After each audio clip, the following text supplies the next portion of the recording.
What is up, YouTube, Facebook, Twitter, Twitch, Apple, Spotify, and everyone tuned in on the Texas Sports Unfiltered app? Welcome in to another edition of Bucky and BK live on Texas Sports Unfiltered and on the free TSU app. Today is Thursday, September 25th, 2025, and the Buck and I are with you for the next 2 hours. On today's show, we recap everything we missed over these last couple of days. Some massive news around the SEC and around college football. We've got firings, we've got injuries, we've got a lot to dive into, plus the latest with the Texas Longhorns as well. Some NFL conversation. Chris Phillips from SEC Unfiltered will join us at 8 o'clock for his weekly visit. We will talk about some of the biggest headlines around the conference and preview some of the huge games coming up this weekend. Our man Lee Sterling from Paramount Sports will join us in the 8 o'clock hour as well to give you his weekly winners. We've got some great national days as well. Plus, your buck ons and buck offs. So a lot to dive into on a Thursday show. The Buck and I are back. We appreciate y'all starting your days with us. Buck on to you, my man. How are you today? Same to you. How was your New Year's? New Year's was good. Thank you for asking. How was your New Year's? My New Year's was good too, as I celebrated strong and hard. I was good, man. Doing good. A lot of praying. Played a little golf yesterday. Oh, so not quite the New Year's celebration that I had, but hey, that's good. No, I was not. I was not in synagogue. I didn't have to. That was not part of my duties. Mine was just to celebrate hard with you, in mind and spirit. But I could be in my religious, I can be anywhere. I could be on the golf course, and God understands me. Oh, those are the rules. Yeah. I like that. Well, hey, I mean, when Christian holidays happen, I don't go to work, but I don't go to church. So there you go. When Jewish holidays happen, you didn't go to work, but you didn't go to synagogue. I'm cool with it. I was on the course shooting a smooth 88 yesterday with a bad back. There we go. So the back pain is behind us?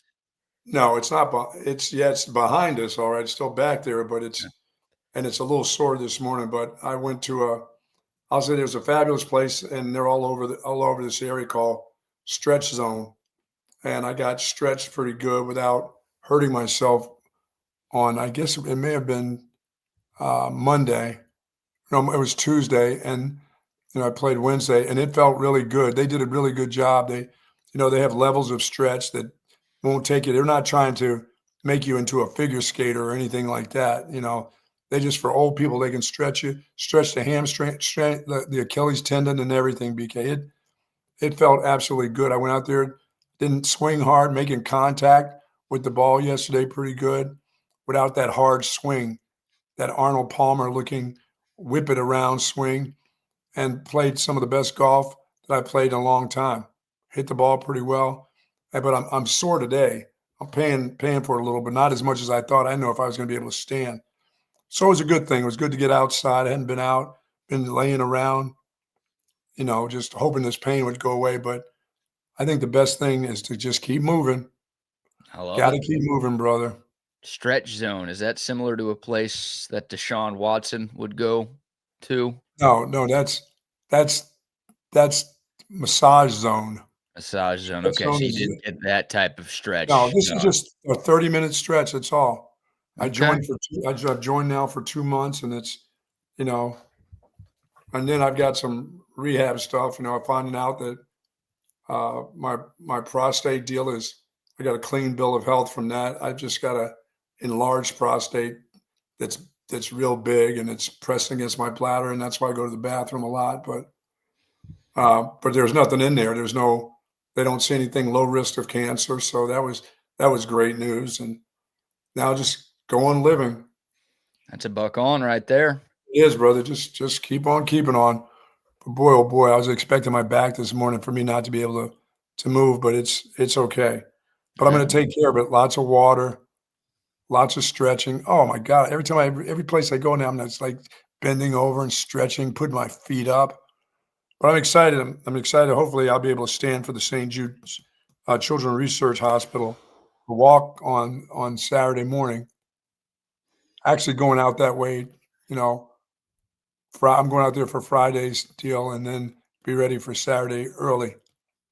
Right. Well, Friday is just a training run, so Yeah. nobody is invited to that. But this Saturday morning at the pitch, hope Yes, to see sir. all of y'all there. Of course, we have partnered with the great people at St. Jude Children's Research Hospital. Their annual walk is coming up this Saturday morning.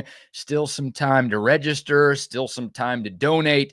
If you're tuned in this morning, if you're watching us on either YouTube or Facebook, there's a link in the video description that you can click on to either register to walk on the Texas Sports Unfiltered team or donate to our team as well.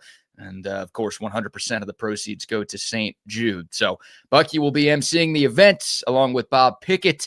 It's Saturday morning. Of course, no Texas game this Saturday and no ACL this Saturday. And look, you'll be out of there by noon. So you'll be able to watch all of the other college football going on this weekend. Is my guy Bob Pickett, is he at Case still?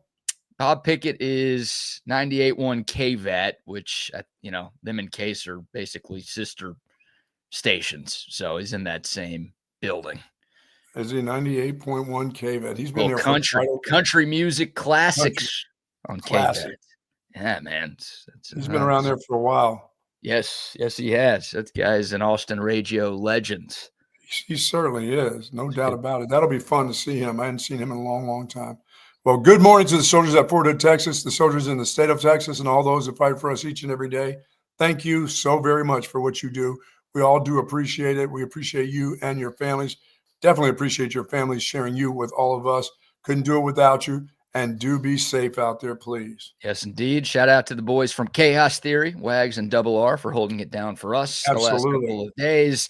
Thanks to Steven from Fanatic Perspective and Chris and Cole from SEC Unfiltered for helping to fill in as well. But happy to be back. Our guy Marcus asked right away if anybody got raptured. Remember that South African priest a couple of weeks ago who told us that 23rd and 24th?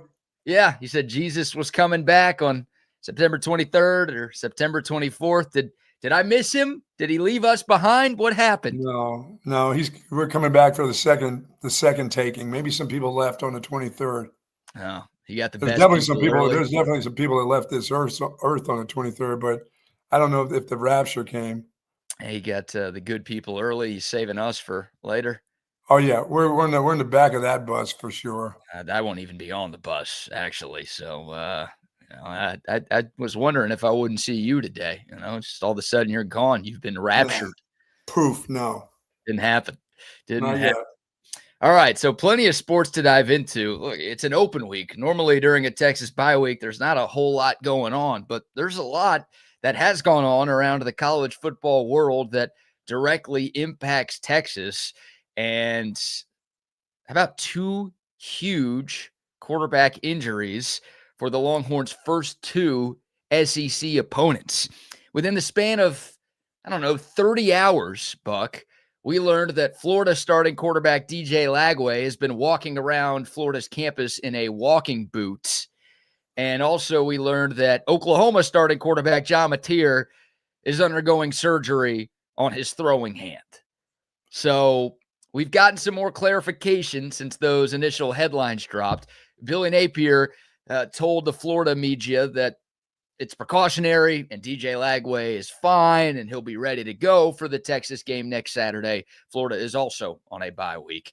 But John Mateer, that surgery is real. It happened yesterday, and reports are that John Mateer is going to miss 3 weeks or more. Buck, the Texas OU game up in Dallas is 2 weeks and 2 days from today. So yeah, the math isn't quite mathing. We'll see if Mateer can make some sort of miraculous recovery. But again, the initial reports are making it seem like Texas might not be playing Oklahoma's starting quarterback at the Cotton Bowl here in a couple of weeks. That's too bad. And if so, we'd be trying to tear that finger right off his hand. If he's playing? Yes. He's not going to play. Not on his throwing hand. That thing has to really heal up. You can't mess around with that. So here's the latest. Brent Venables, Oklahoma confirmed that the surgery was real. And again, it happened yesterday up there in Norman. Oklahoma is also not playing this week. Their game next week is against Kent State. We'll Buck. see if they can bring their reps with them for the Kent State game. Yeah. You think they'll need them? Not really. They cheated so bad they made the damn Auburn basketball coach quit. He was so upset about the way they hosed Auburn that he decided. That's the theory you're going with. Bruce Pearl was yeah. so upset by the SEC football officiating for Auburn against Oklahoma that he quit coaching basketball. Yeah, and when that guy quits, look for the NCAA to be following right behind him to find out what he's been up to at Auburn. Can you still cheat these days? Feels a lot harder. Yeah, I think there's still some things that you probably can't do. That if that guy disappears at this time of the year, it's like Pete Carroll. He's up to something. Yeah, Bruce Pearl has dealt with some NC2A violations in his past. So yes, he has. Maybe there's something coming down on him and Auburn basketball, or maybe he wanted to retire this close to the start of the season so he could ensure that his son could be a Nepo baby and get the head coaching job there instead. It's like, well, there's clearly not enough time for you guys to run a full-fledged coaching search. So I guess you have to hire my kid, right? Yeah, it's going to take 3 years, but the NCAA will take them 3 years to figure out what he's done. Yeah, maybe they're starting to snoop now, but yeah, that's funny. Obviously, that was a big headline that dropped while we were out.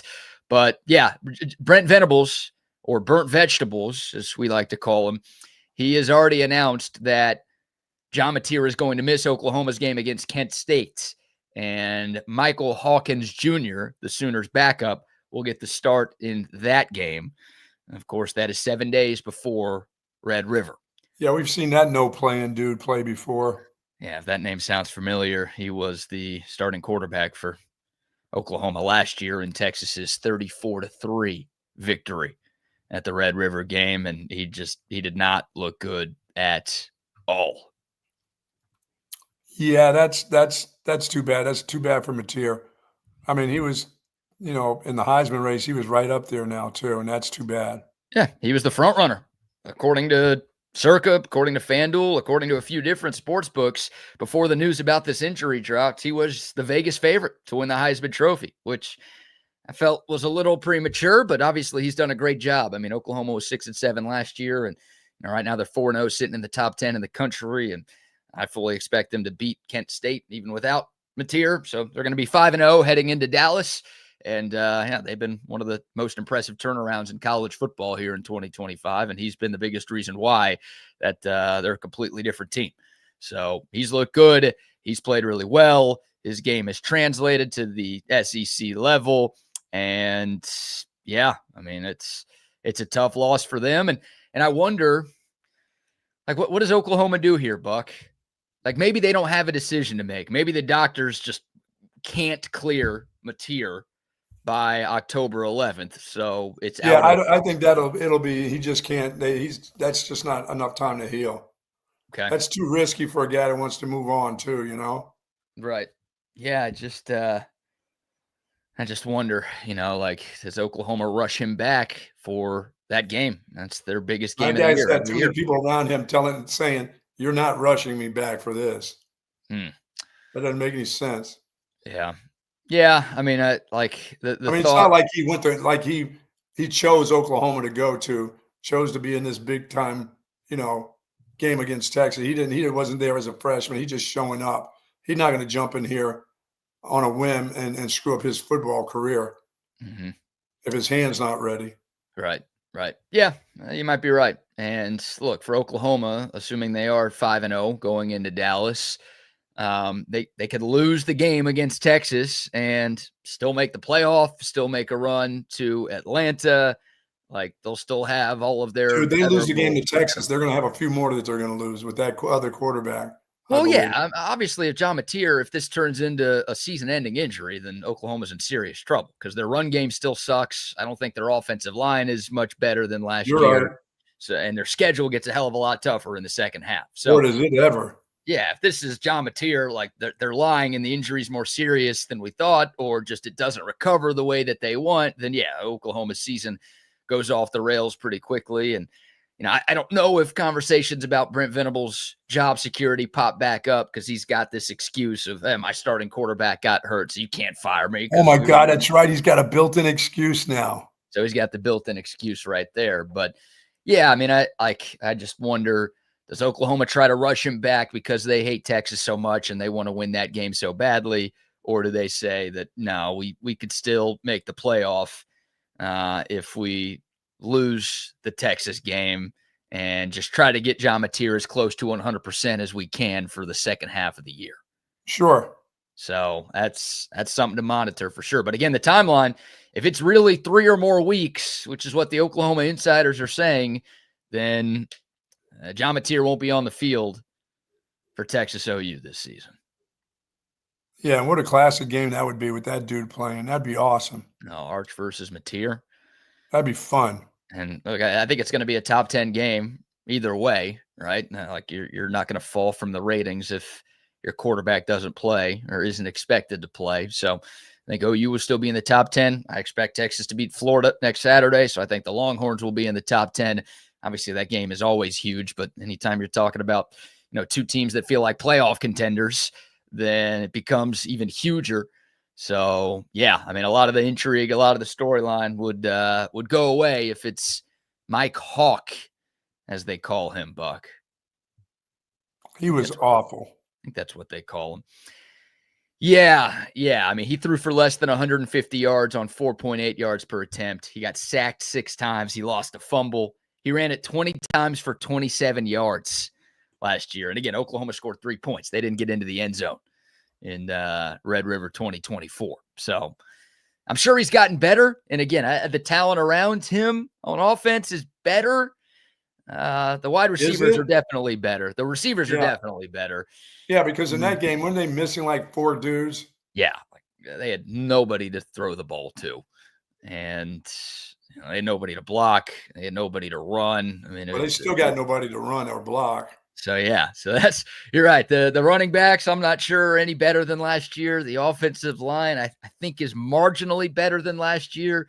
But look, the biggest reason why Oklahoma is a lot better than last year is John Mateer. So if he's going to miss, then it's obviously advantage Texas. But we'll know way more about that game and about Mateer's health, obviously, as we get closer. But that's a huge storyline that impacts Texas, impacts the Heisman odds, impacts a lot in college football. So we will see what happens there. And then DJ Lagway, it sounds like he's going to be okay. Billy Napier said yesterday that Lagway got stepped on in Florida's most recent loss to Miami, but it sounds like he is expected to be good to go when Texas comes to town next Saturday. And with the way DJ Lagway's been playing, I have no problem with that, Buck. Well, that dude, that stepping on his foot will turn into some soft tissue hamstring before it's all said and done. That'll just move right along in that leg. I was expecting something to happen to him before anyway. Right. Yeah. I mean, he's been hurt a lot during he gets hurt a lot.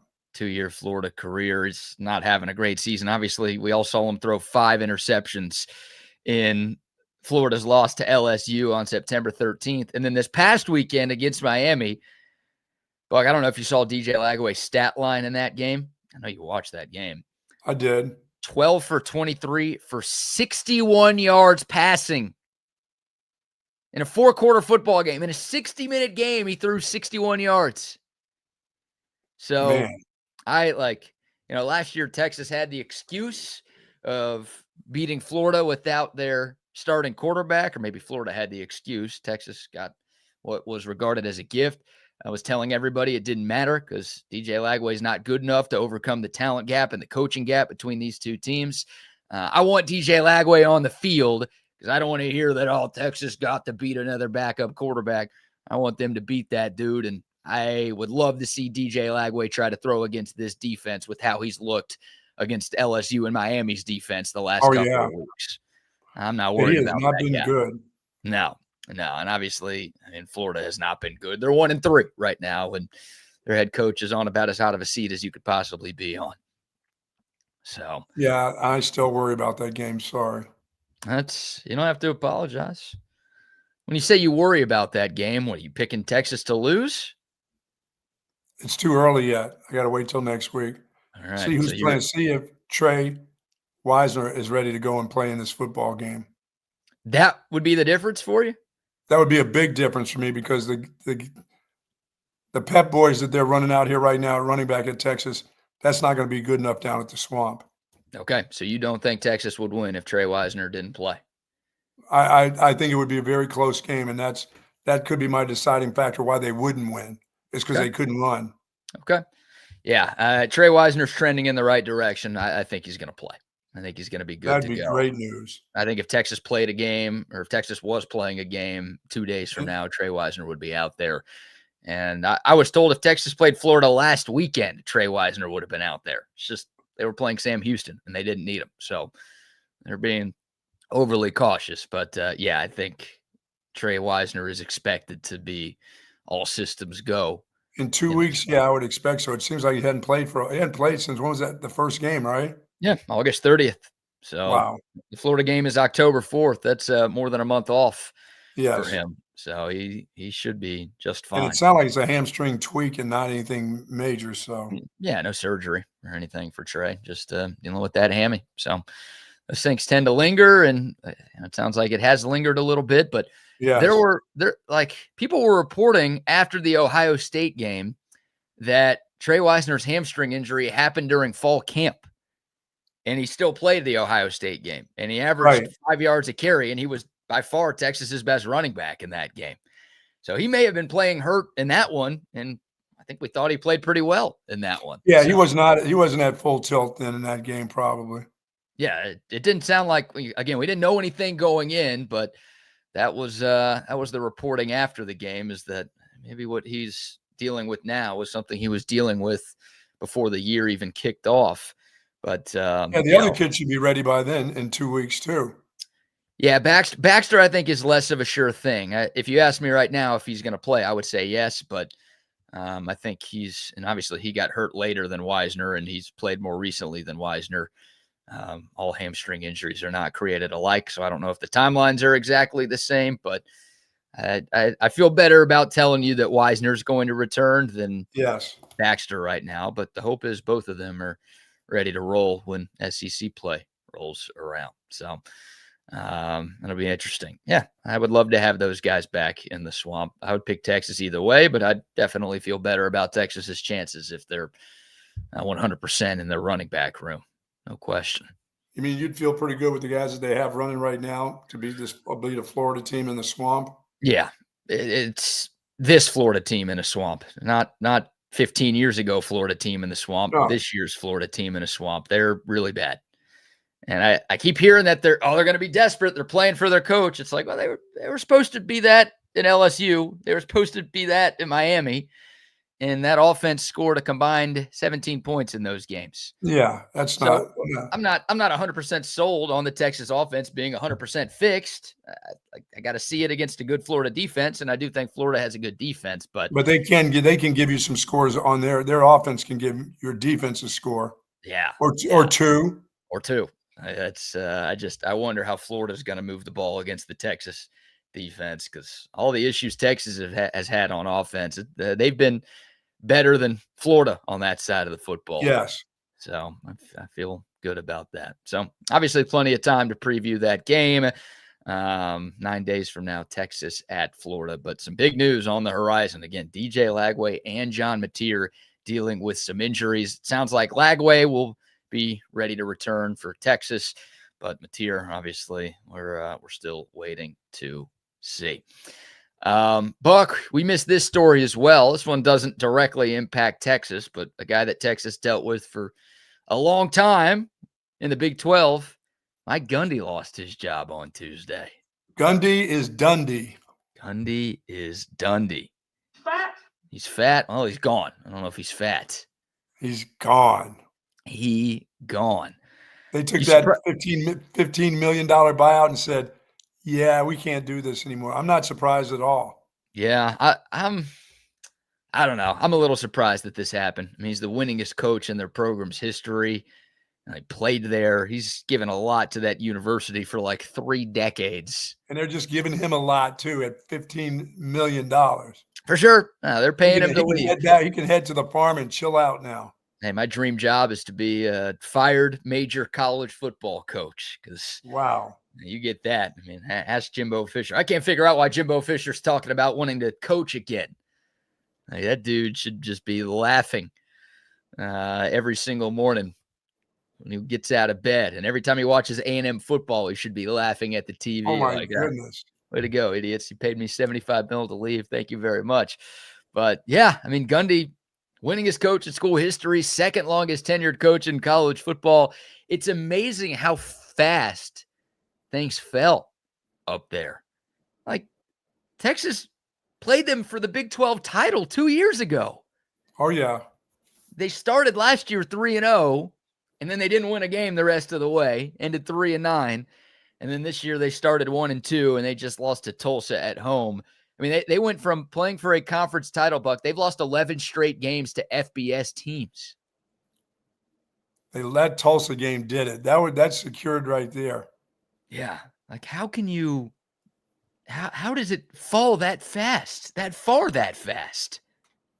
Like, it never finally could. You know, every year they were searching for a quarterback. They would get some quarterback from Tech or some quarterback from someplace else to come there. They really, for a while, just didn't have a quarterback that came through the ranks there, you know? I don't think you could say for a while, because 2 years ago they were 10-4. They played for a conference title. They just after that they were just getting hammered by people. Beat up. And it didn't matter whether they were home or away. They looked terrible. It was so weird too. They beat Arkansas last year. Not to sit here and tell you that Arkansas was a great team last season, but like, they started 3-0 and they had a win over an SEC team. And then, the further into Big 12 play they got, the worse it got. And I mean, they lost 52-0 in the season finale against Coach Prime in Colorado. Yeah, that didn't help either. To wrap up a 3-9 year. And then, this season, they beat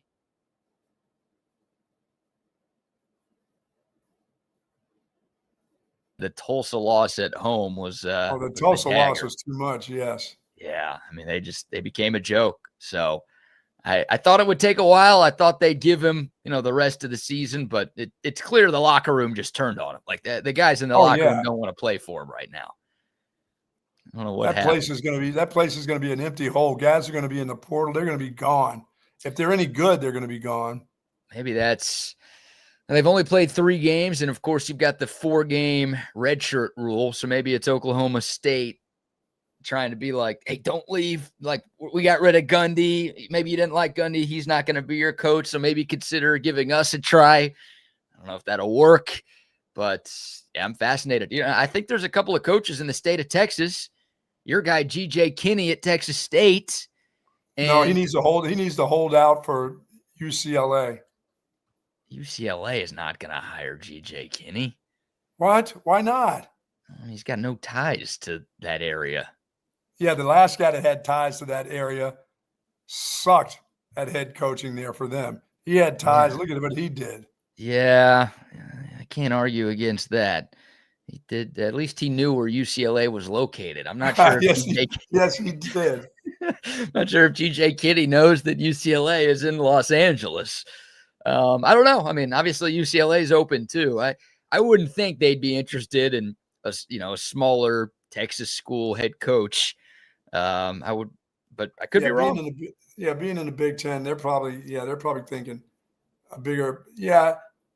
He and the guy down at UTSA have a good opportunity, I would think. Yeah, Jeff Traylor. This is just the start, Buck, we've already seen 3 Power 4 coaching firings. Remember, we talked about UCLA. Virginia Tech fired Brent Pry after week 3, and now we've got Mike Gundy gone. Florida might be open. Arkansas might be open. We'll see about Oklahoma. We'll see about Baylor. I mean, there's a number of schools around the area and just around the country that – maybe looking for new head coaches. So I got to believe Baylor's got to get into the championship game. Yeah, well, they lost on a walk-off at home to Arizona State. last weekend. So they've got 2 losses already. Now, one of those was to Auburn, and it's obviously not a Big 12 game, but yeah, I don't know. Like Dave Aranda, it's got to have a good year, I think. But Texas plays Texas State and UTSA next year. I Yes. wonder if both of those schools could have new coaches, because I think Oklahoma State could be interested in both. If Arkansas opens up, I think they could be interested in both. If Baylor opens up, I think they'll definitely be interested in both. No doubt. So be paying attention to the coaching carousel for a number of different reasons. But, yeah, Mike Gundy gone.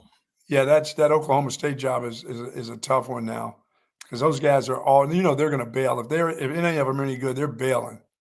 It's one of those with Oklahoma State. Like, is the grass greener? I mean, it's definitely greener than what it's been the last year and a quarter, but they were nothing for like 50 years before Gundy got there. And he had them playing for conference titles. He had them winning 10 games. He had them in BCS bowls when those were a thing. Like, I mean, they won the Big 12 title less than 5 years ago, and they played for another one 2 years ago. Like Oklahoma State. So, I get that they probably had to do this, but I don't know. I don't know what they turn into. Do they find a guy who gets back to where Gundy was when he was good, or do they resort back to being Okie light? They get to be Okie light for a while. Yeah, it'll be interesting to see. So, but it all depends on what kind of money they have in NIL that you'd want to go there to Stillwater. I don't know. I don't know if they, like, without T. Boone Pickens walking this earth, do they have a lot of money? I don't know. I don't know either. I guess they had enough to fire him. Yeah, they did. They found that pretty quick, didn't they? They didn't waste any time either. No, they scavenged up 15 mil pretty quickly. So maybe they'll turn it around. But yeah, Gundy wasn't recruiting all that well either. I don't know if that was just Gundy was tired and burnt out and he didn't care, or if it was Oklahoma State has no money and you can't recruit well if you don't have that this year. At that place, you got to have the money, I got to believe. I'm with you on that. So there you go. Those are some of the big headlines from the world of college football over the last couple of days. Coaching firings and injuries and a little bit of everything going on. It's supposed to be an open week. Usually not a lot happens during an open week, but a lot going on that directly impacts the Longhorns. Yeah, they ousted that dude. I mean, it was quick. It was like, what was it? Did that happen on Tuesday? Tuesday. Wow. Yeah, Tuesday morning. So which means he already knew Sunday night. By the way, speaking of Baylor, Oklahoma State hosts Baylor this Saturday. That's a game Dave Aranda better win. Oh, my. You can't lose to Oklahoma State after they just fired their head coach in the middle of a week. Like, I think they're like 21-point favorites, some weird number. They got some odd big-time number up too. Yeah, they'll crush them. Their spirits will be crushed in Stillwater already. You don't think there's going to be a dead cat bounce for the Pokes? No, those dudes are – I mean, that stadium will be like – there'll be so many empty sections in that stadium. Yeah, Baylor is a 20.5-point favorite, so good call. Right around 3 touchdowns. Yeah, that's one Dave Aranda better not lose. I'll just say that, because he could be the next Tuesday firing. Yeah, that's right. That's right. Terrible Tuesdays. Terrible Tuesdays. All right, we'll take your thoughts. Dakota text line 512-222-9328. We've got some Texas football news to dive into. We got a lot of Major League Baseball to dive into, some NFL as well, and a little Ryder Cup conversation, because that gets going tomorrow morning. But before we do any of that, Buck, how about our first round of sponsor shout-outs? So our friends over at, I know Jay's listening this morning. Good morning to Jay and the staff over at St. Patrick's. Yes, indeed. Got the gear. Got my St. Patrick's gear on, right? SEC. And they've got it all at St. Patrick's. So if you're going to make that trip to Gainesville, please get on over to St. Patrick's, get your gear, get your hats, get your polos. If you decide you want to actually go to dinner in that place or lunch in that spot, have a nice polo. We wear those great polos that they have in all sizes, men's and women's. And, of course, they've got the caps, and they've got the jelly cats, and they got the luggage. You ready to go? They have got it for you. Plus, what they do have is plenty of parking over at 5222 Burnett Road. Go on over there and see all the things that they have to offer for you, and say hello to Jay and the gang. Like I said, take a jelly cat. Hey, take a jelly cat on a trip. They're sick of sitting in this store. Take one of those bad boys, use it for a pillow. Yeah. Yeah, I'd use one of those. I want that star to sit up next to me when my back is bad. I can lay on that big old that Jellycat star for sure. But they've got it $59 or more, online orders, free curbside pickup, and as I said, plenty of free parking at 5222 Burner Road. For more information, go to SuePatrick.com. Yes, sir. Yes, sir. Love Sue Patrick. Also love our friends at SendTexTickets.com. Of course, no Longhorn game this week, but some big ones coming up, including Texas OU. If you want to be inside of the Cotton Bowl for the Red River Shootout, you can get your tickets at SendTexTickets.com. Tickets to every Longhorn game, home, away, neutral, it doesn't matter. They've got you covered all season long at SendTexTickets.com. Don't forget to use our promo code SendText10. You type that in at checkout, you're going to get 10% off of any ticket purchase. Nobody else is doing that. No one's giving you discount codes for football tickets. They're usually so expensive. About 10% off with our friends at SendTexTickets.com. No doubt about it. So everyone, our friends over at Woods Comfort Systems getting ready for winter, folks. Make sure you're prepared. Make sure your home is winterized and ready to go. Although it's still like 90 degrees and hot as hell in the afternoon. Anything happening with the air conditioning, their technicians will get to you. They've been doing it for close to 70 years in Central Texas. Plumbing, heating, and air conditioning at woodscomfortsystems.com. Nobody does it better. Yes, indeed. woodscomfortsystems.com, like the Buck mentioned, or you can give them a call, 512-842-5066. And a shout out to McCall Custom Homes as well. Did you get any swings in your I did. I net? got some chipping in. Mike is actually adding a little piece to my net so that when the ball hits the net, it'll drop into another net where I don't have to bend all the way over on the ground and pick it up. It'll pop into another net. So he's working on that too for me. Boy, they think of everything. They really think of do. everything. They do great work, and that's why they've been around for more than 4 decades here in Central Texas. So maybe you're like the Buck. You want a putting green and a chipping net hooked up at your property. Maybe you are like Rodney. You want renovations for a master bathroom. Maybe you want an upgrade to your kitchen. Whatever you want to do to your home to make it a more enjoyable place to live, you got to reach out to our great friends and the experts at McCall Custom Homes. We trust our homes to McCall.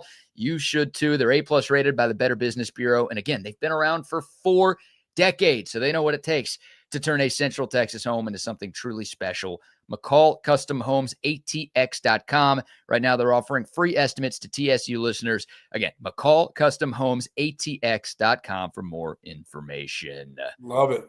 All right. All right. Yeah, man. John Mateer faking an injury just to avoid this Texas defense. That's an interesting strategy right there. I thought he was I mean, tough. that guy's a legitimate, not just Heisman Trophy winner, I mean, but top draft choice. I mean, that guy can't afford to take a chance. Like I said, he wasn't. This is not some kid that came there and was from Oklahoma and couldn't wait to go to Oklahoma. This kid just landed there. This is not, I got to play in this game kind of deal. The guy's got to be careful of his finger. Well, he is. Like I said, if he gets in that game, it'll rip that finger right off his hand. Like, I'm not sure if you know this. He's from Little Elm, which is right outside the Metroplex. So he knows about this game. I don't know. I know he knows about it, but it's just that he didn't roll in there as a freshman. This is not his. Right. Yeah, I don't know if he grew up. I don't think he grew up a fan of Oklahoma or anything like that. Or maybe he wasn't. Maybe they never just recruited him at that time. No, nobody did. Nobody really did. Yeah. He wasn't getting offers from places like Oklahoma or Texas or, other SEC schools. That's why he started where he started and played really well up there and ended up hitting the transfer portal. But I mean, he might not be cleared. I'm sure he wants to play. I'm sure he's going to do everything that he can to get back out there on the field. I think he just likes playing, and the fact that it's a huge rivalry game and the fact that, it's a top 10 matchup more than likely. Like, all of those are reasons he's going to try to get out there, but he does have a future to worry about both for the rest of the season and beyond this season too. Yeah, it's not like it's an ankle. I mean, it's on his throwing hand. Yeah, like on his thumb, like thumb surgery. So, wow. Yeah. It's an interesting one for sure. Buck, congrats to your guy, Aaron Judge. Oh, he's got 50 home runs. hitting 50 and 51 last night. He doubled up last night. And Aaron Judge tying a major league record with 4 seasons of 50 or more home runs. But he can't catch that catcher because that guy's gone. Yeah, no, Aaron Judge, I don't think is going to hit 10 home runs in the final 4 days of the MLB season. If he does, then okay, give him the MVP. The debate is over. It's going to Mr. Judge. But what do they call him? The Mariners catcher? Is he the cum dumpster? What's his nickname? No, the big dumper. Big dumper. Big dumper. Sorry about that. That's a classic mix-up right there. Yeah, he also hit 2 home runs last night. So Aaron Judge playing on the East Coast in New York hits 2 home runs to get 50 and 51. And then Cal Raleigh's like, yeah, that's cute. Watch this. He hits 2 homers, 59 and 60 to become the first major league catcher to ever hit 60 bombs in a single season. Now, was he the first catcher ever to hit 50 bombs? I believe so. That's interesting. Johnny Bench never hit 50 home runs, obviously. In this season, yeah. Yeah, Cal Raleigh is what he's done for the Mariners this year has been absolutely insane. Yeah, they won't go away like the Astros. The Astros went away. Well, yeah, that's the problem, right? The Astros were officially eliminated from AL West contention last night. The Mariners won, the Astros lost, and that gave Seattle the AL West title. So it's the first time since 2016 that the Houston Astros have not won the American League West in a full season. The A's won it in the COVID-shortened 2020, but in every 162-game year since 2016, the Astros have won the American League West, and they just completely fell off a cliff, and Seattle got ridiculously hot. And with still 4 days left in the regular season, this thing is over. Now, the Astros still fighting for a playoff spot. They're 1 game back of the 3rd and final wild card in the American League. Houston plays the A's again today. They've lost the first 2 in that series, so we'll try to avoid the sweep. And then the Astros will be in Anaheim to take on the Angels this weekend. Meanwhile, the Tigers will play the Guardians today, and then Boston for 3 starting tomorrow. So on paper, the Astros have the easier schedule here down the stretch. Why are they losing to these teams? Yeah, they're losing to everybody. It looks like Seattle broke them with that series, a huge series. They were tied going into last weekend. Seattle takes all 3 in Houston. Now the Mariners can't lose, and they're also playing the Rockies right now. That helps. And the Astros can't win anymore. So the Astros, they look checked out, and they got to check back in very quickly. Otherwise, yeah, they'll go from, they're for sure winning the AL West to they're not even going to be in the playoffs. Yeah, that's tough. There's a lot of teams, like, obviously not trying to lose, but feels like no one's grabbing these playoff spots. Detroit is falling apart. Toronto, your Yankees are tied for first place in the AL East. I know. They were just battling to try to get a playoff spot. Yeah, I don't know. The Yankees have gotten hot again. Toronto, like, they clinched a playoff spot, and they're like, that's enough. We don't really need to win the division. We could give that away. So they're not playing well. So it's like there are a lot of teams who are just kind of letting opportunities slip through the cracks in Major League Baseball. And it's setting up for a very entertaining. It was a great sports weekend. The Tigers aren't playing very well either. No, yeah, Tigers. The Guardians ought to take them down. Yeah, Tigers have lost 8 in a row. And, yeah, Cleveland made history. At one point, they were 15 and a half games out of first place. Buck, there's never been a team that far back that has ever even had a lead in the division at any point in the year.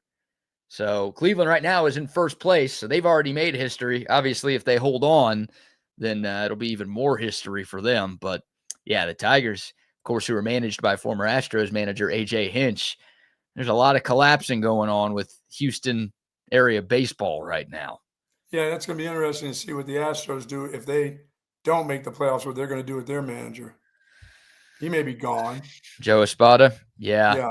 Yeah, the Astros are so banged up. They've had just a ridiculous amount of injuries down the stretch. And we learned the other day that Luis Garcia is going to miss all of next season after suffering another elbow injury. So, yeah, I don't know. I think Joe Espada's seat is definitely warming. and he walked into a very good situation, obviously replacing Dusty Baker.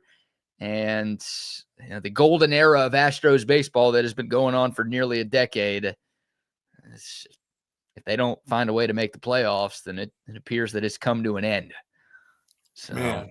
yeah, a lot of insane baseballing going on right now, but it's shaping up for what should be a great final weekend of the regular season.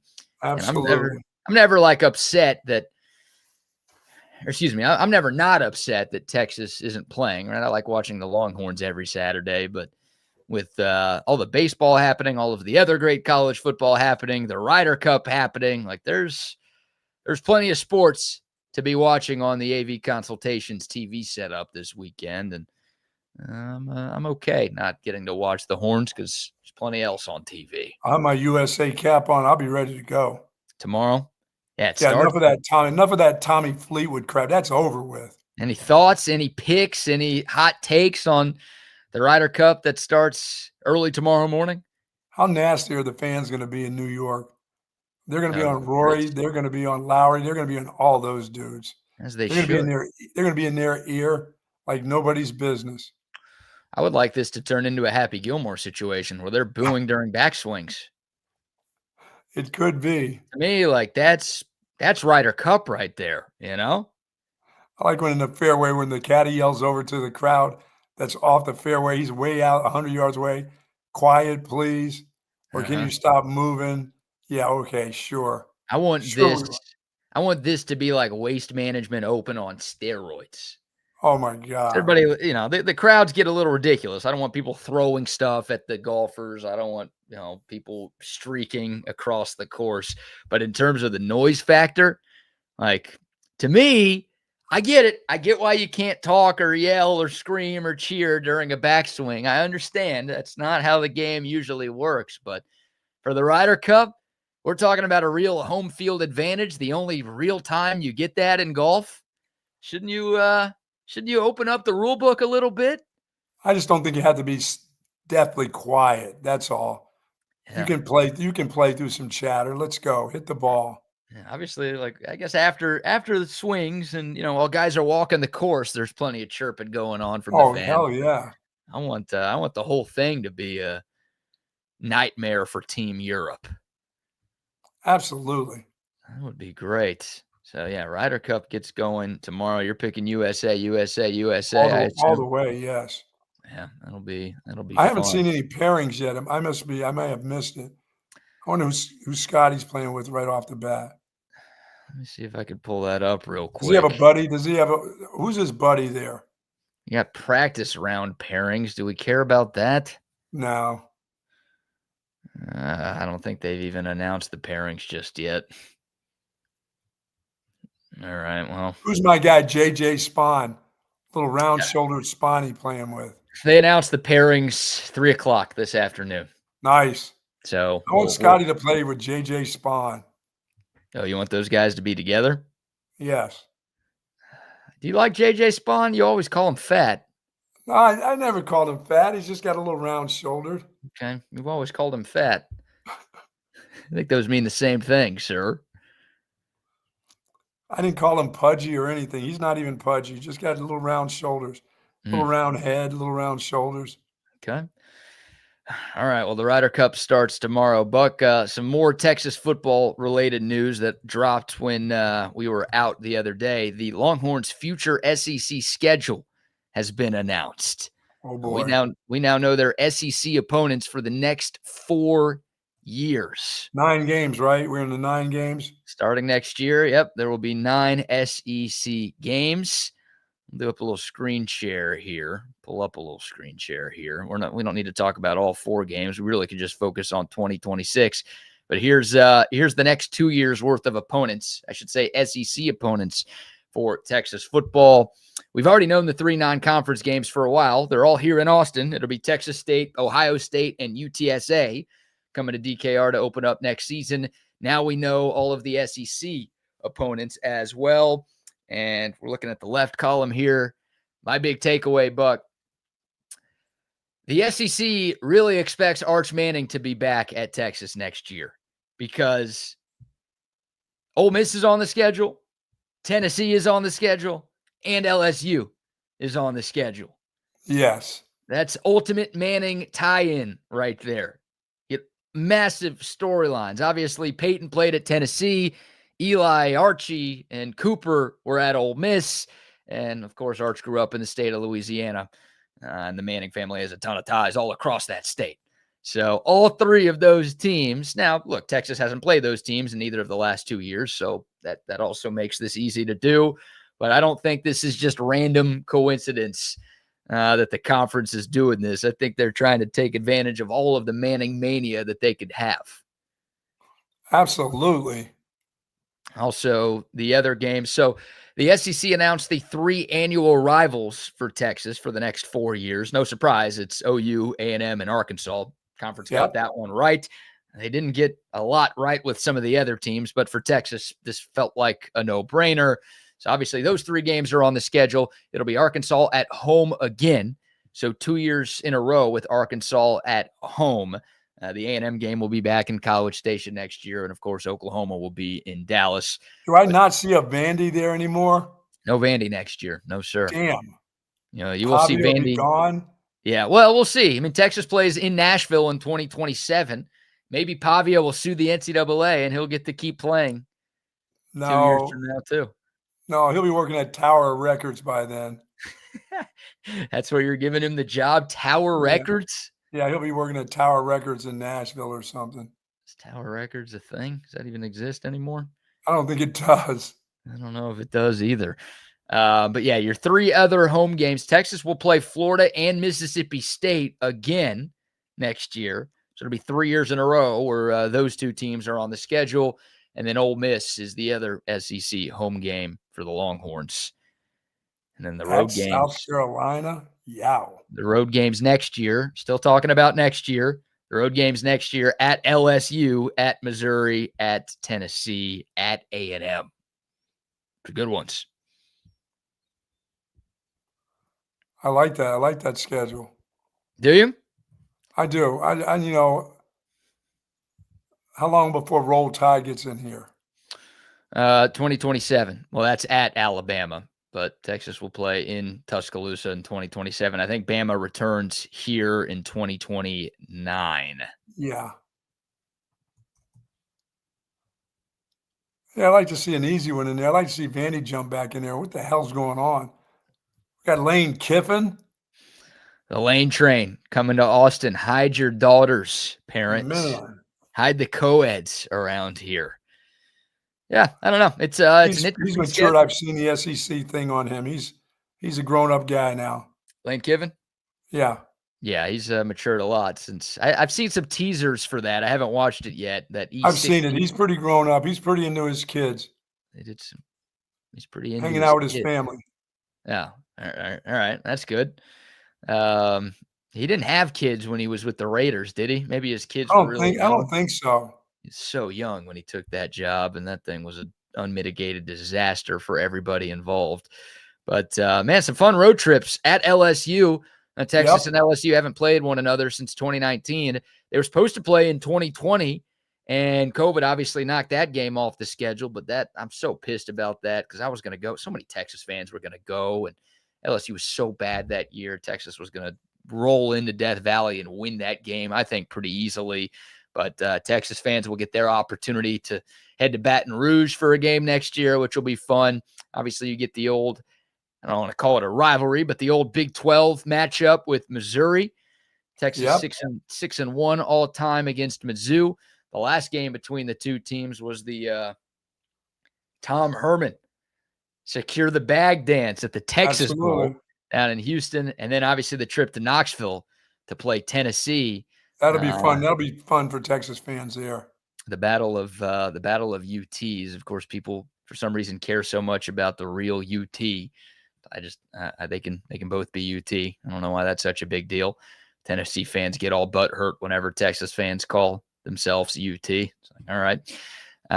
But there you go. Some fun games, fun road trips for Texas. And they got 9 on the schedule. That's great. It's a tough schedule because you got all of these games plus Ohio State coming to town. So look, fans are going to get their money's worth. There's no doubt. Season ticket, like we've spent some time talking about how the 2025 home slate isn't great, right? Only 3 home SEC games this year, and your big non-conference game was on the road. So season ticket holders kind of got screwed with this I year. think so. Yeah, the schedule is not great for this But year. No. next year, with Ohio State coming to town, Florida back here, Ole Miss back here, Arkansas and that rivalry game here, Mississippi State. There's some much better games. I've gone on record multiple times and said this is going to be the worst year ever for Texas home football games. Now that this team is in the SEC and looking at the schedules for the next 4 years, I think that's pretty obvious. That, By the way, the Cowbellers are playing pretty. Aren't the Cowbellers a 4-0? Mississippi State, well, they had that big win over Arizona State on the walk-off field goal a couple of weeks ago.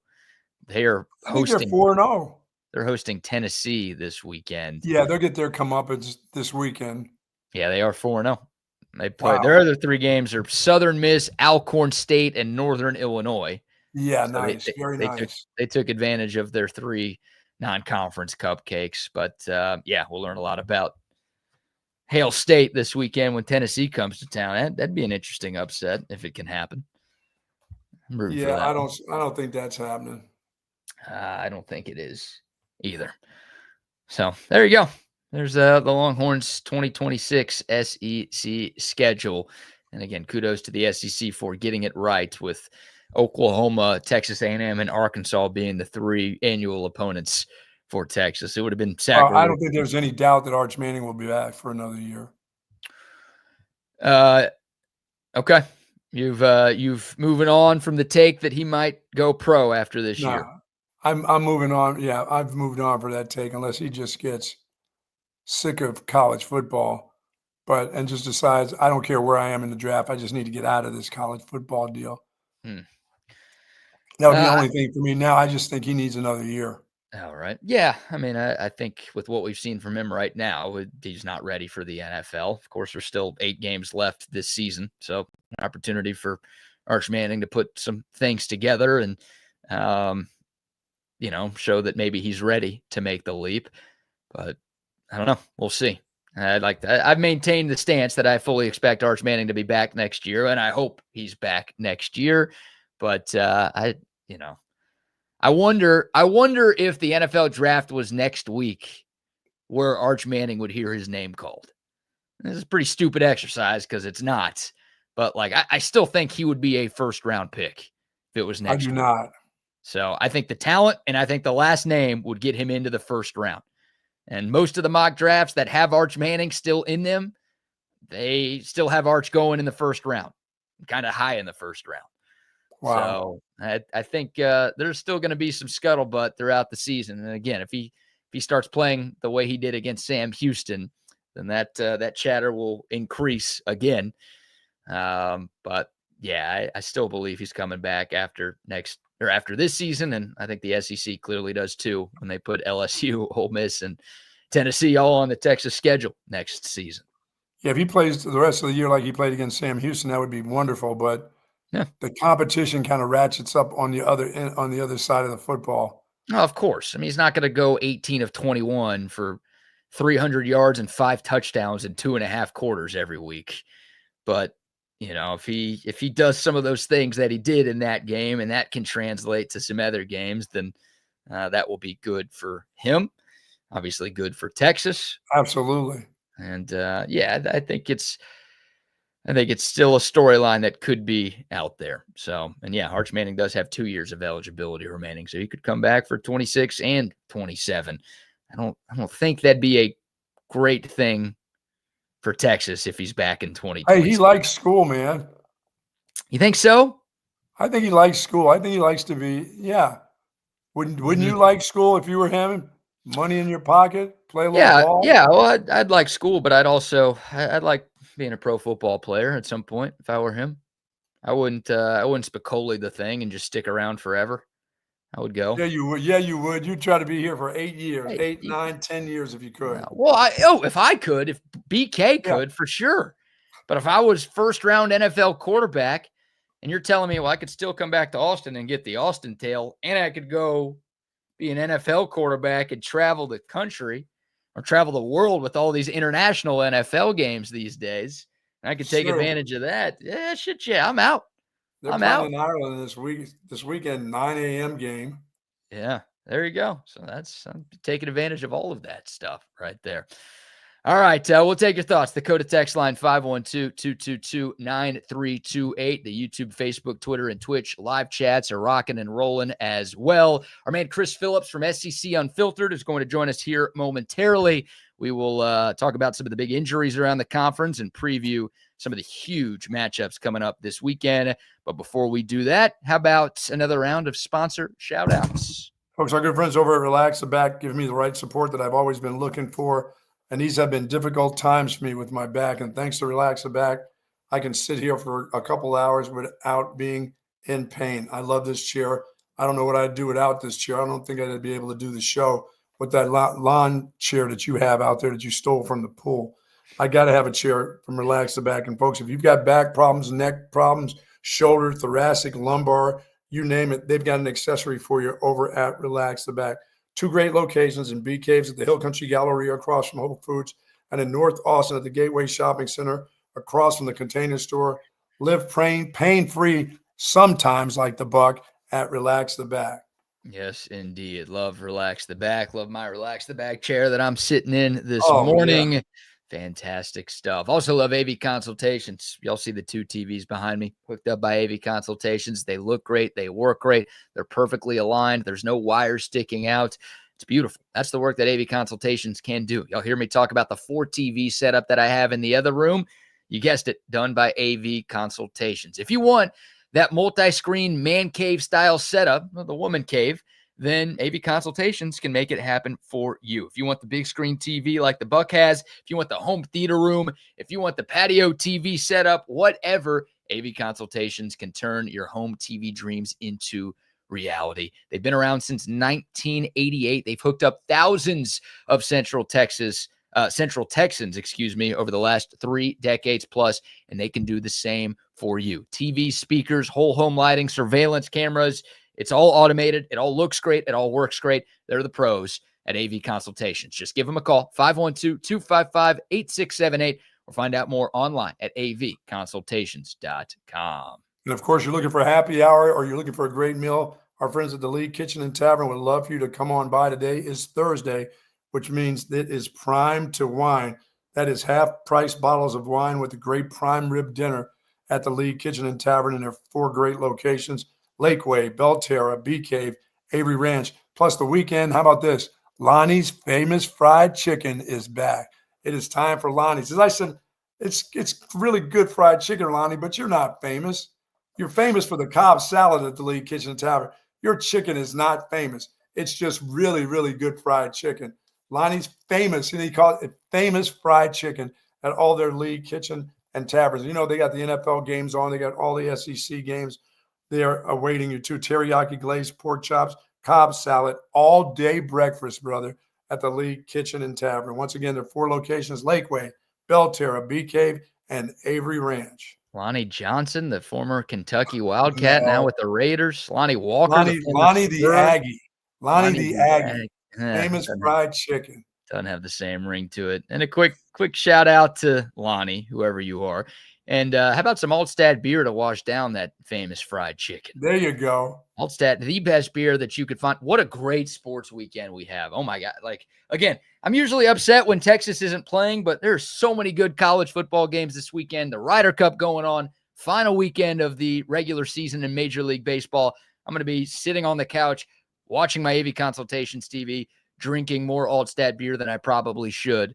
But I love that stuff. It's my beer of choice all football season long. It should be yours as well. Available wherever you shop for beer. They've got a bunch of different brews, too. Something for every beer drinker out there. Check out their fall seasonal Oktoberfest. It's fantastic. Perfect for football season. And when the weather starts cooling down, it'll be even more perfect. They've got the lager. They've got the Kolsch, the light, the Hefeweizen. Something for everybody out there. It is my beer of choice. It should be yours as well. It's Altstadt beer. No impurities. No regrets. And our friends at Texas Orthopedics, folks, their goal is to get you right back into good health and the great quality of life that you deserve. Texas Orthopedics is the largest independent orthopedic practice in the state of Texas. It doesn't matter. Spinal care, sports medicine, joint replacement. I went there for my back. Thank you to Dr. Danny for getting me hooked up with the right back person, and because this guy was fantastic. Everything he did. I took x-rays on last Friday, and I'm back to playing golf thanks to Texas Orthopedics. And they've got a facility right here now in Dripping Springs. So I want to thank the folks at Texas Orthopedics for getting me back. I'm not all the way, but, dude, I didn't expect to be playing golf.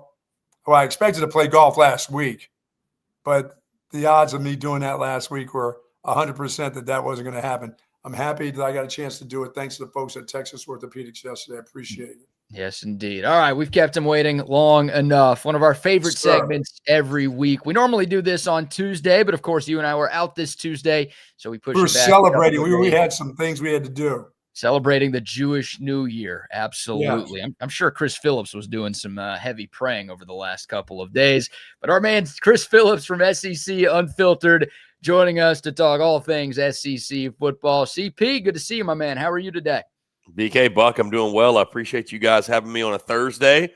Like you said, BK, I'm fired up. It's a big sports weekend, man. I'm pumped for the Ryder Cup. I mean, heck, I'm a huge golf guy, man. So excited. Hope the boys at Bethpage can defend the home turf. The European team is absolutely stacked, but we got a pretty good lineup ourselves. But it's going to be a fun Don't forget to boo the shit out of Tommy Fleetwood. We've had enough of his act.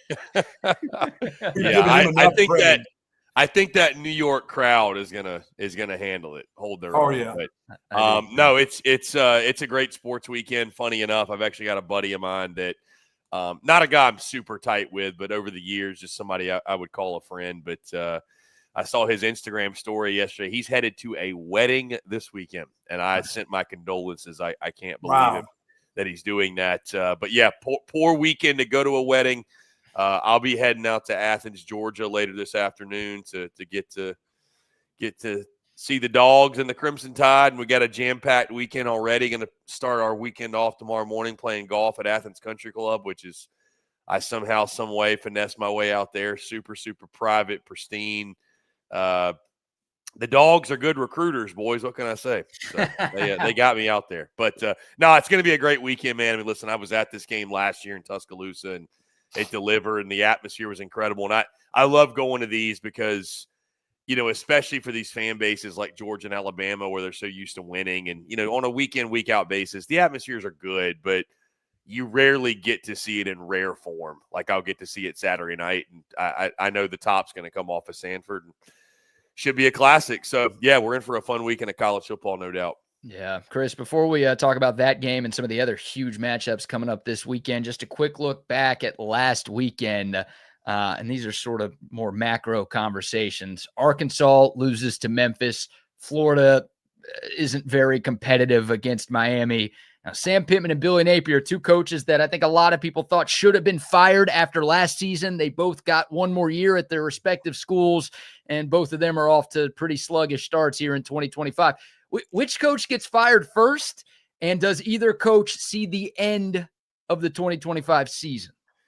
That's such a good question. Do they get fired mid-season? I mean, I think for Florida, obviously, it would have made a lot of sense this week with the bye week, right? I think the only thing probably giving them reservation is what happened a season ago and maybe thinking that Billy's going to turn it around. But if you talk to most Gator fans, they're praying that doesn't happen. They don't want him to find a way to turn it around to essentially feel like they delay the inevitable. And for Sam Pittman, it's funny. They called me a madman for picking Memphis.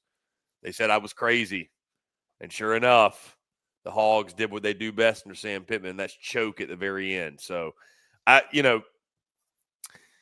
do either one of them get fired mid-season? It's really tough to say. I mean, I think it's interesting because Florida's got higher expectations than Arkansas, but I think for Arkansas, Pittman, I believe, has been there a little bit longer, and so that they could get to a point. I mean, it makes sense, right? They've got Bobby Petrino waiting in the wings if they wanted him to be the interim head coach. So they've got a guy who's done it before who could take over immediately. I don't know. Who gets fired first? That's a great question. Based off of the schedule, maybe it's Mississippi State putting the final nail in Billy Napier's coffin in the swamp, and then they go into the bye week. And then they go into the bye week, October 25th, and they have a new coach. It really just depends on how it plays out on the field, guys. So, you know what? I'll tell you this. I'll go Billy Napier. One of the two, I'll go Napier. I think Pittman, when you're such a nice guy and you build up so much goodwill, They'll wait till the end of the year. Maybe that builds up a little bit more grace where it's like, hey, we're just going to let you finish it out. Again, subject to change for both, though. I mean, if Sam Pittman's going out there and getting boat raced, well, different conversation. But, yeah, I think once it reaches a point for Billy where it's like the point of no return, I could see them making the move. But that's such a weird situation with Scott Strickland, the AD, and yeah, it's just kind of I tell people all the time because I've obviously got some ties, or I say ties. I've got some connects in Florida, if you will, if you know what I mean. And I tell people all the time, you'd be really surprised how dysfunctional they are behind the scenes. It really actually shocks me when you start talking to them and you hear some things. And you're like, that doesn't align with what I thought the Florida Gators would be. But they've got some stuff. I guess everybody does to a degree, but they got some stuff behind the scenes. But yeah, I'll go Napier if it's one of the two. But both are going to get fired in the season. Chris, the game, the OU Auburn game was so hard on Auburn it made the basketball coach quit. I mean, how about that deal? I mean, that's how bad Auburn got hurt losing to OU. Their basketball coach said, "You know what? I've had enough of this. I'm out of here." Well, let me ask you, what's the deal with Bruce Pearl? Give me you have some insight into what's going on in the SEC. Why is Bruce Pearl? Is he saving? Is he just making some money and giving his kid the job, or is the NCAA going to start coming around Auburn? Because every time that guy starts to leave places, the NCAA always seems to follow him. Well, Bucky, first thing I want to say is I'm just happy that none of these losses that Texas has suffered over the years have made you quit, my friend. That's good for you. I'm still hanging out. Hey, good for you pushing through the adversity. They haven't made you break yet, Bucky. We love to see that. Yeah, so there was a lot of speculation or rumor that he was forced out by Auburn in some weird way. I know Bruce is a very, very outspoken guy, and I'm certainly not here to get in on his beliefs or what have you. I don't really care and don't really have full knowledge of everything he believes in. But, talking to folks at Auburn, that wasn't the case at all. I mean, just from talking to them, they made it sound like it's just kind of something that ran its course, and he wants to pass that down to his son, and he's ready to step down. I don't think there's any plan of him running for Senate or going into politics, or at least right now. I mean, could that happen down the road? Maybe, but he's going to continue to work with Auburn in some different role involved with the university. I think he wants to give his son Steven a chance to take over as the full-time head coach.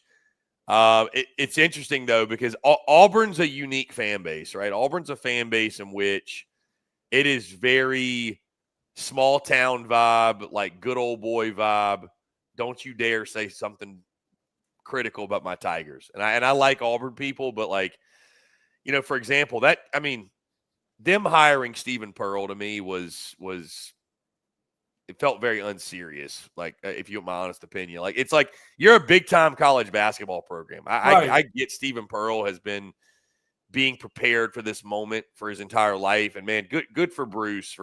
We all hope to one day be a father in a position where we've built a life where we can take care of our children and put them in a position to be successful. But, the guy has never coached a basketball game before as a head coach. Wow.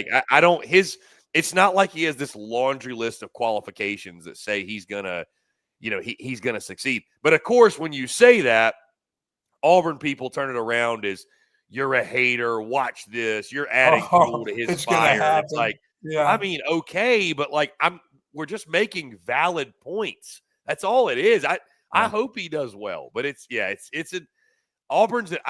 I like Auburn, but they're an interesting fan base, no doubt. From what I've heard, again, the Bruce Pearl thing. But again, I don't know that those Auburn folks are going to even shoot you straight when it comes to why he stepped away. It's a lot of copium going on. But I guess time will tell with that. Yeah, Chris Phillips from SEC Unfiltered joining us here. Yeah, we've had some interesting run-ins with the Auburn media over the last couple of years at SEC Media Days. That. They think very highly of themselves. They think very highly. You ain't from around here, are you? Type of yeah. Oh my God. Yeah, Dude, they talk down to Texas like they've beaten Texas a bunch over their history. Like they're way better than Texas, and Texas is a bunch of nobodies. Who do these guys think they are coming into our conference? Like your conference, Yeah, nobody gives a they're shit an about you. interesting. Yeah, they're an interesting group. I mean, I like them, but they're an interesting group. Yeah. All right. Before we get to the games this weekend, the injury news, Chris. I mean, it doesn't sound like DJ Lagway's walking boot story is very serious, but here we go again with DJ Lagway dealing with something. And obviously, the biggest news in college football right now, John Mateer undergoing hand surgery. He's going to miss, well, maybe 3 weeks, maybe more. No official timetable from the university. Your thoughts on those two guys and how that impacts the SEC schedule going forward? BK, you brought up Lagway first, and I was like, that's the injury news you want to talk about? Really? But I feel like there's another one that you might want to discuss. I think Lagway is going to be fine. I mean, it sounds like he got stepped on in the last game. Then the Florida Gators social media shows a video. He's out there practicing. I think he'll be fine. The thing you worry about, I will say, like if they lose to Texas, obviously, and they drop to, what would that be, 1-4, I believe? Yeah. You have to think about, the idea that, like, if a guy like Lagway is less than 100%, and it's football, like nobody's going to be 100%, certainly by like the midway point. But if you're a guy like Lagway and you've got maybe some injuries you're nursing or you're kind of pushing through some things, like do guys on the roster continue to be willing to do that? Or are they kind of looking at it like, hey, our season's over, our season's shot. I'm not putting myself out there at risk like that. So that's something that I think maybe concerns you a little bit. I mean, talking to my Florida buddies down there, I think he's fine. He just got stepped on. The Mateer thing is the one that's much more serious. It's interesting. We've got Texas folks, obviously, that tune into our channel that comment. There's some of them that believe it's like a gamesmanship by Venables, and they think Mateer's definitely playing Red River Shootout. There's no way he's not. I don't think he is, guys, and it's a shame because I'm going to that game, and I hate it. I wanted to see the best version of both these teams. I'm praying to God somehow he makes the most miraculous 17-day recovery we've ever seen for a hand surgery. I just don't see it. So, I mean, I'm sure they looked at it as this was the best possible time to do it. You got the Kent State game. You got a bye week.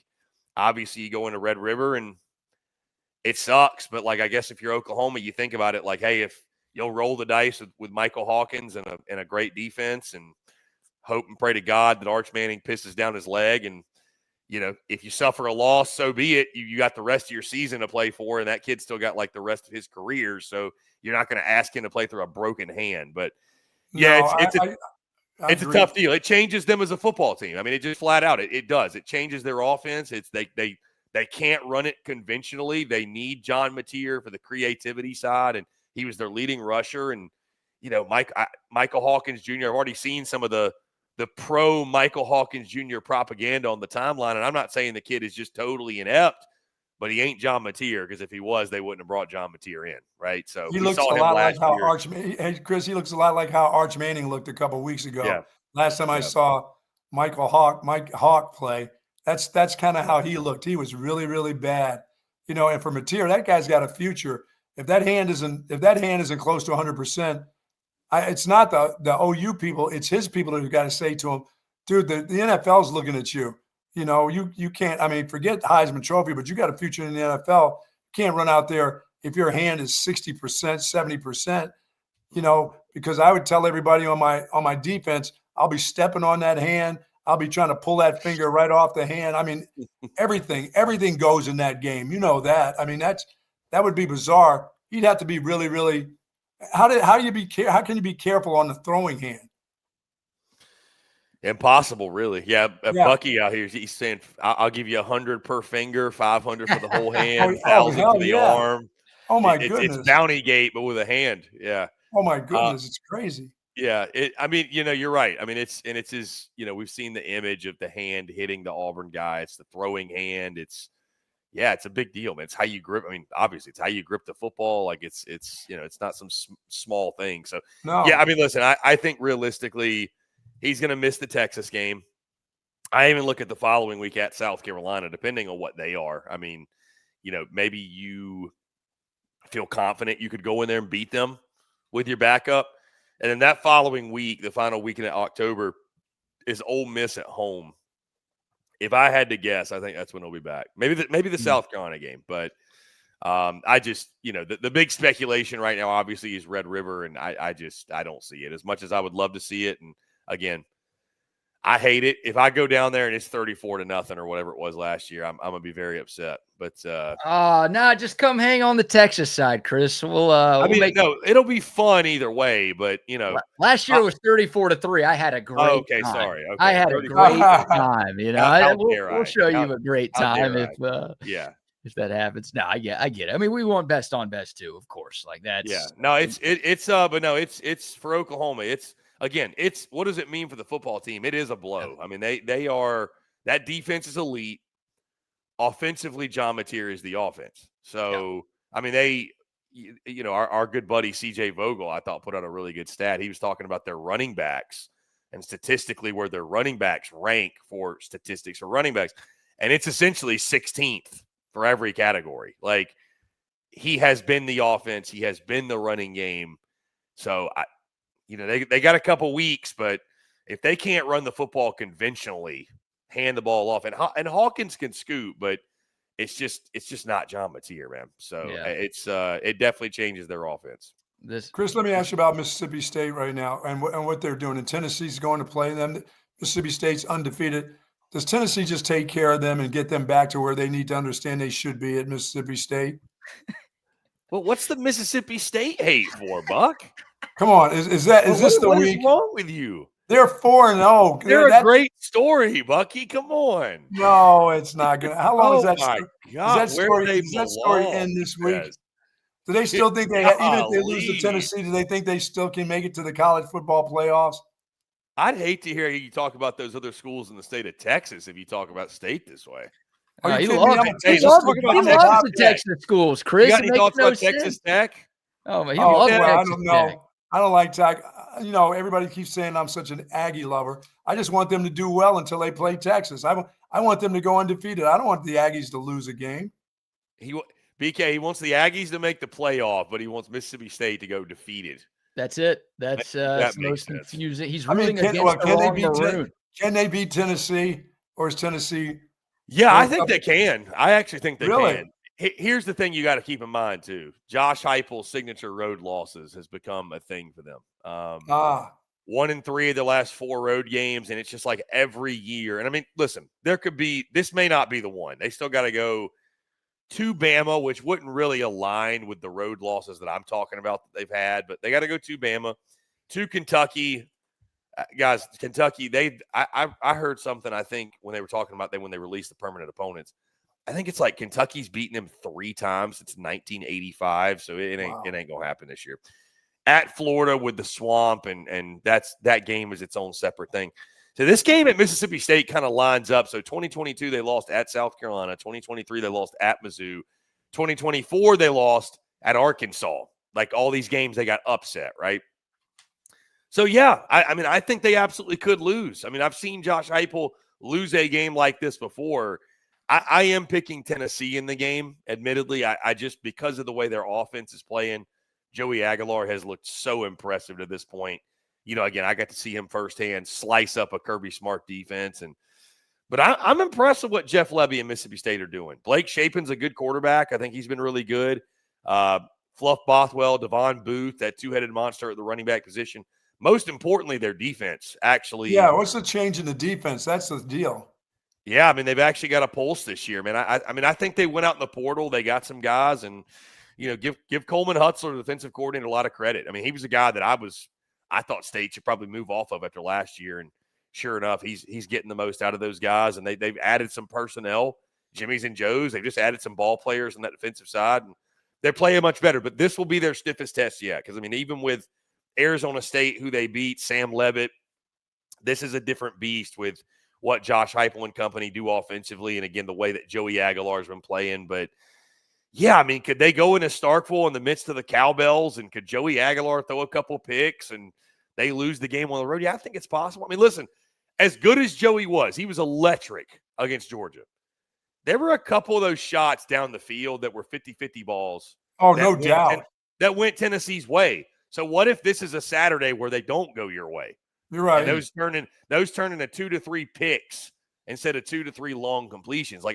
And that's the thing with Joey, if you're Tennessee, that I think you just kind of have to live with, is that you're not going to ask him not to be who he is, and who he is a gunslinger. Like he is going to throw him up. He's going to throw him up there. He's going to give you a chance. Like, hey, as a receiver, you love it. He's going to give you a shot to make a play, but sometimes that's probably going to backfire. Like you're not going to win that battle every time. So yeah, and they're pretty tested after playing Northern Illinois, so they should be ready to go.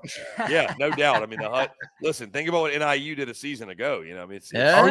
Listen, not for the faint of heart out here. No, I think they can pull the upset. I'm kicking myself a little bit for not being bold enough to pick it, to be honest with you, because I picked it over the summer. I did pick Mississippi State to win this game, but Tennessee's just so much better offensively than I thought they were going to be. So I got to go with the Vols. But, yeah, it definitely can happen. Okay. Have you ever heard a cowbell before, Bucky? It can happen. Trust me. Oh, listen, I sat there with my wife watching a game 2 weeks ago, and she goes, "What the hell is all of that noise?" She goes, "Is that the band?" I said, "No, that's the cowbells." She goes, "How the hell do they get to bring all that shit into the stadium? All that noise." I've not been in. I can't even imagine sitting there listening to all that. There's only 2 venues, 2 cities I have not been to yet: Starkville and Lexington, Kentucky. So I have never endured the cowbells firsthand. It will happen at some point. Maybe this football season. Who knows? Yeah. But yeah, I mean, it's a one-of-one experience. That's for sure. Yeah, it's one that I will not be making, even though Texas is playing at Mississippi State. Oh, come on. You want to go to Stark Vegas, BK. I might go to Stark Vegas, but not for a game. I'll just I'll do all the other Stark Vegas stuff, whatever that is. CP, 2 massive games this weekend. Obviously, you'll be at one of them, so we'll talk about that one first. Alabama at Georgia. Yeah, a game lost a little bit of national flair because Bama got embarrassed week 1 against Florida State. So it's not a top 10 matchup. Bama's number 17, Georgia's number 5. But look, everybody knows Georgia's been the creme de la creme in the SEC, but they haven't been able to beat Alabama. And last year, you brought it up earlier. You were at that game in Tuscaloosa, one of the best games, maybe the best game of the entire 2024 college football season. Kalen DeBoer, he had some flaws last year, but he did beat Georgia. The jury's still out on him. How big of a game is this for Kalen DeBoer? And do you think Alabama can go into Athens and continue their hot streak against Georgia? Oh, it's a massive game. Yeah, we actually did a segment that'll drop yesterday with a buddy of mine who covers the Crimson Tide for Tide 100.9 down there. And I mean, yeah, just talking about the game, he's mentioning, because this is one like I think in my mind, it's like, hey, if you go into Athens and you lose to Georgia, it's a forgivable sin, right? I mean, it's a tough place to play. Georgia's an elite team. I don't think they're looking at it that way. I think they're looking at it like, hey, our backs are against the wall. We got to have it, right? After losing to FSU in week 1. This is kind of the redemption game for them. Like, right? Like you lose to Florida State, you get embarrassed on a national level. You beat ULM, big deal. You beat Wisconsin, whoop-de-doo, whatever. This is the game where you get back on track and you kind of show the country, hey, week 1 was a fluke. You get to try to prove week 1 was a fluke. Again, talking with him, my buddy, he's essentially saying that, yeah, I mean, if you lose this game, talks of the job status. And I mean, it's a big game. It's if you fall to 2-2 and you're staring down the barrel of the simple fact that, you're going to face Vanderbilt the next week and they're going to be 5-0 and ranked higher than you are. So, that will be a tough pill to swallow if you're a fan of the Crimson Tide. Yeah, it's a massive game for both sides, those guys. It is. I mean, again, I think there's more pressure on Bama because you already have a loss. If you lose this game, I don't see you tight-roping your way to 10-2. I mean, your schedule, you still have tons of pitfalls. Vandy at Mizzou, Tennessee at South Carolina, LSU, Oklahoma at Auburn. I mean, it doesn't get much easier for you. But there's that cloud hanging over Georgia, right? Beating Bama in the regular season. I mean, you haven't done it since 2007. You haven't beaten Bama in Athens since 2003. The last time you played them in Athens was 2015. You got straight up boat raced on your home field. Here's the key stat, though. A couple key stats. There's so many stats in this game and trends. Yeah. So if you want to pro Georgia the stats, if you want to talk about some stats that are positive to Georgia, Kalen DeBoer has been abysmal on the road. He has 4 losses on the road. All 4 of his losses at Bama have come on the road. Here's the good news, because Kirby Smart's 1-6 against Alabama, right? He's 0-0 against them in Athens. So, I mean, like, if we want to talk numbers, those are the numbers. He's 0-0 against them in Athens. He ain't played them there. Yeah. And like I said, Sanford is a place kind of like Bryant-Denny, kind of like DKR maybe, where it's like it's not looked at as like the most intimidating, most hostile atmosphere. I mean, you guys were the ones that told me last year, and other Texas fans, at times it becomes more of a, hey, they show up to be entertained, not engaged with the game, more of like, hey, let's sit back. Winning should come with price of admission. We'll golf clap when we do well, but we don't have to be like LSU fans or some other, like, we don't have to be like crazy like that. Sanford will be that way Saturday night.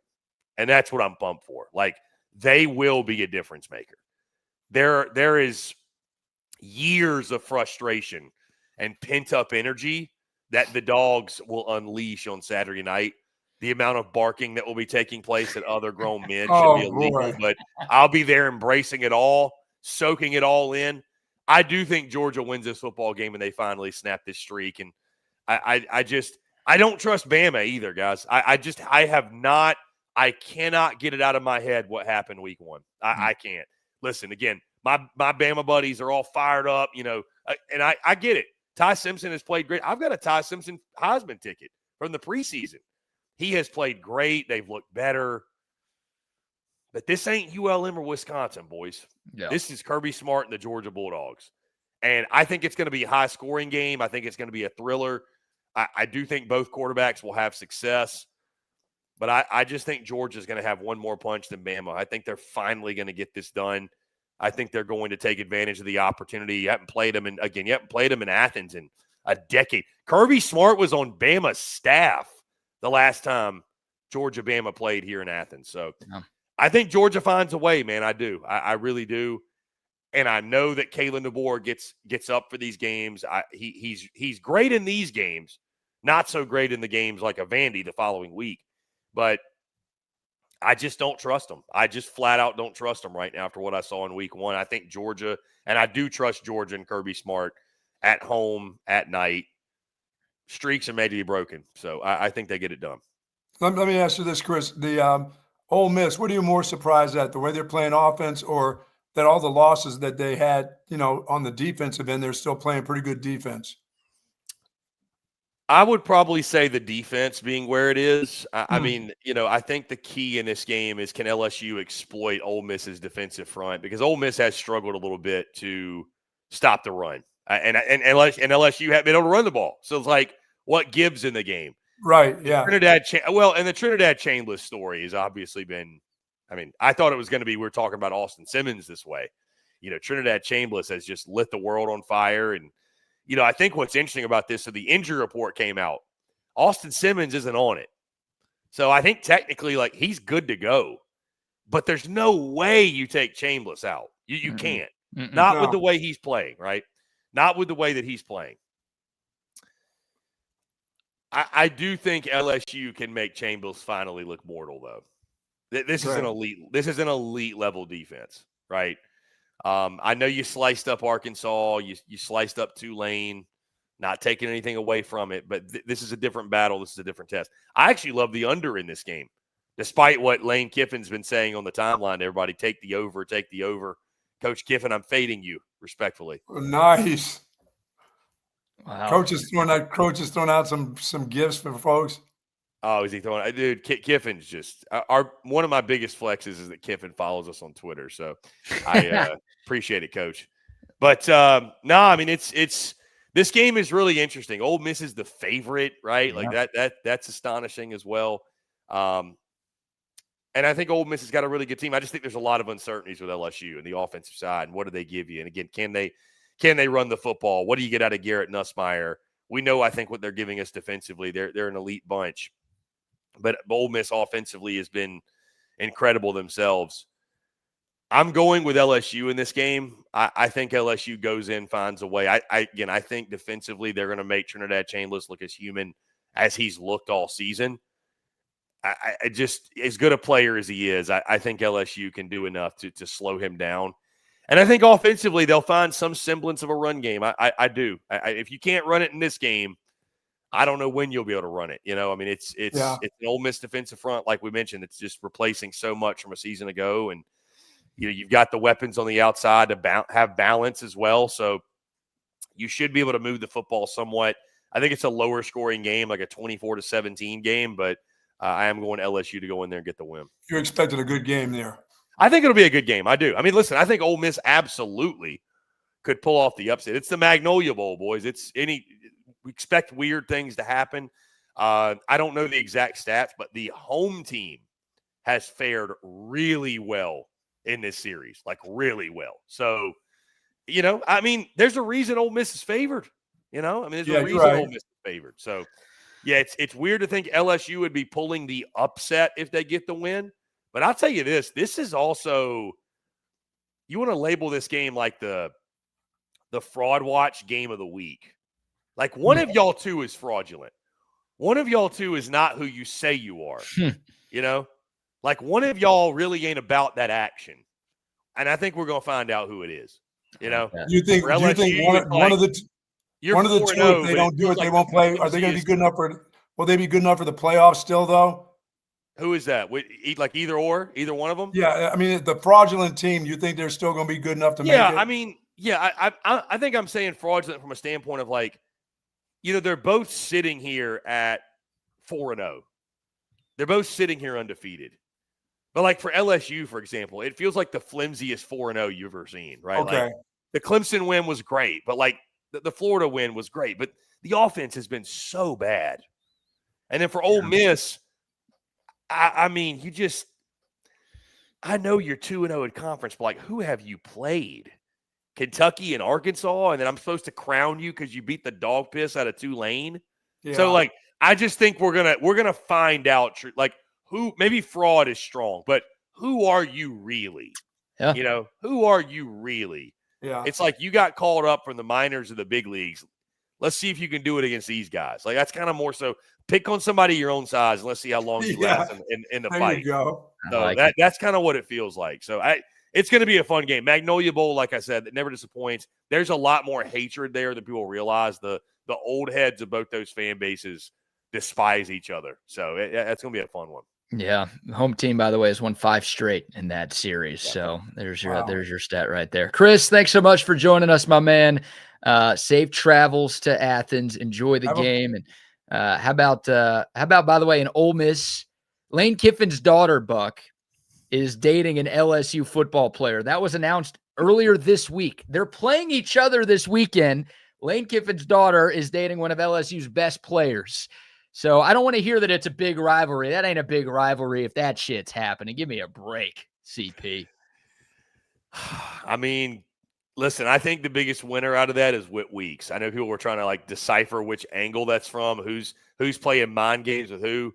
But I mean, I give the kudos to Whit. You're sacking the quarterback and you're sacking the coach's daughter. That's a pretty impressive week at the very least. So, hey, listen, I'm let the trash talk begin. If I'm Whit Weeks, there's going to be some trash talking there. If I'm Whit Weeks, I am. I'm playing that to my advantage for sure. That's amazing. You're the man, Chris. We'll talk next week, brother. Enjoy the weekend. Yeah, BK Buck, y'all the best. We'll do it again next week. Yeah, there you go. Chris Phillips from SEC Unfiltered, kind enough to join us normally on Tuesdays, but this week on a Thursday, talking all things SEC. He's dating one of the LSU dudes. And it was just announced this week.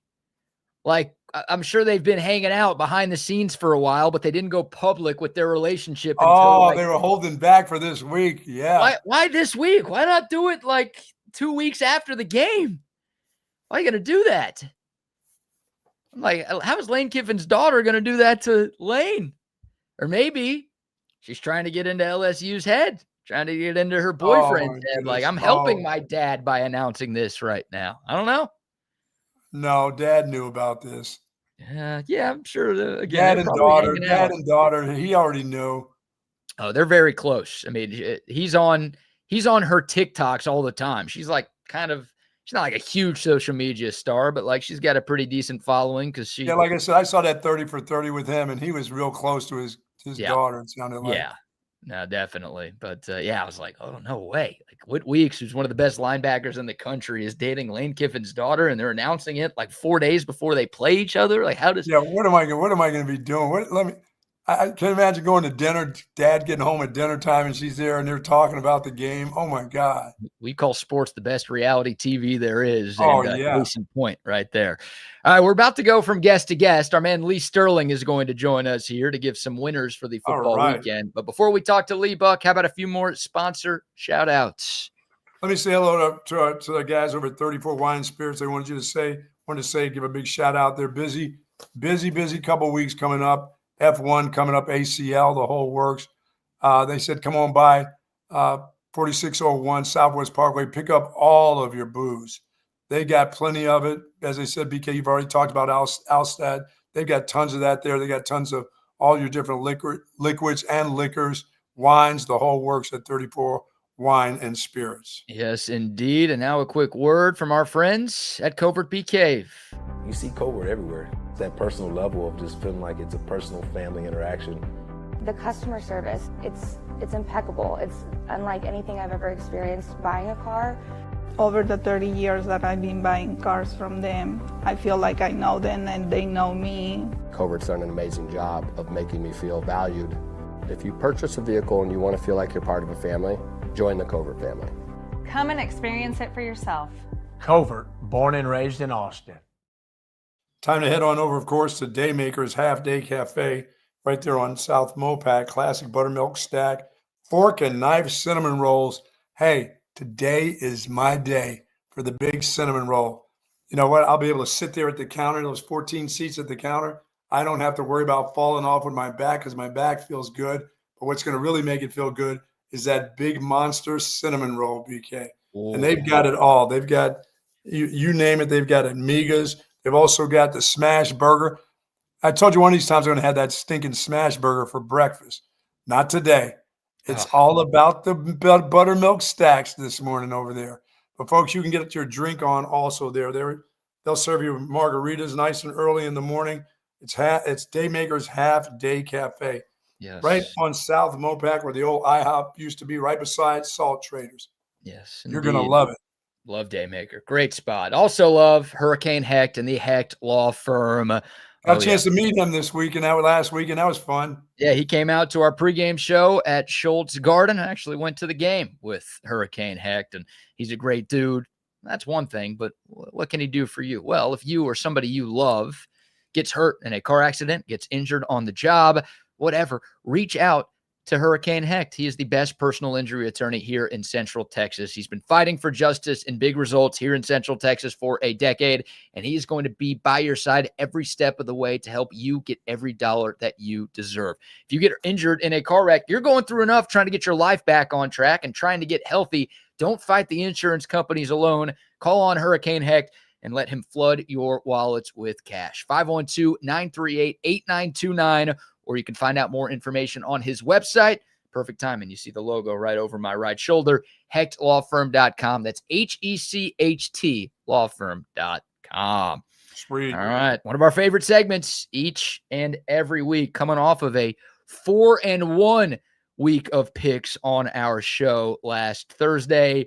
The best handicapper in the history of the known universe, Lee Sterling, joins us now. And, of course, our weekly segment with Lee, brought to you by our great friends at Joe Cohen & Son Jewelers. Lee, Shana Tova, how are you this morning? Thank you. Happy New Year to you. And looks like Bucky celebrates with food. Talking about food, you get really excited, Bucky, huh? I do, man. I do. I'm a skinny little thing, and I need that energy. And that some of our sponsors, some of the great restaurants in this Austin area, Lee, and they've got some specialties that I just can't do without. You know what I've never had, Lee? I've never had chicken and waffles. That's been the big deal since I've come to Texas. Wow. Never had that before. How about stone crabs?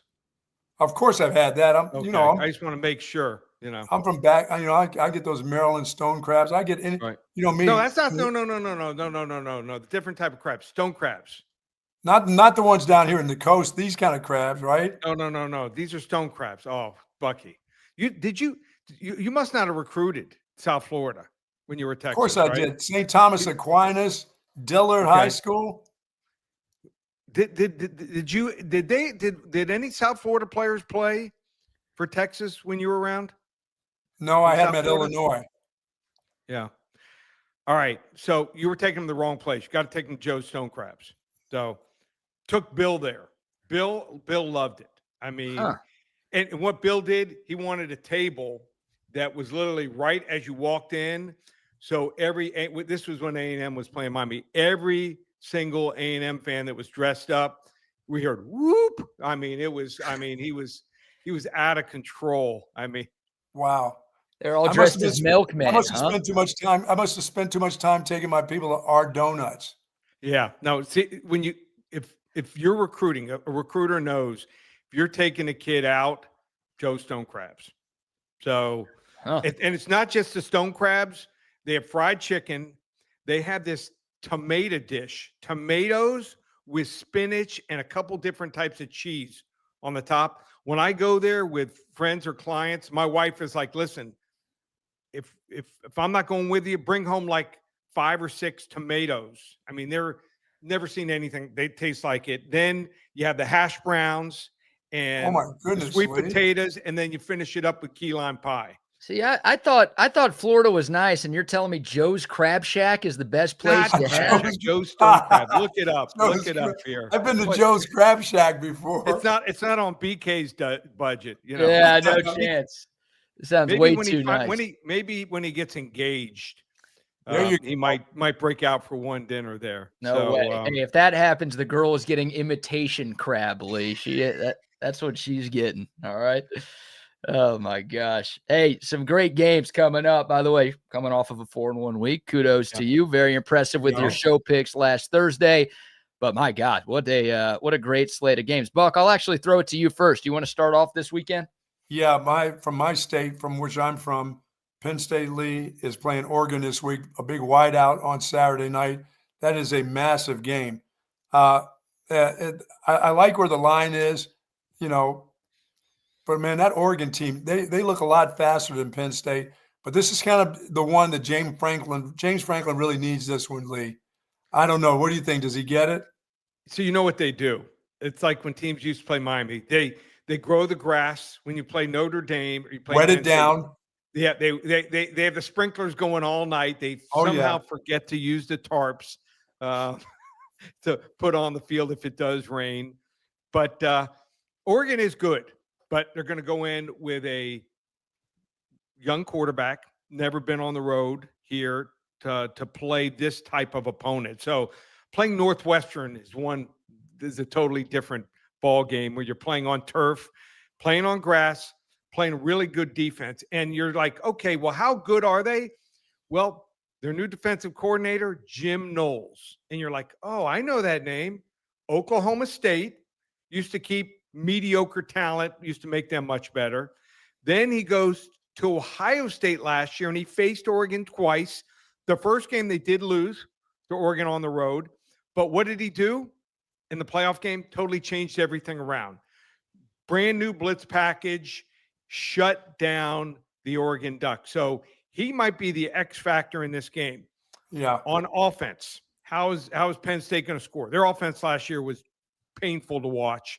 Pretty good running game, but couldn't throw the football.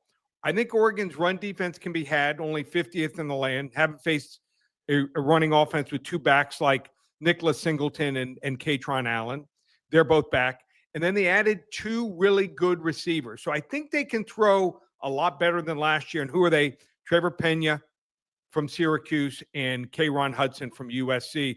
Those 2 guys already 27 catches on the year. It's going to be a whiteout. I think last year's Oregon team would go in there and probably beat Penn State because I still don't believe in Penn State, their coach and their quarterback in big games.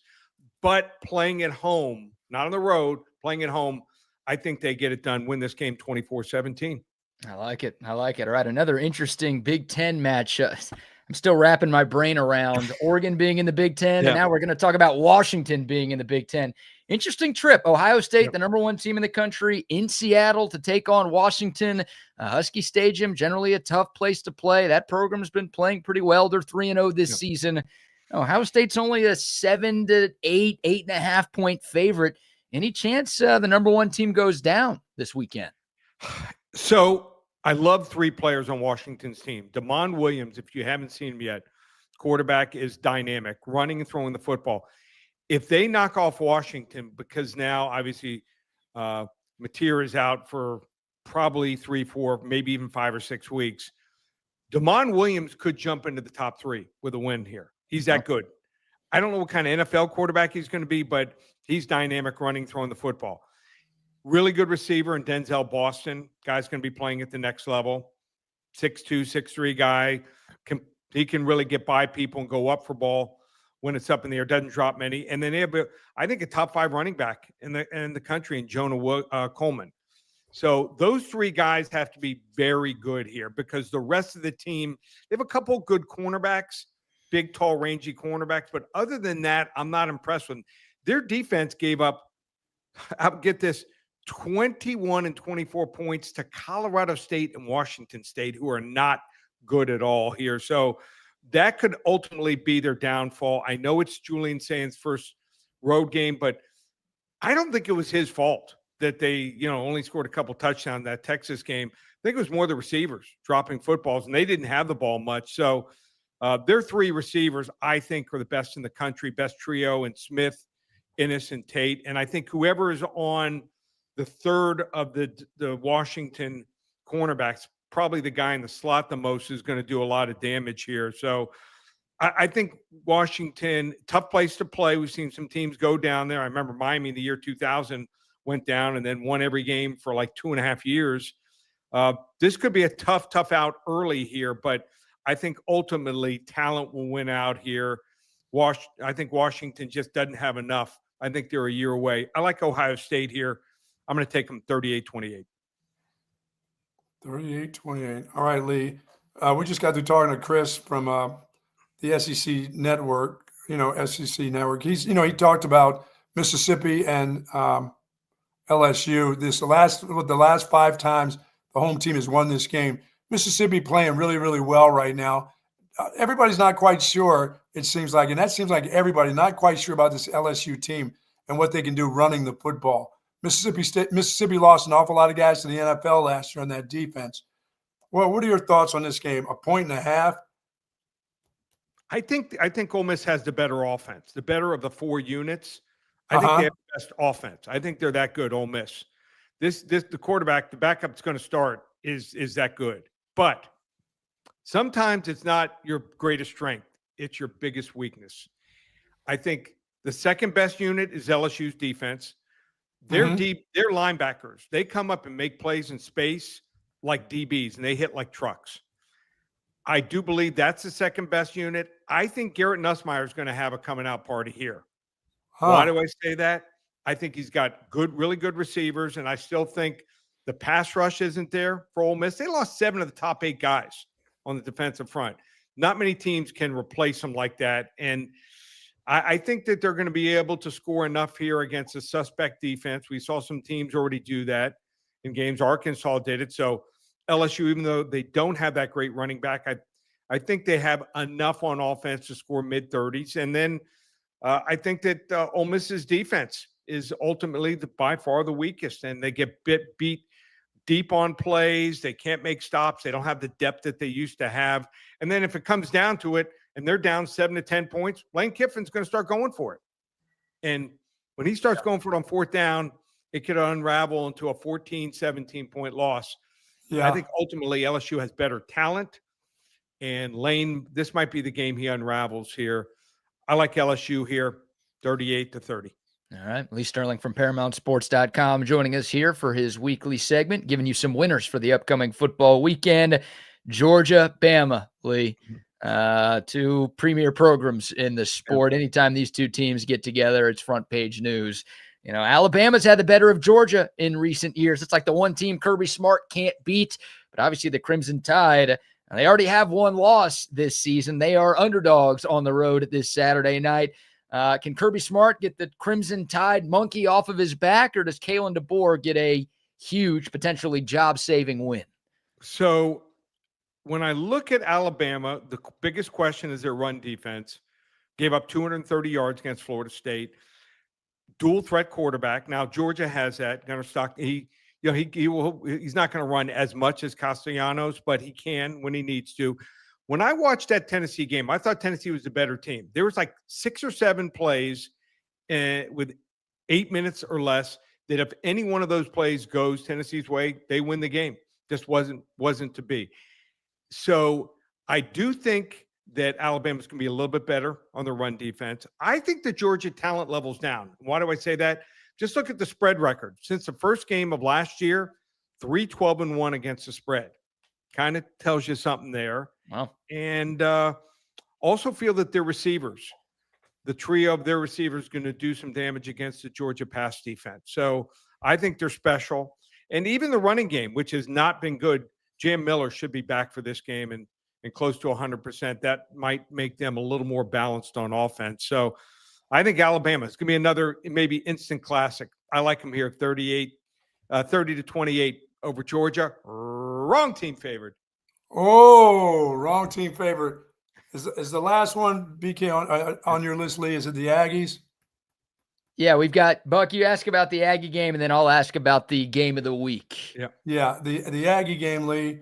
They're minus. It looks like it's -6.5. Auburn's probably still pretty hurt that their basketball coach quit after the OU game because of all the cheating going on up there in the Sooner land. Made a good coach leave. So. Yeah. Aggies, is this an opportunity for Texas A&M to really take advantage of a banged-up Auburn team right now? I think it is. And you look at Jackson Arnold. Kid played his heart out last week. Yes. Offensive line was horrendous. You give up 10 sacks. So yeah. 10. I can't remember a good team that gave up 10 sacks in a game. Now, Oklahoma's pass their pass rush is good. And I don't think A&M is quite there, but they do have 9 sacks in 3 games. And 7 of the last 2. So they're starting to pick it up here. I don't think we've seen A&M's best game, believe it or not, even close to it yet. They have not run the ball well, and I think they're going to start running the ball a little bit better. It's been their passing offense. Mario Craver, I thought he was good. He's incredible. I mean, 20 catches for 443 yards and 4 touchdowns already. We knew Casey Concepcion was going to be good. He has 13 for 237 and 3 touchdowns. These 2 guys have combined for 33 catches already, almost 700 yards and 7 touchdowns. So if they get that running game going, look out. So I just think these 2 guys going down the field and also going across the middle. A lot of not huge receivers have trouble going across the middle. You know, they have the alligator arms when the ball's thrown. Not these 2 guys. They are not afraid of contact. They use them, doing reverses. They fake reverses, and it gives defenses problems. So I just don't know if Jackson Arnold, after that game, mentally playing his old team, physically, he's got to go home, practice. He's beaten up. Get on a plane and now play a team in front of 100,000 fans. I mean, A&M, if we see them have a big performance here, they could jump into the top 5. Yep. And their quarterback, pretty dynamic. He came up big when he had to. He could end up being in the top 3 in the Heisman voting, or at least where they start pulling these guys because of Mateer's injury. So, and also Beck's not playing this weekend. I think this is going to be a statement game here for A&M. I think they win and cover by double digits, 31-20. All right. Last but not least, Lee, September to remember continues. Your game of the week. When we were talking about a little bit earlier, Tennessee in Starkville taking on Mississippi State, potential upset in the SEC. If folks want your pick on that game and all of your picks this weekend, how do they find you? Everyone thought this game was going to be a joke when they looked on the schedule. Now, all of a sudden, Mississippi State undefeated, and Mississippi State surprising some people. I mean, they got a chance to do to get a couple wins and get to a bowl. So you want to find out if Tennessee rolls here by double digits, or can Mississippi State keep it close or get the upset? Just call. It's called 800-400-9741. How about that name, Fluff, the running back for Mississippi State? All first name team, Fluff. Yep. Fluff is great. We had Biff, the coach, last week for Michigan. Biff, Back to the Future Pogey, and now we got Fluff at running back playing his first SEC game. He has almost 250 yards. So you want to get that game for free, 800-400-9741. We've got September to remember, 1 week left, $97. All my phone selections were coming off a 5-0 Sunday and Monday in the NFL. Hope to keep it going there. $97 if you use coupon code SAVE100, or we're rolling it out early, not October, Locktober. There you go. 5 weeks, $497 with coupon code SAVE100. So you get everything through Halloween night there. Comes out to less than $100 a weekend. ParamountSports.com. And I'm also, as soon as you get off, you guys, any of your listeners, they want more gambling, just go to YouTube, type in Locked On Bets. I do a daily podcast with Kevin Rogers, going to give away 4 or 5 free selections every day in football, UFC, baseball, and coming up, college basketball and hockey. So check that out. Go to YouTube, type in Locked On Bets, hit the subscribe button.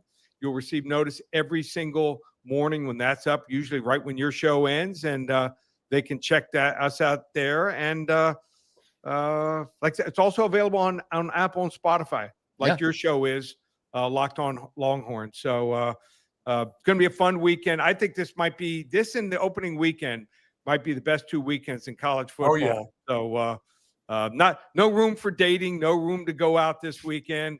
Ordering in the food. I filled up on Tuesday. I had 2 sets of two couples wanted to come over. And so we had to partition it to the early games, the midday games, and even the night game. My brother even wanted to come down from Jupiter.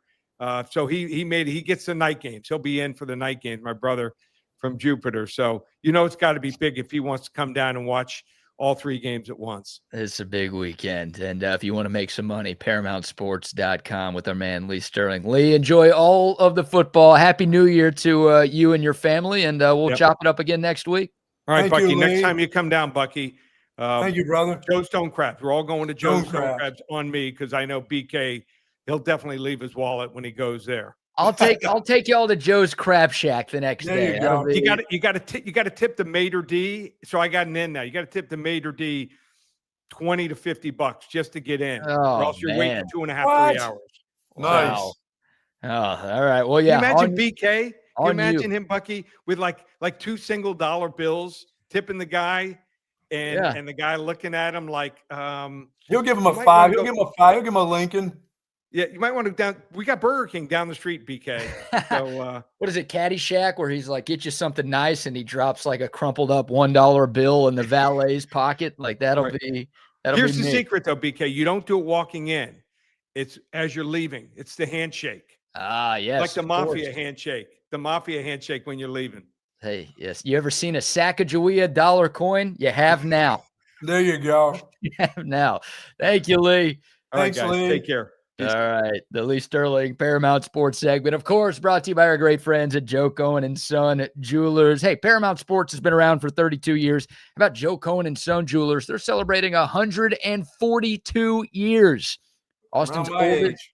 Yeah, about your age, a couple years away from your age. They've been around since 1883. They're Austin's oldest family-owned and operated business of any kind. We've told you all about the beautiful jewelry, the amazing prices, the exceptional value, the Texas Sports Unfiltered discount, all of those great things, plus free gift wrapping, the free downtown parking. They are the jewelry professionals. They are the diamond experts. They get you what you need. You don't need to know anything about jewelry. You just have to know Bill Cohen and his great team at Joe Cohen and Son Jewelers. Their reputation, that's all they have. That's all they care about. And they've lasted for as long as they've lasted because they treat people the right way and they take care of everything for you. 142 years now. Nobody does it better. 611 Congress Street, right in the heart of downtown, or you can find out more online at joecohenjewelers.com. And sorry about that. Chris is on SEC Unfiltered.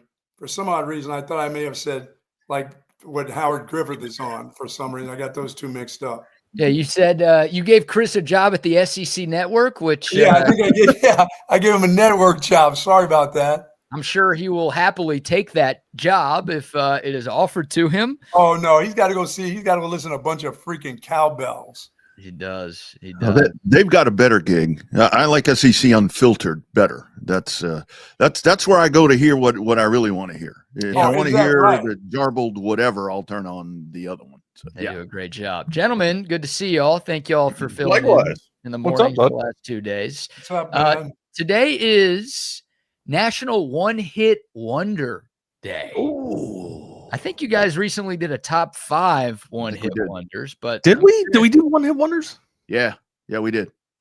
We did. The three of you guys. Any of your favorite one-hit wonders? Frida Payne, Band of Gold. How's that? You'd know that song, Rodney, right? I know that one. Yeah, I know that one. I know that one. Frito Lay? Frida Payne. I think it's Frida Payne, Band of Gold. Yeah. Okay. I guess the first one that just jumps off the top of my head is Take on Me, right? Like that's the number one. Or I mean, I guess Dexy's Midnight Riders, Come On Ali. There you go. Those are the two that pop off the top for me. So does Achy Breaky Heart count? No, Achy Breaky Heart. Billy Cyrus had more songs, right? He did. Billy Ray Cyrus. Yeah, I think God, there's some great ones out there. I think my favorite one-hit wonder song of all time is 8675309 by Two-Tone. I love that one. It's a jam. Yeah. Also, Jump Around by House of Pain. Everybody knows that song.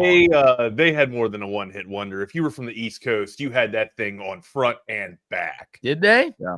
Whitey Ford Sings the Blues was just a follow-up to House of Pain. Wow, listen to that. Oh, stand corrected. We are talking about hits. You're allowed to have other songs if you're a one-hit wonder. You said you had hit wonders. They didn't have any hits. They only had one hit. They had some albums, but they only had one hit. I like I really like Somebody's Watching Me, that Rockwell tune. Oh yeah. That's a good one. It's still good to hear that one. And it's like I've noticed that a lot of the one-hit wonder songs, they become like jingles. They end up revitalizing their life in like a commercial. Yeah, so it's Michael Jackson. Yeah, Texas Michael Jackson. Midnight Runners. How's that one? Yeah.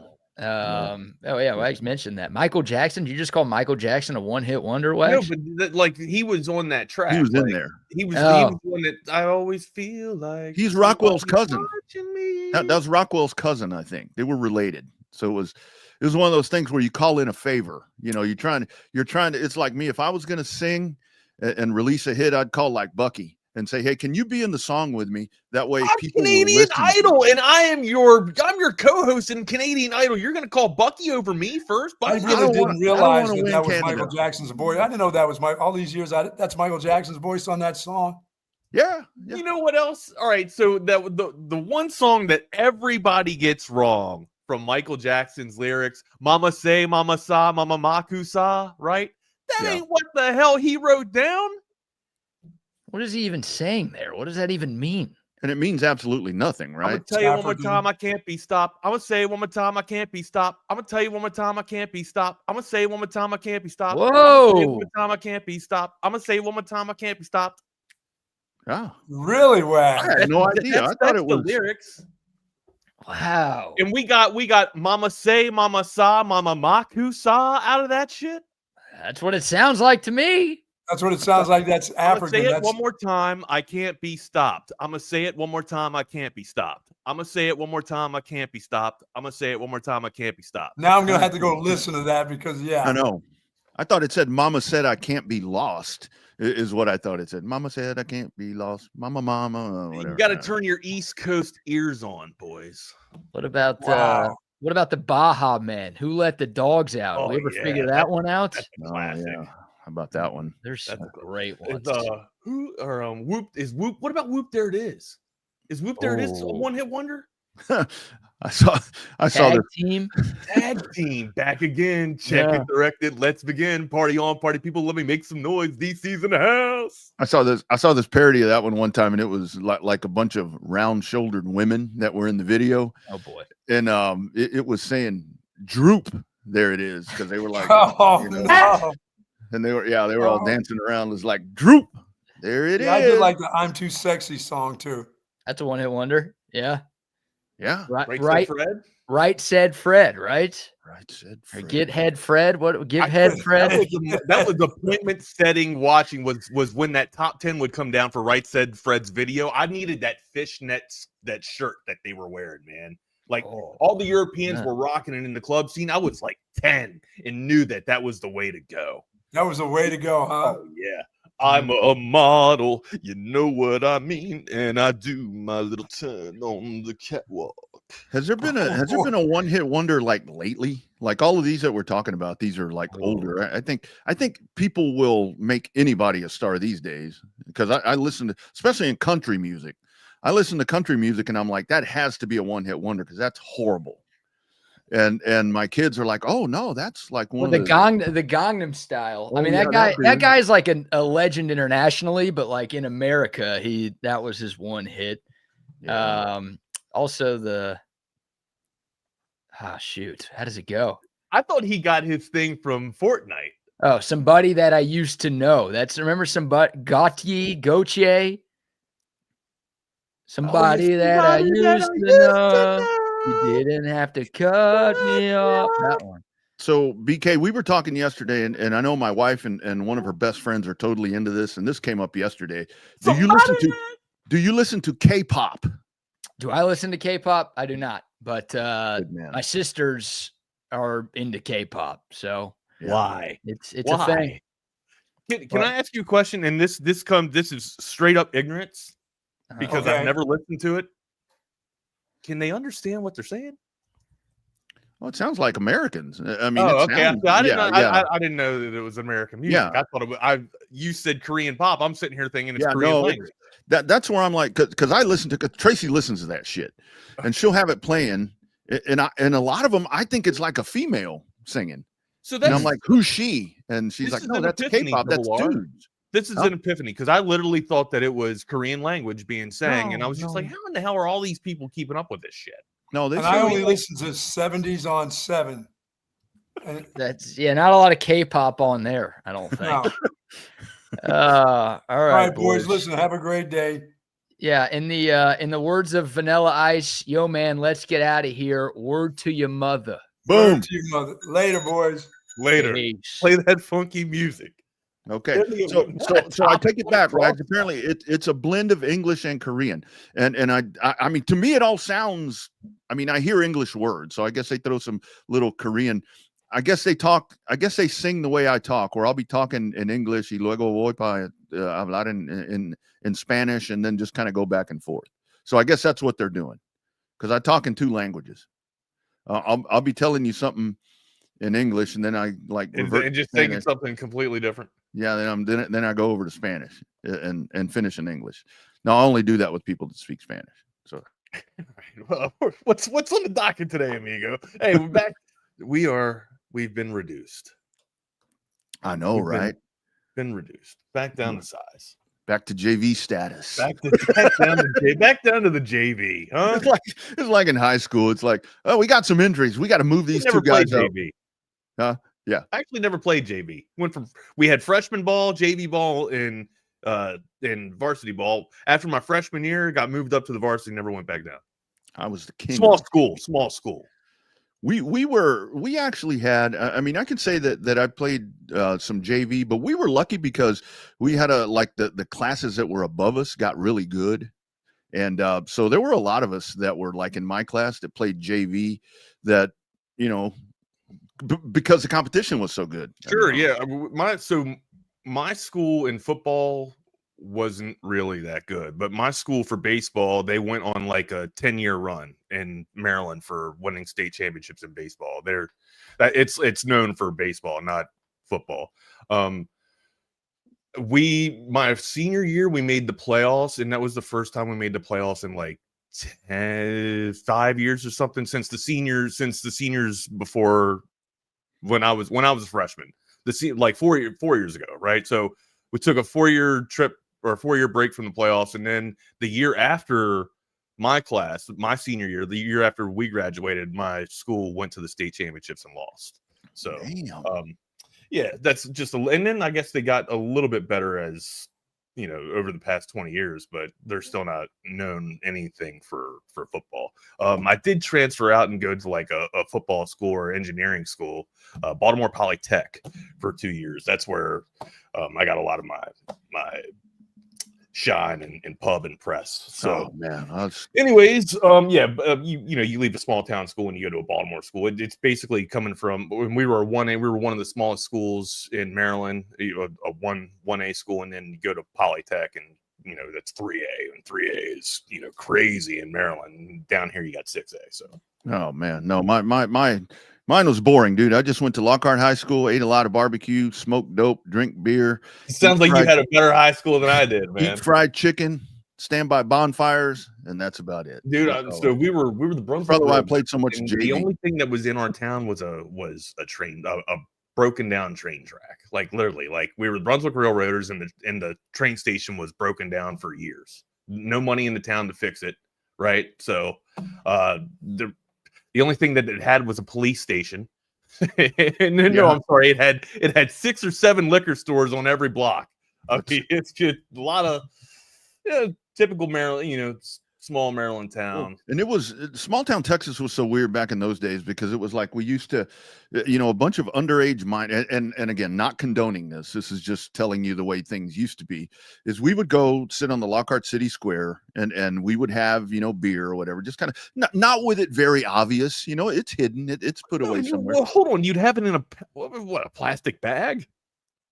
Yeah, I mean, we'd have it in a trunk or in somebody's paper bag truck or whatever, and you'd have it in a cup. I mean, kind of the whole red Solo cup thing back in the day, to where and we just sit on the square, everybody getting along, drinking beer, and just kind of whatever. The cops would drive around or whatever. I mean, and you had to know, just make sure nobody was.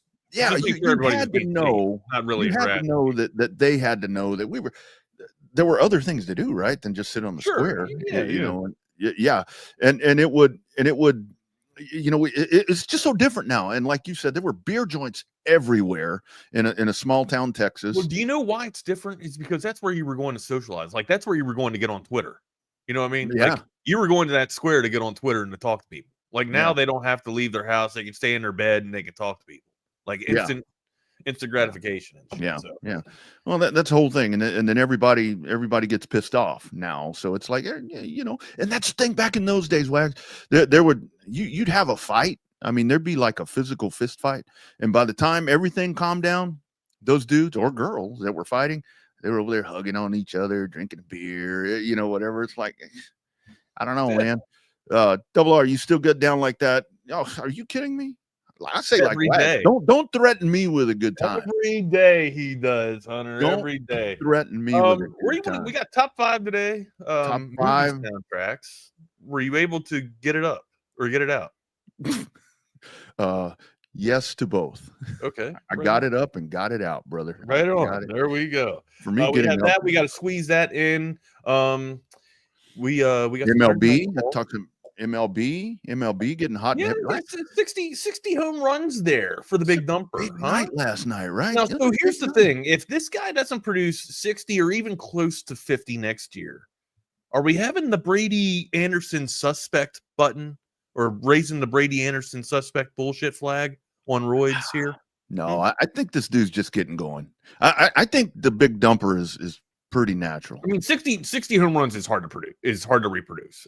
Yeah. It just is, right? But if he gets close to 45 next year, if Kyle Riley gets close to 45 next year or 50 next year and comes up somewhat close, like I'll be okay with the no conspiracy theory. Hey, Kyle Riley was on roids the year he had 60 home runs. Okay.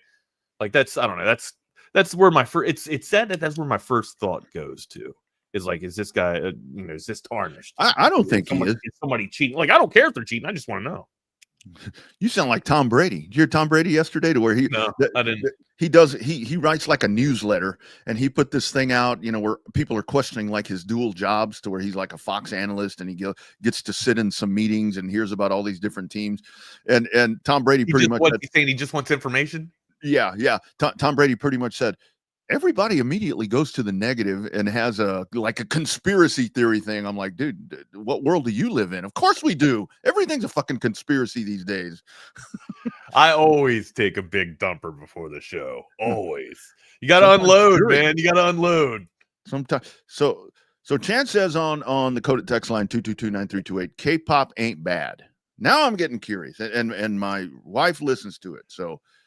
And one more, the only other really, I guess, experience or some type of influence I've had with K-pop has come from this video game called PUBG, right? I guess there's a band called Aspera. If I'm naming this or remember or having good recall on this, I think they're Aspera. And it's a group of 4 Korean ladies that are in a girl group or a K-pop group, right? And then before that, it was like one, I can't even think of the name of the band, but the song was called Butter, just like butter. Those are the only K-pop things that I know. But it makes sense for the game of PUBG to influence like some Korean pop stars or whatever, because the studio Crofton is from Korea, so South Korea. So to me, and that's your nerd talk for today. To me, what I've heard about, what I listen to or what I hear, it's not like I sit there and like get all into what she's listening to, which I guess I probably should, because when you're not growing together, you're growing apart. Thank you very much, Katie. I think it's one. It just sounds like pop music. I'm like, okay, whatever, then it just happens to be that's K-pop. That's some Korean. No, I'm a fan of pop music. I just didn't understand. Like I literally thought K-pop was Korean pop. Korean language. Like I didn't think that it was all American hits. But anyhow, that's enough of the pop references. So, where do you want to go now before we get back into British pop? I'll take this thing all over the country, man. We'll get into British pop and then we'll never get off of it. You just wait till we go to Mexican pop. Synth pop here. We'll go to Mexican pop here at some point. Mexican pop. Is there a Mexican pop? I'm sure there has to be, right? Kind of Tejano music is just kind of, I guess you would call it Mexican pop. Tejano music does feel like pop music. It feels like pop. Tejano music is fucking great. I will tell you. Like Selena was pop, dude, was it not? I love Tejano music. I like the rhythm. I like the beat. It's great. A lot of people, when they think of Mexican music, they think of, always the bass and a guitar. But no, so I think of the Spanish guitar when I think of Mexican music. I think of like a lullaby, like a good squeeze box. You got to have.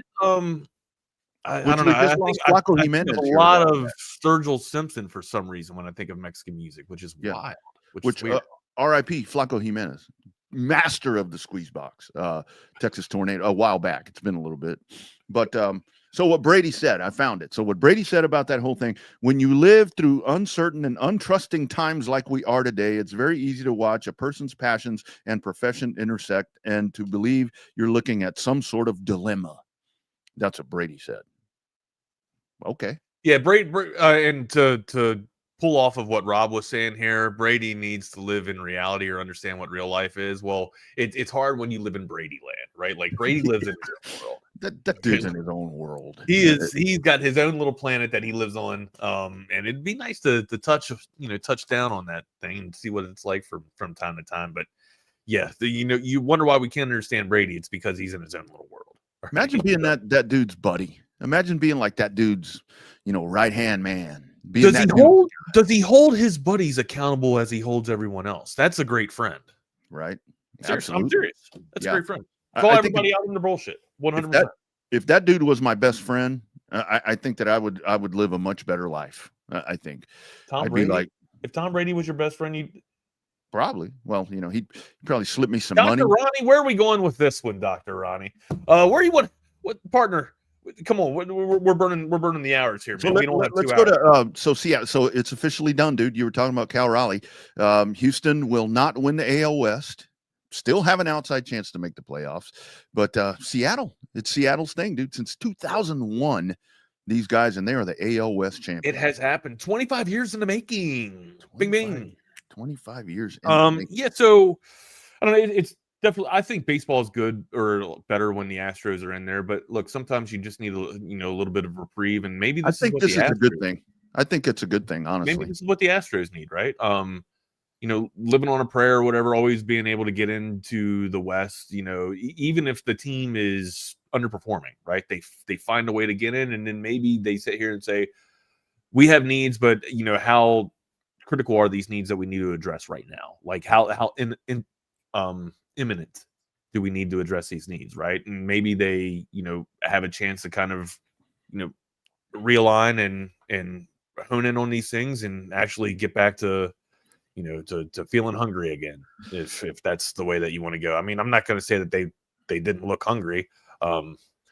It's the Mariners have the arms, and they definitely got the lumber this year too. So it's felt like the M's have been close a couple of years now, and it's finally been the year that they've turned the tide. So we talked about this. Credit to the M's. Yeah. It's good to see different teams in there, right? But it feels, for me, when I see like the Yankees, even though I have disdain for the Yankees, when I see the Yankees in postseason baseball, it's just good for baseball. It just because that's where the talent is, man. You buy up all the talent. That's where I want to see the talent in postseason baseball. Yeah. And I think for the Astros, but I like watching the talent too. For the Astros this year, it's been inevitable, because I remember around the All-Star time to where all of this was starting to fall apart. It's like, how are they winning at that injuries, point? Man? They just couldn't stay injured, or they couldn't stay healthy.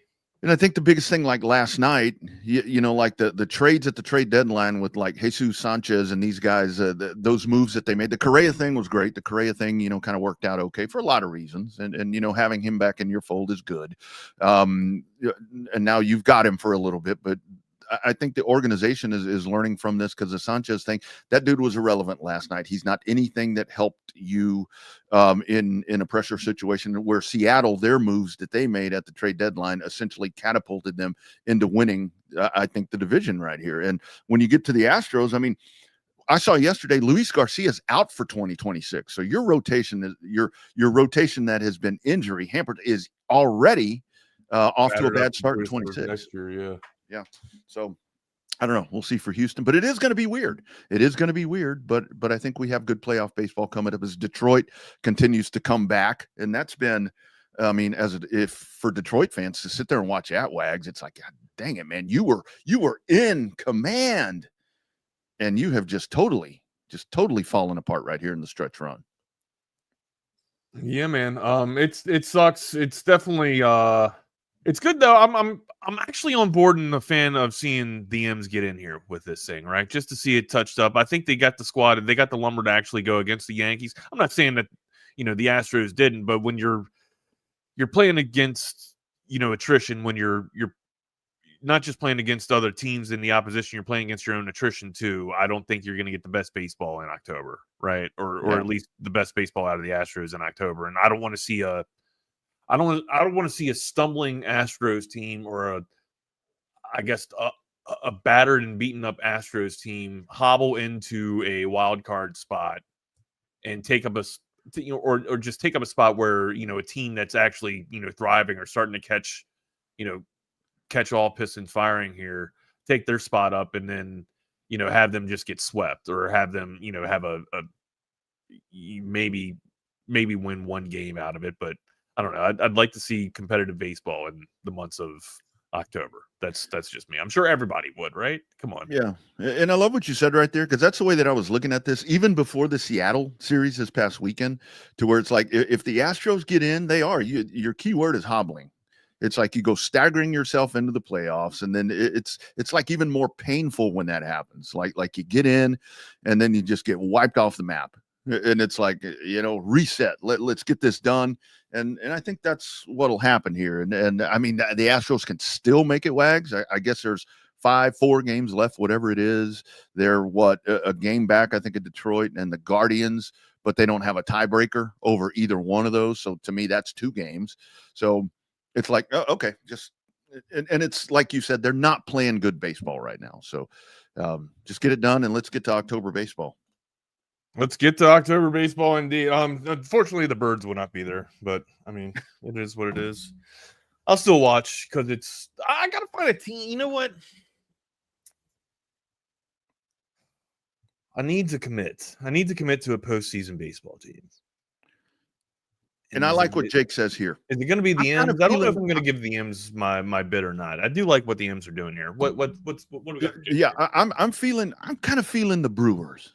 You know, it's kind of one of those teams to where it's like, you know, I could get on with Milwaukee. I think I could do that.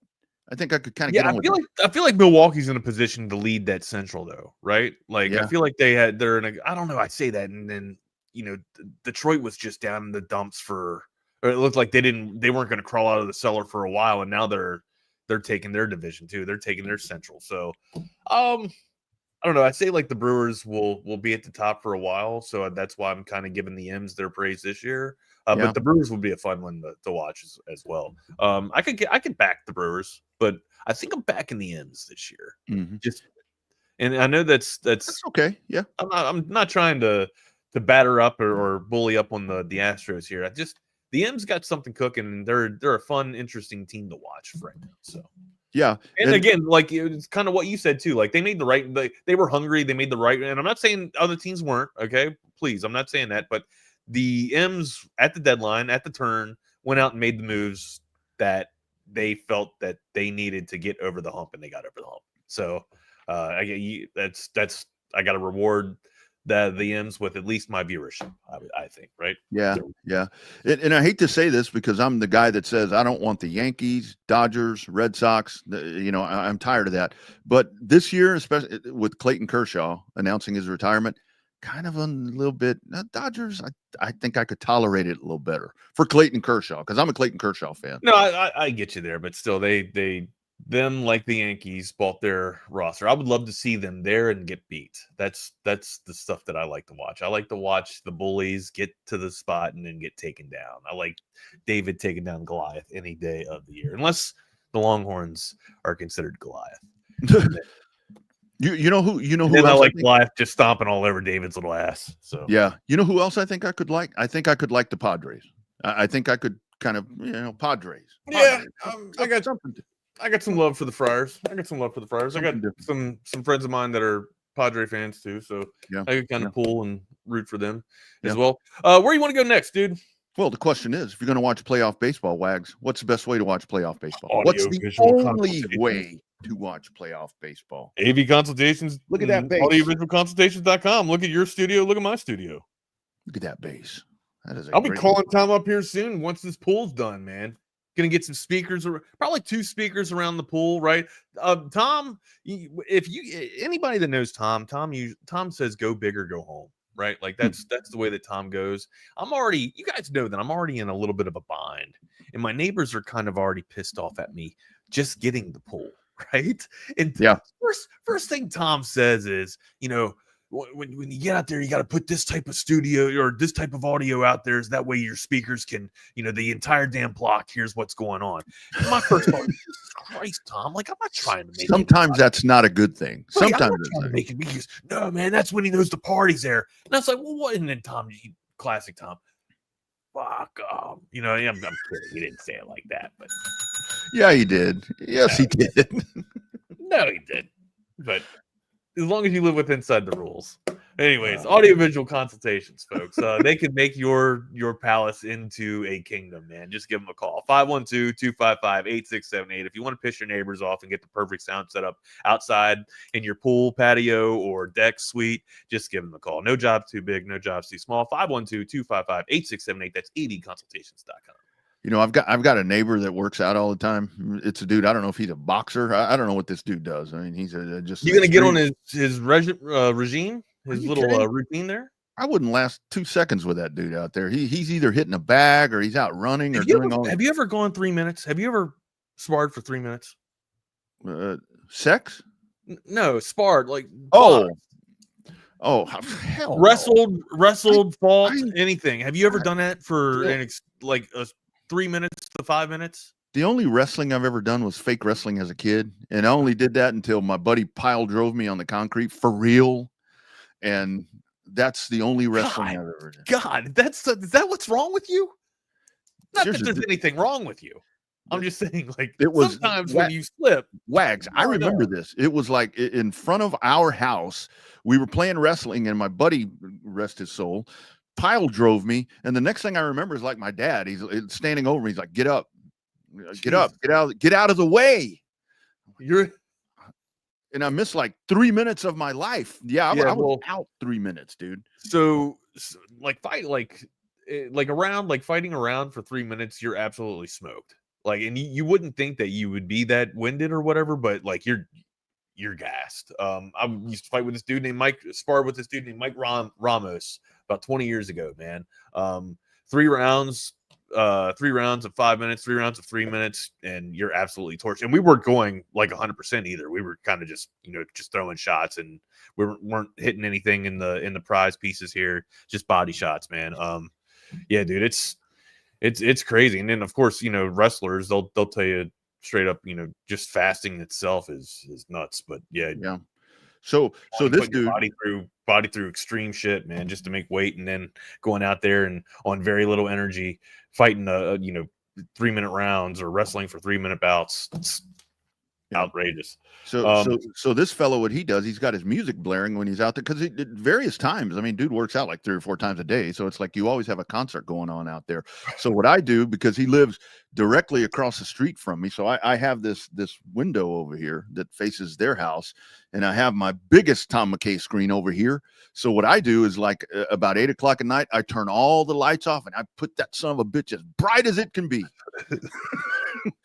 right across the street. The burbs, baby, the burbs. It's like sometimes I put on dog TV and shit, and I'm like, I can see it over there, man. That's the thing, right? If the neighbors think they're upset now, wait till they see the big effing TV that's going to go for movie night every night that's in the damn backyard. So I can't wait. It's going to be a good time. So make sure you guys are giving AV Consultations a call. They can do any job that you need, any job. No job's too big, no job's too small, like we say. Just get in. Now's the perfect time, man. Longhorns got a bye this week. If you're, wanting to get something in right now and have a little bit of reprieve and kind of do the upgrade, this is the perfect week to do it, because you don't have the Longhorns playing on Saturday. But you got some good ones on Saturday, though, amigo. That's right. That's right. Slate. That's right. Where do you want to go next?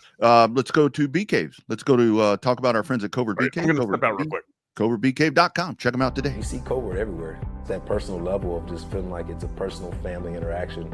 The customer service, it's impeccable. It's unlike anything I've ever experienced buying a car. Over the 30 years that I've been buying cars from them, I feel like I know them and they know me. Covert's done an amazing job of making me feel valued. If you purchase a vehicle and you want to feel like you're part of a family, join the Covert family. Come and experience it for yourself. Covert, born and raised in Austin. Indeed, nobody beats a Covert deal. Not now, not ever. Speaking of bye week, don't forget, I got the lid on today. It is a St. Jude's walk that's coming up Saturday morning, 9 o'clock over at the Pitch. That's over in 78753. Be sure and find the location right there. Come on out and join us. And if you can't join us, find a little bit of time to donate. And we've got our team together with Texas Sports Unfiltered. To donate to our team, donate somewhere within the St. Jude's event right there. We'd love to see you out there. Temperature is a lot more pleasant. I don't know how long this walk is, but I'm looking forward to doing it. I've got some friends that are going to come out. BK will be there. I think Patrick Davis may be out. So, you guys come out. And great way to spend a bye week Saturday morning, just out doing something for folks that can really use our help. So if you get a chance, come on out and see us. McCall Custom Homes, McCallCustomHomesATX.com. You're looking for that outdoor project like Wags is going to have once the pool is all done. The indoor stuff, you're looking to renovate. I'll tell you again, the big three, if you're looking to renovate and add value to your home, it is the kitchen, it is the living space, and it is the primary bedroom or bath. Those are the spots that you want to do it. Interest rates kind of up, kind of down. If you're looking to build on your equity, the best way to do it is to renovate those areas right there. Just renovate something and make it more modern. Our house now, you walk in here, It was built back in, like I tell you guys, 1988, 1989, but just the different projects that we've done. You come in here now, you roll up, and it looks totally modernized. And a lot of that due to our friends at McCall Custom Homes. 512-633-9580. Call or text our man Mike. Get that free estimate, but you got to mention Texas Sports Unfiltered. Be sure and mention TSU. For 40 years, family owned and operated. It's a father-son team. And let me tell you something, guys. One of the best parts, I mean, dealing with Mike and his folks, it was just unbelievable. But it's the trades. It's the folks that come in because they hire the best of the best. They contract the best of the best to do these jobs. They come in, they tell you what they're going to do. They finish that job off. They come in, they would come in here and they'd say, hey, take a look at this. Is this what you wanted? And it's like, no, that's not what I wanted. That's even better than what I wanted. That's what you get from McCall Custom Homes. Check them out, 512-633-9580, McCall Custom Homes, ATX.com. We build value into your home. And I see Mike actually on that code at text line. Mike's going to be out there as well. Oh, Mike, we're going to be walking the whole time. I'm going to walk with you. I'm going to be chewing your ear up, not literally, but about golf advice. Mike, how do I fix my swing? How do I fix my backswing? Ryder Cup starts tomorrow, Wags. Hey, there we go, man. 6:10 p.m. 6:10 p.m. You mentioned it, dude. Loaded college football slate coming up on a Texas bye week. This is a great time. Mike's bringing the baby. Perfect. I've got a friend, Mike, that's coming out, and she's going to bring her twins, young twins. So we'll have our own little brigade going on there at the pitch on Saturday morning, 9:00. See you there. You ready? I'm ready. Rock and roll. All right. First game on the slate. I mean, I know that we don't have any Longhorns this Saturday, right? But I think the marquee matchup for me, number one, and I've kind of this is the test, right? This is the test. I picked them. I got them as my pick for the national championship, right? The LSU Bayou Bengals here. Can they get through it?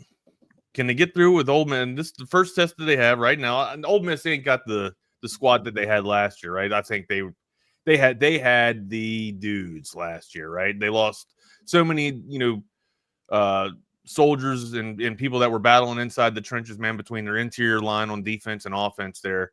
And they lost, some studs, some pieces that were able to make things happen with Jackson, Dart, and Harrison. Look, Lane would tell you too, like, I thought his window of opportunity, he thought his window of opportunity was probably last year, and it was squandered, right? Especially after that Florida game.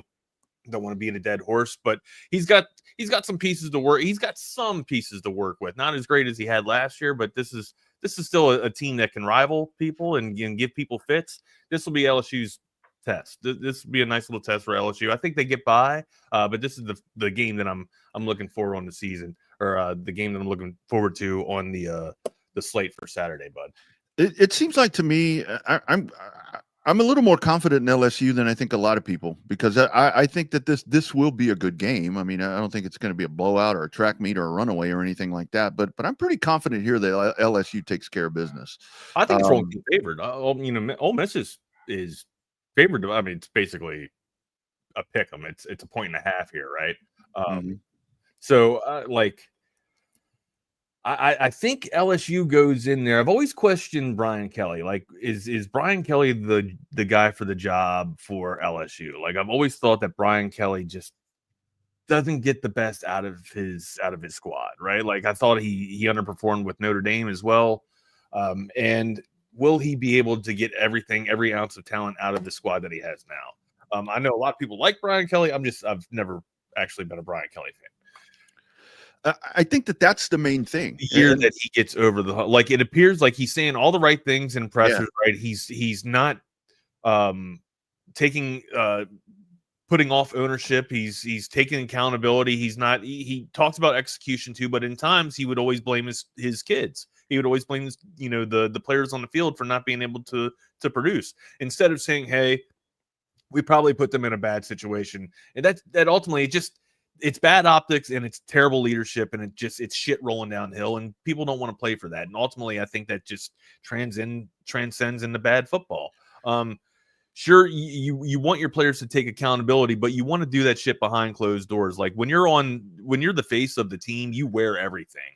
You wear the success, you wear the errors too. You were the failures, right? Like that's leadership 101. You don't pawn it off. You don't pass it off on, especially someone that's learning the game when you're the expert, the mentor, right? That was Brian Kelly's MO in the past. This year, it hasn't been that, man. He stood up for Nussmeier. He stood up for a lot of his players. And, ultimately he has been just a changed man and a breath of fresh air. So I have really no complaints on Brian Kelly this year. That's kind of why I feel like they've turned the tide. It feels like the mental state has been kind of flushed out, and they just got a new ideology there, man. And that's why I'm big on the Bayou Bengals this year.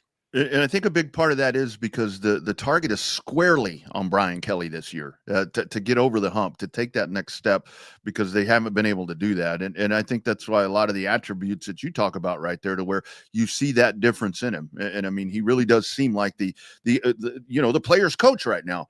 And I think that, especially right now, given what we're seeing in the SEC, to where it's like, it's still and Georgia, Alabama. I mean, the fact that you've got this game and then Georgia, Alabama, because that's the thing where we're kind of waiting for. I think a lot of people are waiting for that breakout Georgia game, and for Georgia. Well, I mean, can you call the 77 that Bama put up? That was 77, or no, was it 55?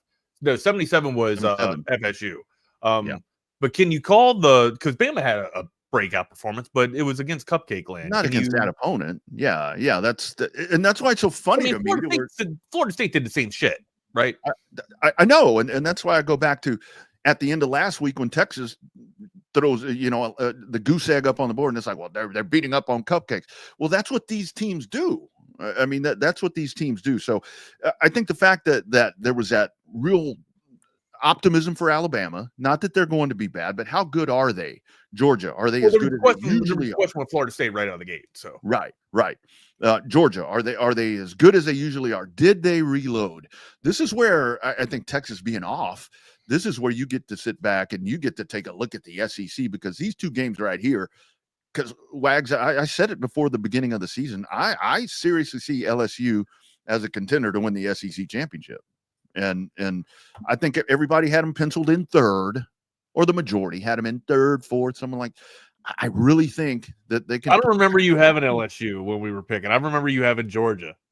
No, I had Georgia. I was like Texas, Georgia. I'm not sure. LSU to me was kind of the one where it's like, no, LSU.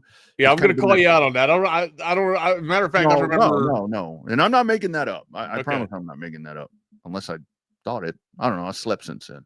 But no, I think what I said was LSU is the sneak up team, is the team that can sneak into this. I think it's probably what I said. But I think LSU, wrong team favored. I'm going LSU here. Yeah, I'm not understanding. I like Ole Miss, but again, I don't think Oxford's that crazy to play, or crazy of an environment to play. I think LSU is going to be able to turn the tail here. Georgia and Alabama, my next game that I have circled here is of course, is Georgia going to be able to put Alabama away early? That's going to be the question, right? If that's kind of been the MO with I guess the Boers Bama team. Like if you can get over on them early, then usually you're going to rattle them. I think that's how I would classify the win that Vanderbilt got on them last year, right? They were able to just get on them early, and they were never able to go away, or Alabama was never able to put them away. Alabama also got in their own way, had turnovers and penalties too. So if Georgia plays Georgia ball, I don't think that this is even like 3.5 is the line on this. I think Georgia could take care of this. Probably. I mean, I don't want to sit here and say tease it up to 7, right? But I mean, I think this could be a 1 touchdown game, maybe 7.5, or maybe even a 10-point game. I'm big on Georgia this year too, right? I love what Gunnar Stockton can do. I know a lot of people had question marks on him, but I love the dual threat quarterback, right? And as long as he can develop his arsenal, his passing attack, and his receivers can catch the ball, Georgia's still a legitimate contender to win the championship, or win the SEC championship, contend for an SEC championship. This is typically where Kirby's teams assert themselves in a moment like this, in a marquee game like this. Like if there is any question, Well, what is the number one thing Kirby tells you that they got to do every game? Win. Win what though, dude? Oh, I don't know. What's he say? Trench warfare. Like he's absolutely huge on it. Like, you got to have the dudes up front. You got to have the dudes in the trenches. That's what he says every time, man. And he understands that if you win the line of scrimmage, which is football 101, you usually are going to be able to dictate the game, right? And that's why he has a lot of success in the or has had a lot of success in the SEC. And that's where Georgia's kind of different from like what we were talking about with Alabama and these guys that are beating up Cupcake 77-0. Where with the Cupcake games, Georgia will win 30-0 or whatever, 38-6 or whatever the case is. And then they come out and they have an opponent like this and they win it. They cover spreads and they win it somewhat handily, is what we've seen from the Kirby teams. And a lot of that because of the trench warfare. I think Georgia will take care of business pretty good here against Alabama, to be honest with you. I think I'm with you because I'm not totally bought in on Alabama. I think their preseason hype was a little much, it seemed like to me. And I think that's proven Saturday, man. All right. You want to get to the slate? To the what? To the top five? What we wrote on the sheet here. We got Thursday Night Football we got to talk about still. We got top five, and we got too little time to get it to. So where do you want to go next? Thursday Night Football. How about the Cardinals? No James Conner. I think that's going to be that's a hellacious loss, dude. That's kind of the heart and soul of that defense or offense, it seems like to me. I think that's going to be pretty hard to. That's Kyler's dude. I do not think James Conner is the heart and soul of the offense. I think what they've developed there with Marvin Harrison Jr. and little Kyler Murray being able to run and get the edge on people, I think that's the heart of their offense, right? Like, I think James Conner's a key cog, but I think they can have oh God, I can't think of the running back, the spell back there for Arizona right now. I'm missing on it. But anyways, I think he can come in there and supplement James Conner's production right now.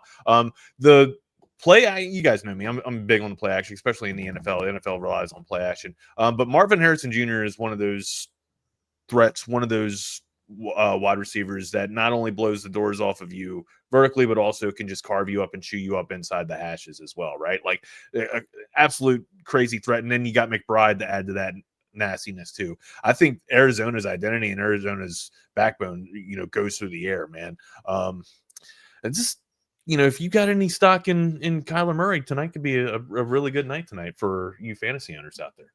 Yeah, I think it would be a good time to showcase the Marvin Harrison Kyler Murray relationship right there because you're going to need it. I mean, because you kind of lost your workhorse back right there, and when you come in with Seattle, I mean, with Sam Darnold. Like this isn't like the Dan Quinn Seattle Legion of Boom or anything, but this defense is pretty like they're averaging what 10? What are they averaging here? 15. They're averaging like 15 points a game that they're allowing. So this is a fun matchup when you start looking at the intangibles. When you start looking at stats and intangibles, I think we're going to have a good Thursday night game. I don't think this is going to be a ho hum shitty Thursday night game. Usually you get like barn burners. It's polar opposites, right? They're either like blowouts or dumpster fire or 10-7, like duds, right? There's never like in the middle. I feel like there's never really that many in the middle games here.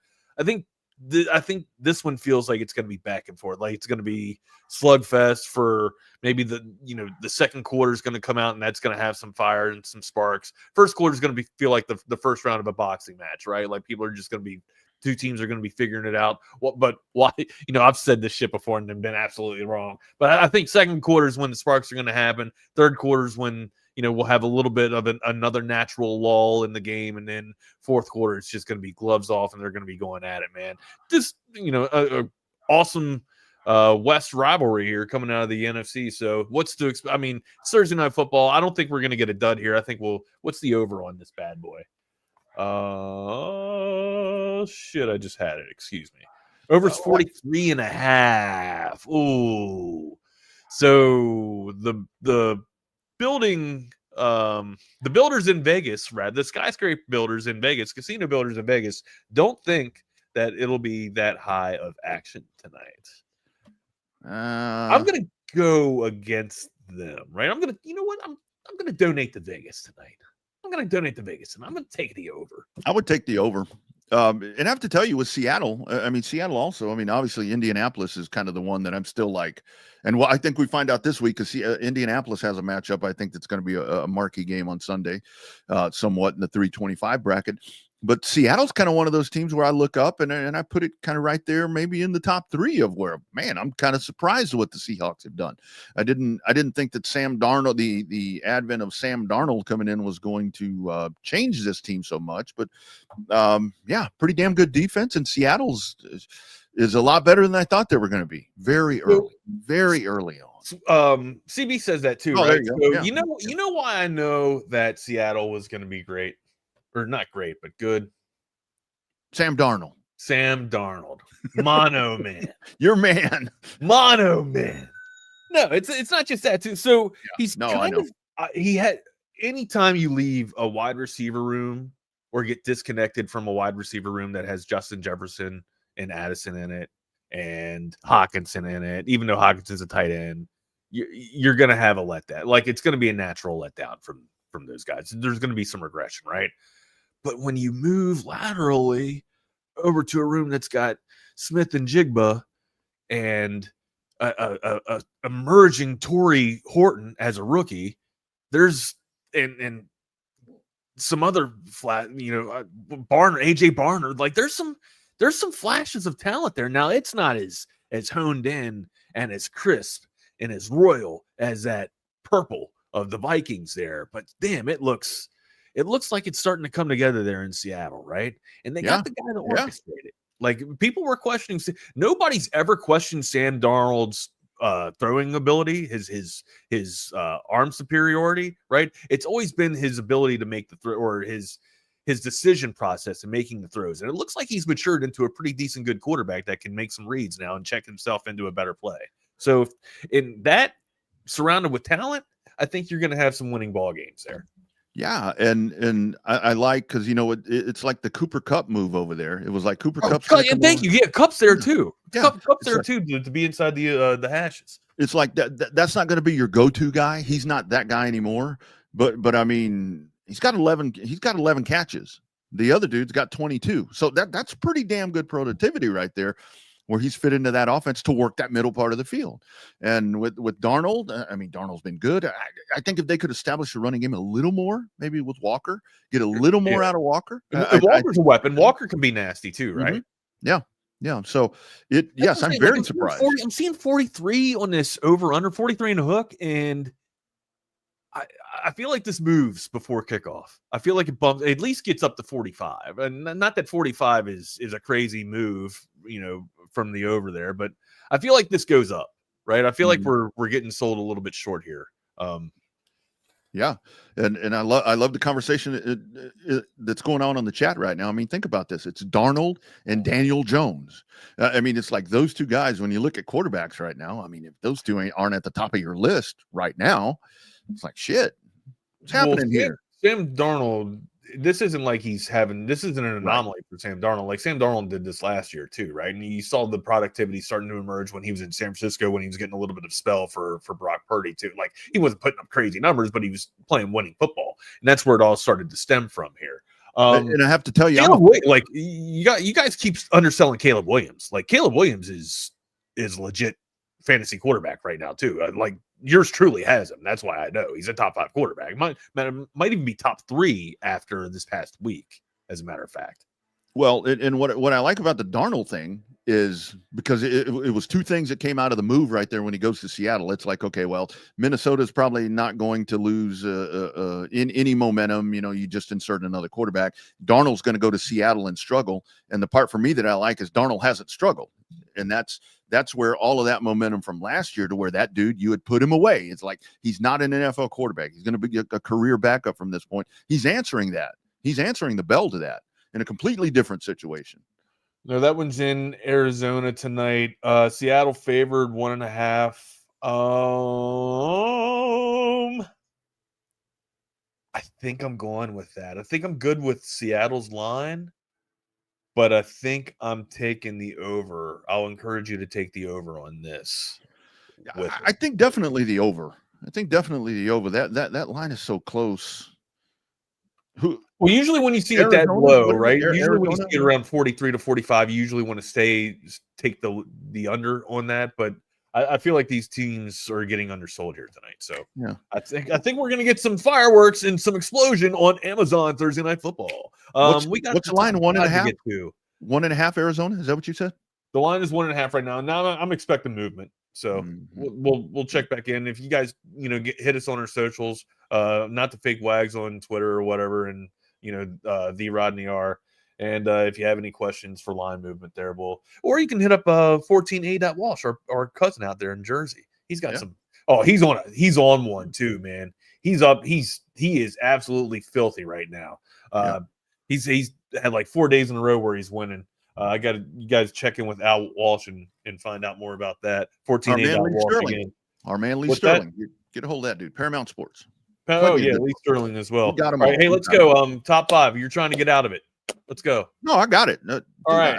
I could have rattled these off for a while, amigo. I could have rattled these off yesterday. Number 5 actually could be number 1 because these are all so hard. There are so many that I had to leave off here. And again, they're all old. They're all, when I run this off, you're going to say, okay, I know how old you are. Number 5 is Footloose, dude. I love that record. Damn it. That is one that I should have had on here, man. That's the one that I had to leave off. I had to leave off Top Gun. As much as it's like you're hitting the logins. You are all over the Kenny all-in logins. That dude was all those movies. He was the 80s. Yeah. He was 80s sound. Maybe Caddyshack, right? Yes. Kenny Loggins was 80s sound. 80s movies was all in. Not Loggins and Messina. We're talking Kenny all in Loggins. Damn it. I feel this is where like we were talking when the show started, we were talking about the one-hit wonder and all that. From Footloose, the commercial now with what's his name, long hair, Jacksonville quarterback, Trevor Lawrence. Let's hear it for the boy, Denise Williams, one-hit wonder. Here it is again. It's from Footloose. Remember where he's learning how to. Yeah. I love that tune, dude. Let's hear it for the boy. Oh, let's give the boy a hand. Yeah, man. All right. For my baby. Okay. Kenny all in Loggins. Damn it. I feel I am number just 5. I'm shocked at myself. I'm disappointed in myself for not having any Loggins on here.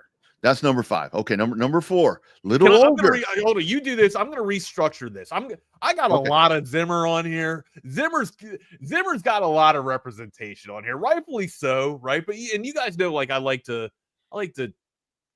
venture out there in my soundtracks, right? Like I like to put myself inside the movie, right?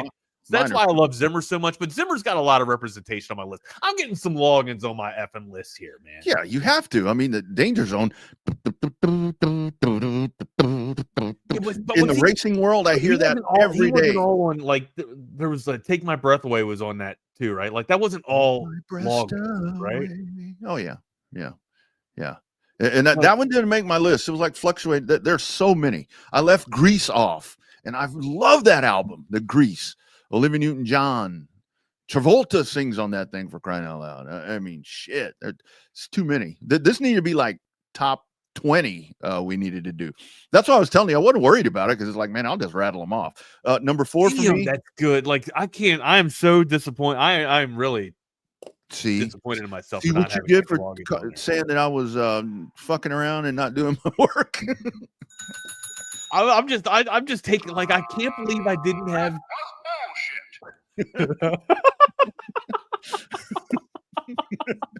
You like that? Yeah, no, that's good. All right, go ahead. Number 4. What's number 4, dude? Number 4, American Graffiti. You got Johnny Be Good. You got Runaway. Why Do Fools Fall in Love? Oh man, are you kidding me? Oh, I'm thinking of the wrong movie. I'm thinking of American Anthem, where they're it's got Wayne Gretzky's wife in it. You know what I'm talking about? The movie I'm talking about? Yeah, Janet Jones. Yeah, Janet Jones. She plays an Olympian or whatever, or a gymnast. Yeah. Shit. You want to talk about going back and watching a young Janet? Like that's, I mean, the great one got her. The great one nailed her down, man. Hey, Hey, that's all right. And they made a damn good looking kid. Bill Haley in the comments, gonna rock around the clock, all that. And my favorite song, Fats Domino, Ain't That a Shame? Oh, my dogs are fucking going crazy. I'm sorry. You broke. That's a good one too, man. So ain't that a shame? Oh, I love that right, song. I'm taking this one off. I'm putting Footloose on there. I'm going with you. Like, I want to have all in logins for Danger Zone. You know what? I'll go with Top Gun. I'll go with Top Gun on the spot. Top Gun. There we go. Yeah. Number 3, and I don't even see this in any list that I've ever seen. The original Beverly Hills Cop. The original Beverly Hills Cop that had Axel F, had the Neutron Dance, had Patti LaBelle, Glenn Fry, I think is in there. The original Beverly Hills Cop. You know, most people go to the do, you know, obviously. Sure, yeah. But yeah, Beverly Hills Cop, Neutron Dance. That is such a great soundtrack, such a great album. Beverly Hills Cop. You know what I left off actually too? Think about it. Purple Rain. I mean, if you just want Prince, I mean that one, but I left it off. I kind of left it off. Like that's all. I mean, it's even got more Stay in the Time on there too, right? Yeah. And I mean how many hits are in that thing? And it's like, but so Purple Rain to me, it just got old. It's like I get tired of hearing Purple Rain all the time because it's like it always comes on. It's people love it. It's an iconic song for a reason. Though. It's a staple. Yeah. Number two for me, man. Just Urban Cowboy, man. Mickey Gilley. Remind me of this soundtrack. Oh, dude, this has got Hello Texas from Jimmy Buffett. It's got Looking for Love. And this is John Travolta. This is John Travolta and Aaron Glenn. John Travolta, Deborah Winger. He was Scott Glenn, not Aaron Glenn, Scott Glenn. Yeah. That was the dude that he drinks a tequila and swallows the worm. Yeah, swallows the worm. Yeah, that one there. That's great. And number 1 for me, hands down, dude. I will sit here and just go into a different zone listening to the damn Saturday Night Fever soundtrack. Bee Gees. Song, that's a great list. That's an awesome list. And everyone. Yeah,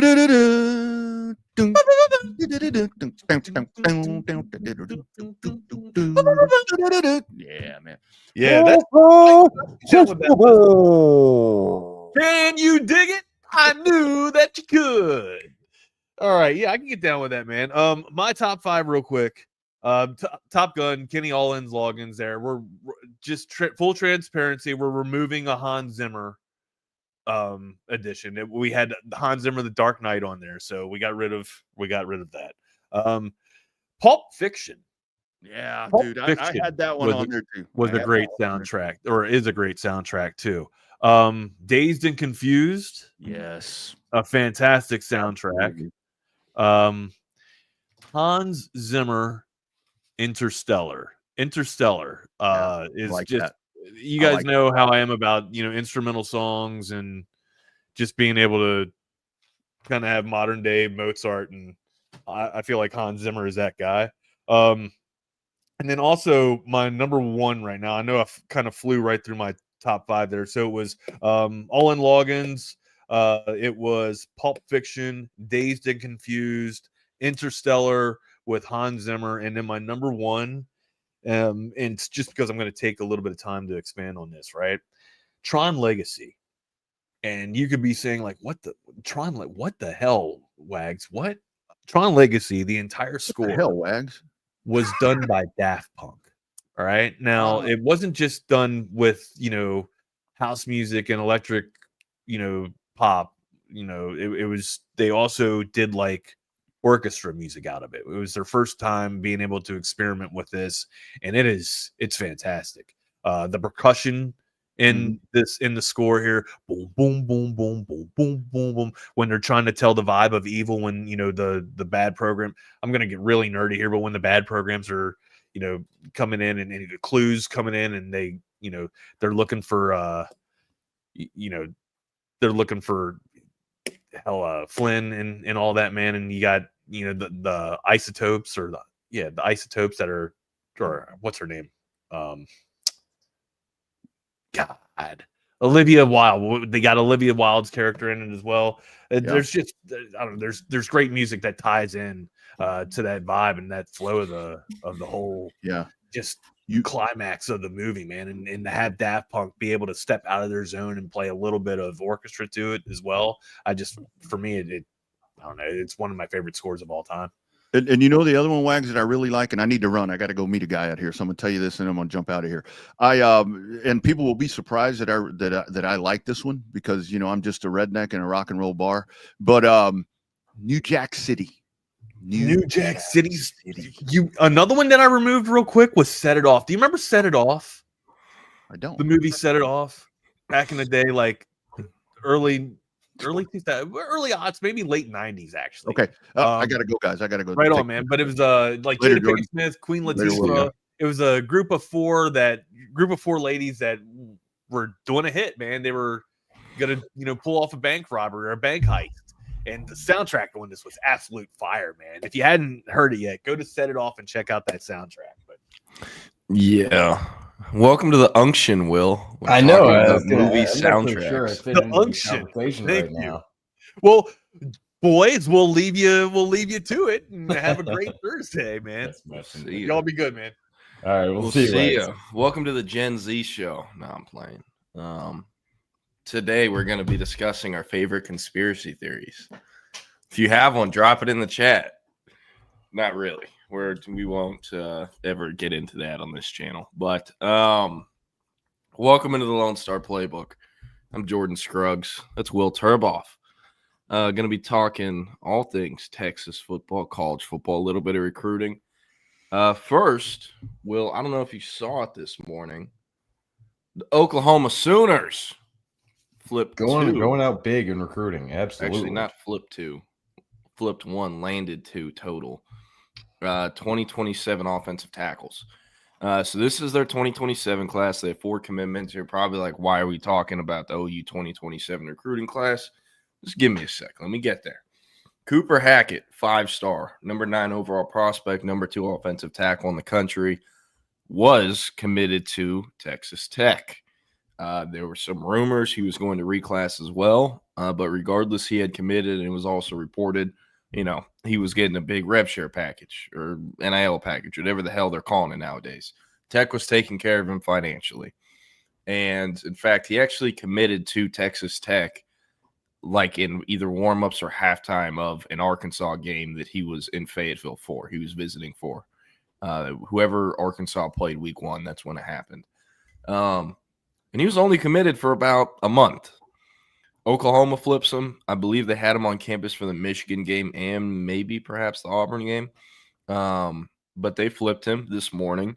They also landed a commitment from Caden Penny, another local in-state kid out of Bixby. It kind of has the IOL projection for the NFL where he'll be a guard come draft time, but he can't play tackle in college. 6'4", 265, and they beat out a few national powers. Again, why am I talking about this? Well, Oklahoma now has 2 pure tackle takes. Luke Wilson out of South Lake Carroll, 3-star, committed in August. And then Penny, who I believe is supposed to be a guard or tweener take. So they pretty much already have 2.5 offensive tackles in 2027. This is important because the state of Texas's O-line class in 2027 might be the best group I've ever covered. Absolutely stacked. Yeah. This is the top 12 offensive tackles or top 12 ranked offensive tackles across the country in 2027. 6 of them come from the Lone Star State. The number 1 overall tackle, Kennedy Brown, he's at Humble Kingwood. The number 8 tackle, Caden Scott, he's at San Antonio Roosevelt. The number 9 tackle, Brian Swanson, he's at South Oak Cliff in Dallas. The number 10 offensive tackle, Ismail Kamara, the Frenchman. He's at Gilmer out in East Texas.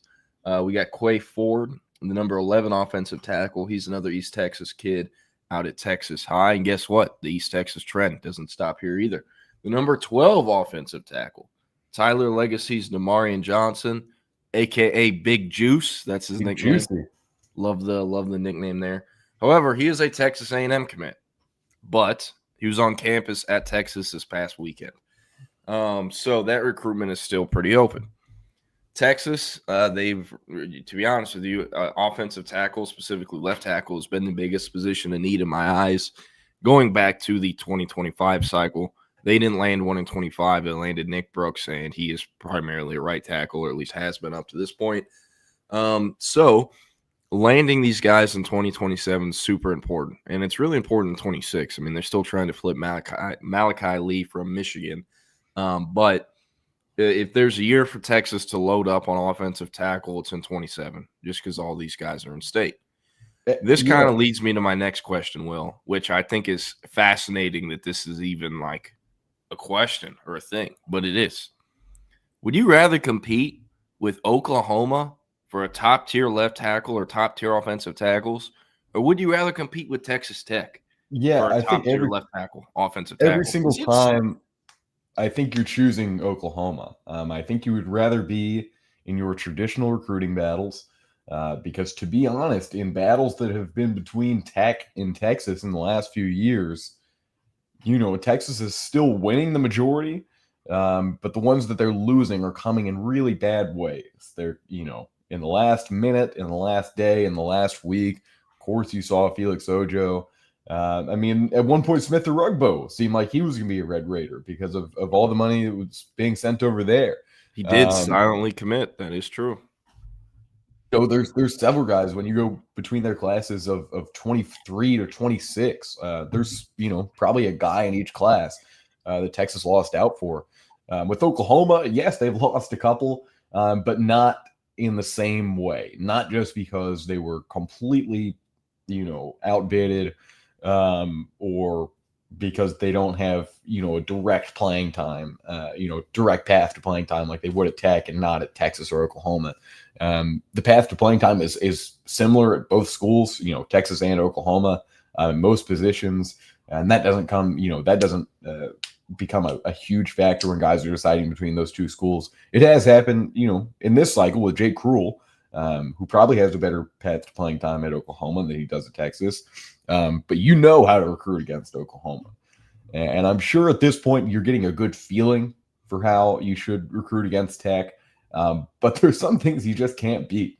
And big checks are one of them. You've got big checks down in Austin, but they, for the right guys, have bigger ones in Lubbock.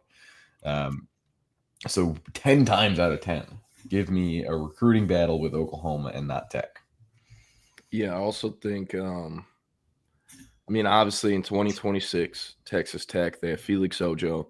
And while Texas never offered or really recruited this kid, they also have Bryce Gilmore, top 247 offensive tackle out of Prosper High School. Originally committed to Arkansas, and then Tech flipped him from Arkansas about a week and a half ago, 2 weeks ago. Ojo, pure left tackle projection for the NFL. Bryce Gilmore could be a left or right tackle in the NFL. So they pretty much have their two-end bookend tackles of the future locked in. In 2027, they already have 2 commits, but they're both on the D-line. So could Tech maybe struggle at all in 27? Guys want to come in and play early. Yes, there can be some rotating or depth at offensive tackle and O-line. I understand that, but it's kind of similar to QB where only 2 of them can be on the field at the same time. Yeah. And everyone wants to play on the left side because it pays the best. So with Tech, I'm curious if they'll struggle at all in recruiting 27 offensive tackles. Obviously, having to sit and wait 2 to 3 years is a lot easier to do if you're being paid a lot to do it. But, where's Tech going to draw the line with budgeting stuff? If a kid is down to Texas and Texas Tech and wants to play left tackle on a big-time stage, Texas can be very aggressive and offer a lot because they don't really have their left tackle of the future. Tech, that kid might have to wait longer at Tech than at Texas, as crazy as that sounds. But how aggressive are they going to be? Because so much of what they do in recruiting, this is going to come off very poorly, and I hate Tech, but they want the perception win. That helps them. It helps you win more recruiting battles down the road.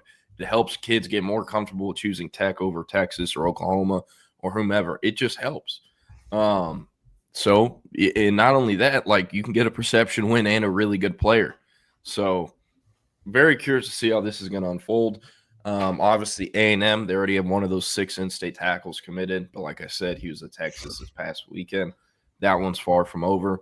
And as far as where Texas is at with each of these guys, Kennedy Brown out of Humboldt Kingwood, number 2 overall prospect, number 1 offensive tackle in 27. has not been to Texas yet this season. Doesn't have a visit scheduled, but I talked to someone in Humble very close to Brown, and they're expecting him to make it to one of Texas's November home games. Caden Scott, he's the San Antonio Roosevelt cat. That one is kind of Texas A&M. I believe OU's in there to some degree, but now, I mean, hold on a sec. My dog's pissing me off.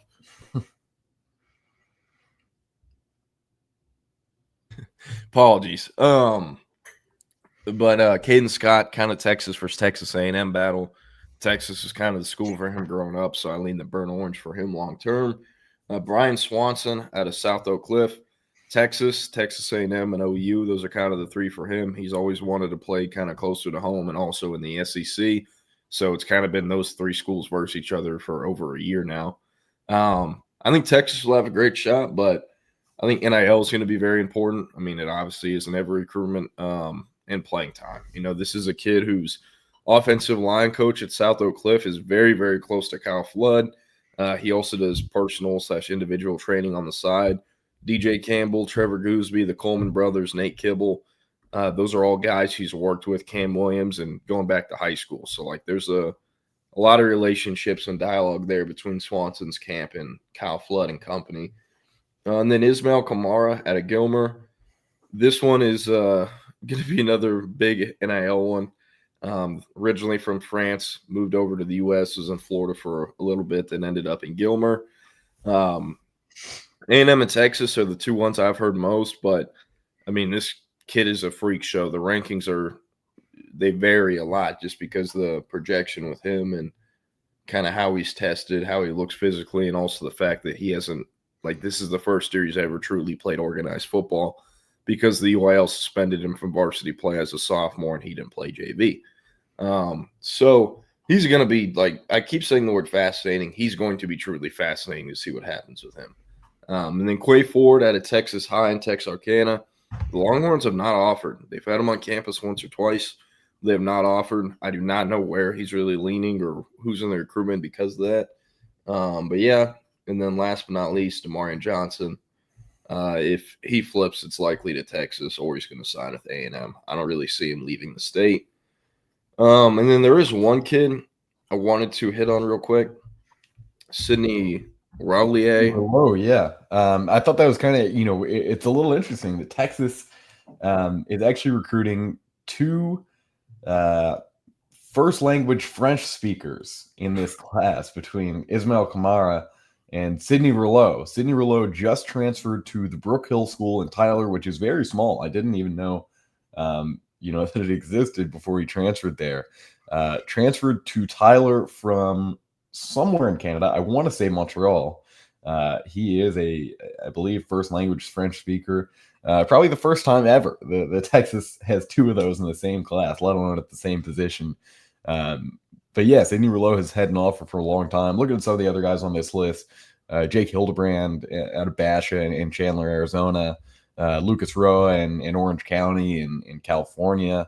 There's a deep list. Texas will be involved for probably 5 of the top 10 in this class when you include the 4 in-state guys and Caden Moss. Caden Moss out of Jackson Academy in Mississippi. Made his way up to Austin for the June 1st elite camp. He was actually there, not with, but kind of friends with Malachi Ziegler. Of course, Malachi Ziegler did not end up really, his situation with Texas did not progress at all after that, the 2 visits in April and then on June 1st. But Caden Moss, I think LSU is a big player here. I think a lot of the schools in the Southeast are kind of battling right now, but would be interested to see if Texas can get him back on campus. A guy that our scouting team has been very high on from the start of 2027 evaluating, and plays both sides, but could be a day one left tackle for someone. Yeah, and Roulier is very interesting. He's listed at 6'5", 300. I saw him on Saturday at the Texas game. There is no way in hell he's 300 pounds. He looks around 270. He looks very thin. He looks kind of like Max Wright if he was not not as wide, didn't have as wide as shoulders. So I don't know how much longer they're going to be recruiting Riley, to be honest with you. But originally from Canada and was in New Jersey for about a year. And yeah. So I don't know. I just thought it was interesting, like the fact that you'd rather compete against Oklahoma than Texas Tech for recruiting nowadays. I mean, can you imagine if you told someone that 5 years ago or 10 years ago? You know, would be nuts. We got a comment here I want to talk about. Nathan said, I saw a Texas side is reporting that Cohen Brown is potentially switching to a DB take. This was sent to me. I hit up someone on Waxahachie this morning. I hit up someone in Austin this morning. Both of them said no. So, Cohen Brown, at least we're expecting him to be a receiver take, continue to be a receiver take. And, I mean, the person I texted with in Austin said it was news to them. So, I don't know. Probably miscommunication on some point, but to my understanding, what I've been told, he is going to play receiver at Texas. Yeah, a couple other questions here. First from David Keith Williams. Jordan Will, do you both view Ismail Kamara as solely a tackle? I actually think he may be more suited to play guard.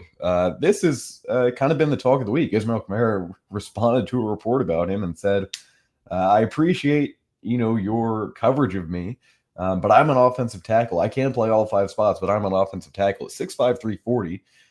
You would think that there wouldn't be too many disagreements that he could play, even left tackle at an SEC school.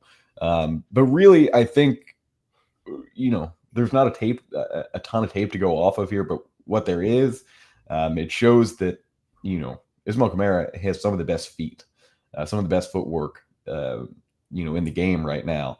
And that is an aspect of interior offensive line recruiting that is becoming more and more important because it seems like the technique, especially inside, has taken a dip over the last few years.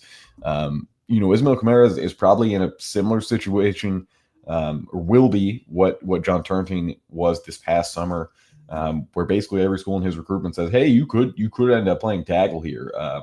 But for now, let's bring you in as a true offensive lineman. Let's slot you in at a few different spots.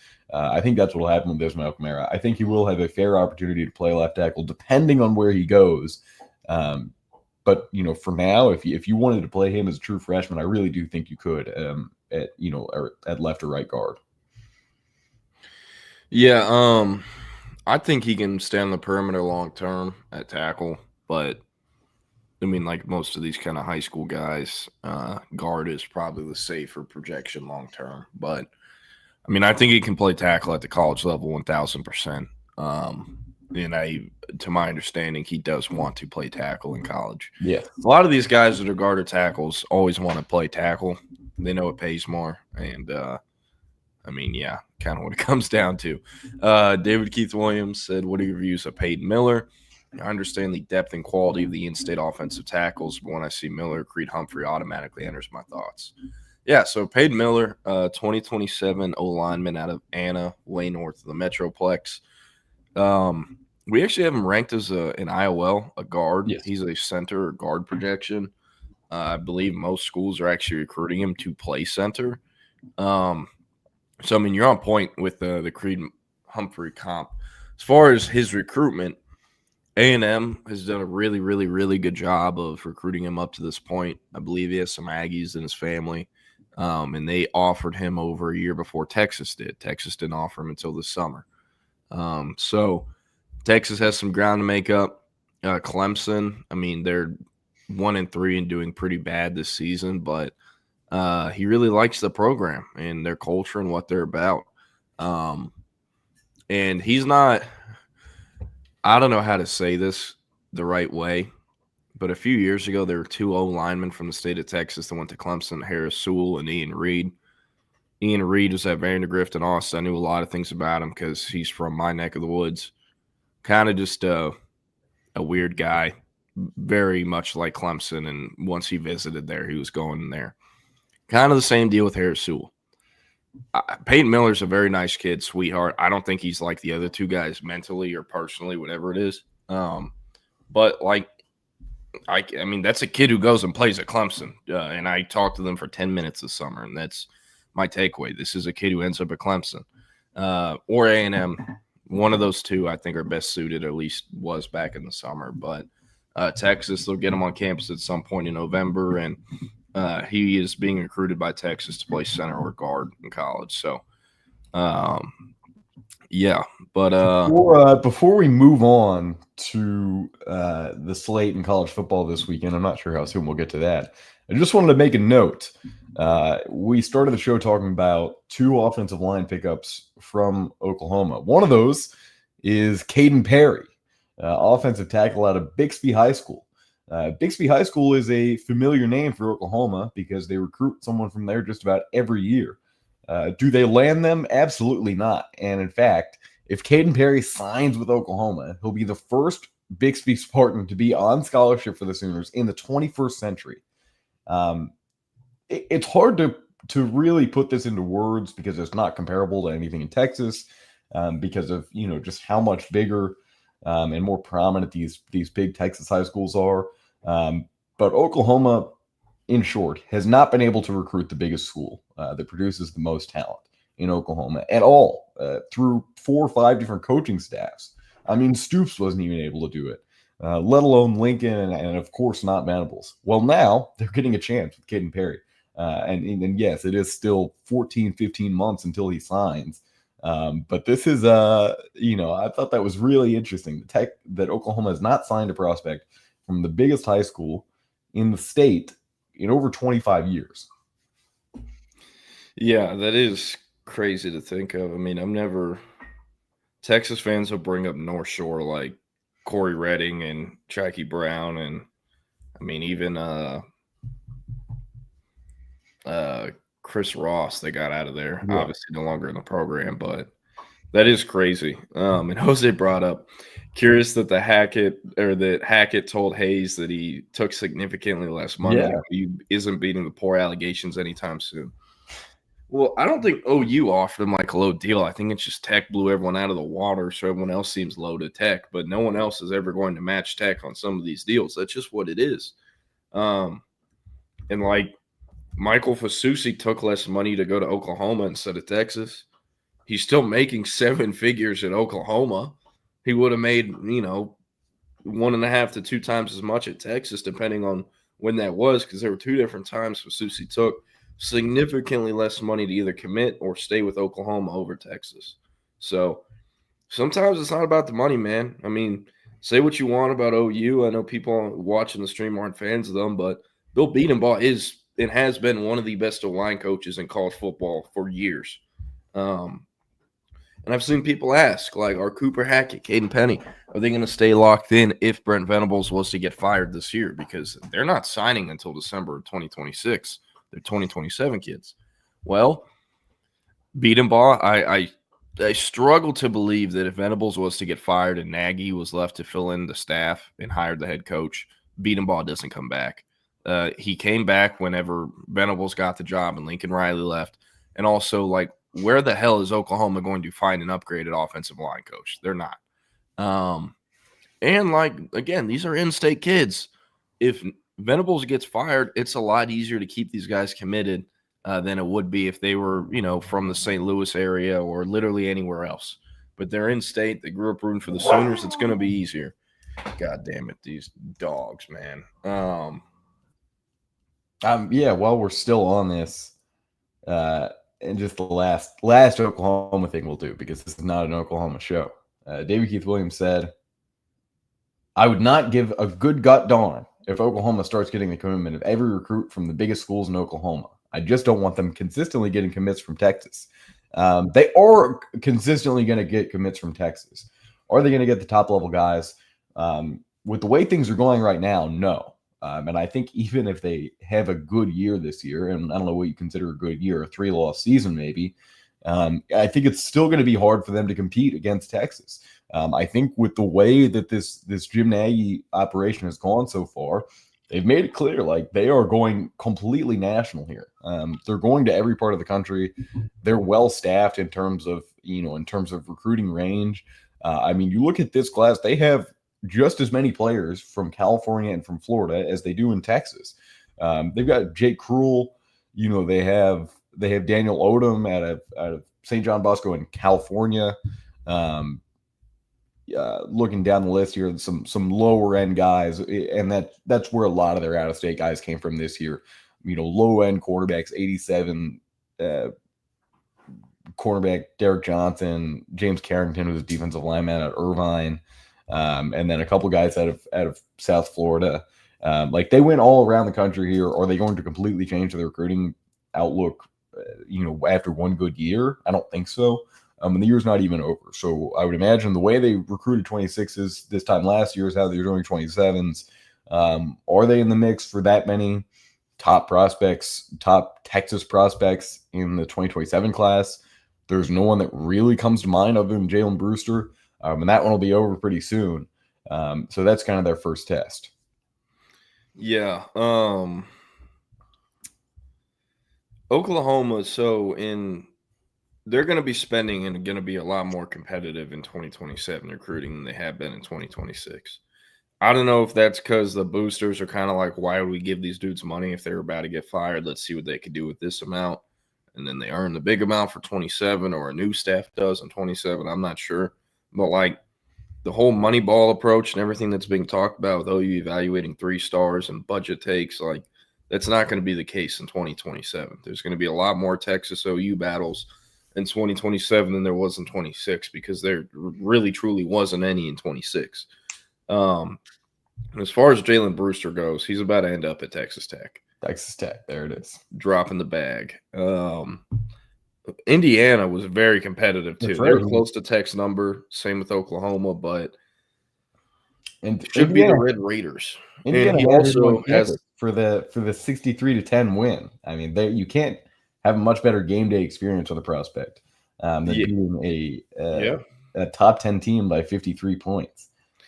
So even if Jalen Brewster ends up a Texas Tech commit here in about 2 weeks, I would say Indiana is probably the freshest taste on his mouth, and one that may make him reconsider down the line, especially if the Hoosiers have a good year, and it sure seems like they are at this point. Or if Kurt Cignetti ends up at a more attractive program in a few months, which I think is a very strong possibility with some of the jobs that are going to be opening up. Yeah. Okay. So we're talking John Turrentine specs again.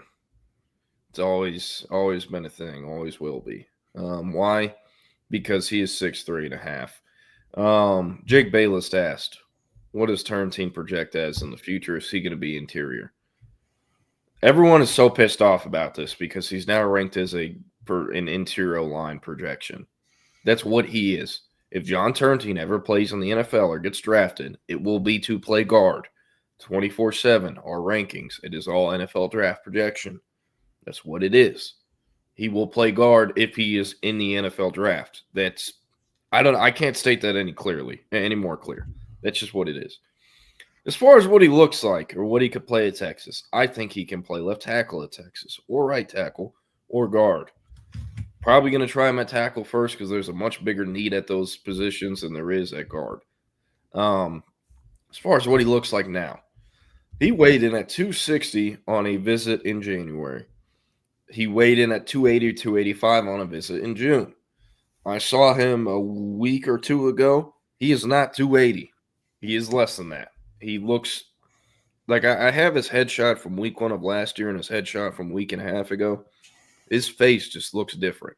So that's very concerning to me. Obviously, whenever I interviewed him, I even said, hey, what are these conversations like with Kyle Flood?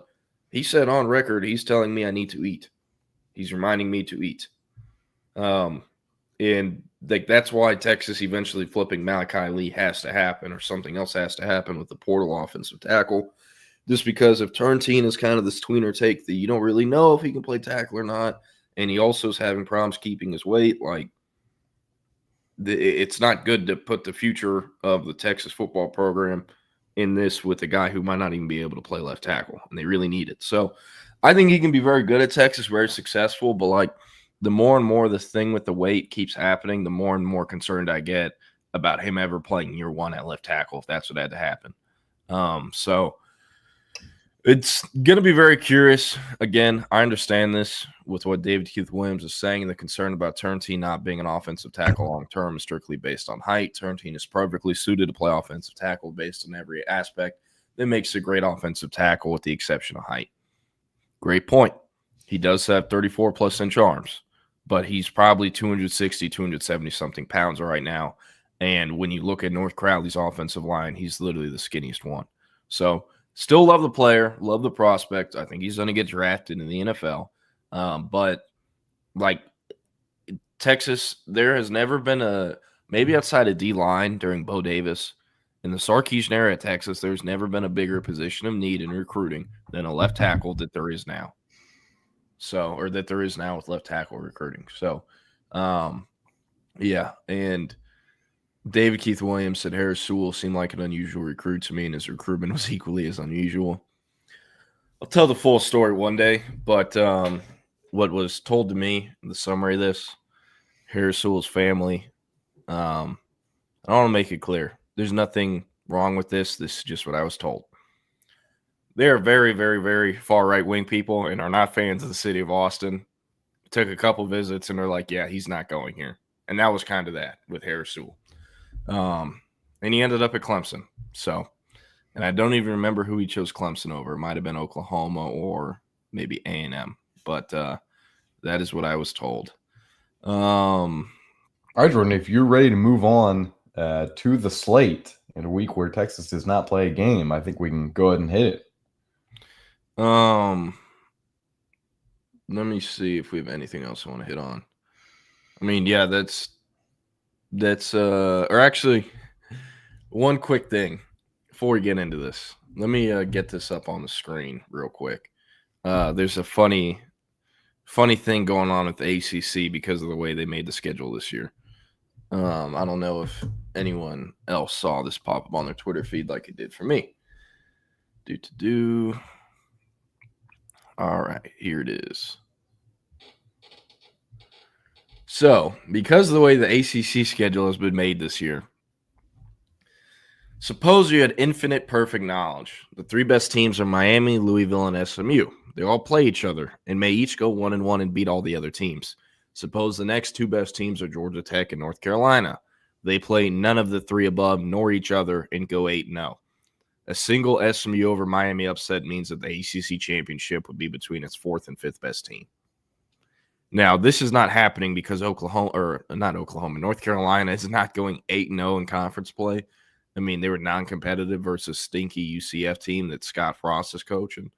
So, yeah. But just thought this was pretty interesting. Yeah, I mean, I'll tell you what ends up happening here is that Miami runs the table and Georgia Tech runs the table, and that's what we end up getting. I don't know what ends up happening in that Louisville SMU game, but one of those two teams gets lost there. I have no doubt that Miami and Georgia Tech are the two best teams in the ACC at this point. Yeah. I don't know. Mustangs aren't giving me much confidence the way they lost to TCU and Baylor, but would love to see SMU be competitive again.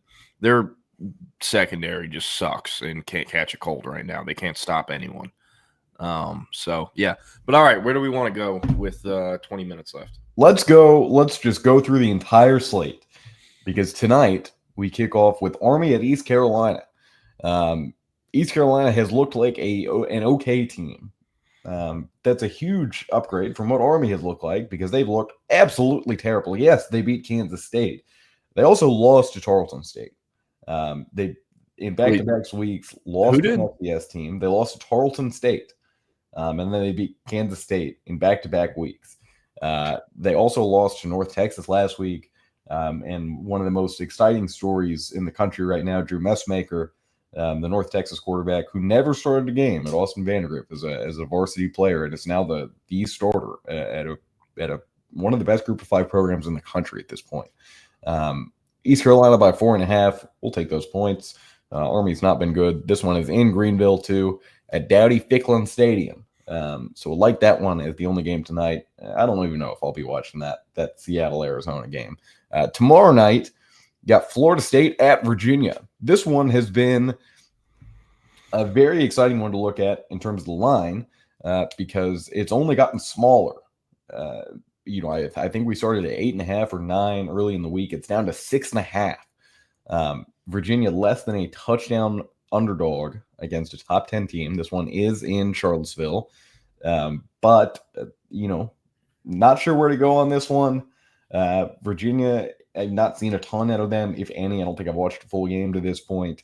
I have seen Florida State a lot, and I like the way that offense moves. But clearly there's something else to look at here and something I'll be looking at over the next 36 hours or so. Also on Friday, you get TCU at Arizona State. Arizona State, as a result of, putting up a good amount of points and beating Baylor at the buzzer, but beating Baylor gets the nod here as a 3.5-point favorite. TCU, as much as I'm not going to call myself a hater, but a doubter, at least, of Josh Hoover, would not have thought that TCU's offense would be in the spot that they're in 4 games through the season. But clearly they've got some things moving right now. I like TCU in this game outright. But, Arizona State seems like you're going to get a different team depending on the night, especially when it comes to that defense. They need to figure out how to consistently have a passing offense that isn't just spoon feeding Jordan Tyson. Yeah. Like, I know they spread the ball around a little bit more against Baylor, but is there a play they run that's a pass where Sam Levitt isn't staring down Jordan Tyson for the first 5 seconds? Because that's what it feels like, But it works, it works a lot of the time. And they in the Big 12, yeah, they make it to the playoffs again. It ain't. You're not worried about the playoffs just yet. The nightcap tomorrow night. This one starts at 9:30 Central, so surely it's 2 West Coast teams. No, the University of Houston Cougars are going to Corvallis, Oregon, to play Oregon State in a non-conference game at 9:30 p.m. tomorrow night. Houston is a 13.5-point favorite. We're all over that. I have not been shy to tell you how bad Oregon State's offense is and how bad that entire team is in general. It's hard to believe that they may be the biggest brand in the Pac-12 come next year. Maybe bar Boise State or Wazoo. They're one of the biggest attractions to this new conference, and they can't even look competitive against other teams. Against the lowest of lows in the Power 4. They stunk it up against Cal. They've stunk it up in a few games already. They got blown out by Oregon last week. Yeah, they lost to Fresno State. They're 0-4 with a legitimate chance to only win 2 or 3 games. They play Houston. They play App State. They play Wake Forest. They play Lafayette, which is an FCS school. They get Wazoo. They get Sam Houston State. They're at Tulsa. And they play Wazoo twice. They do a home and home in the season. I think they lose both those games. So they're hoping that Lafayette and Sam Houston State are easy wins, because we've already shown that Tulsa isn't. I mean, Tulsa went out there and blew Oklahoma State out in the first half. It ended up being a close game. But Tulsa's no slouch. Let's head to Saturday. We're in the early morning slate. Real quick. Yeah. Oregon State quarterback is Malik Murphy. Yeah. I think the boys don't know Malik Murphy. You have to say it that way. Yeah. Getting revenge, because you remember he came in that Houston game. He threw a terrible pick, one of the worst interceptions that I've ever seen, where he rolls out and sets his feet and throws it straight to the defender. It was just wild to see in person. Hell yeah, he man, very very likable young man, but it was blasphemous the amount of Texas fans that were like, this dude should be playing over Quinn.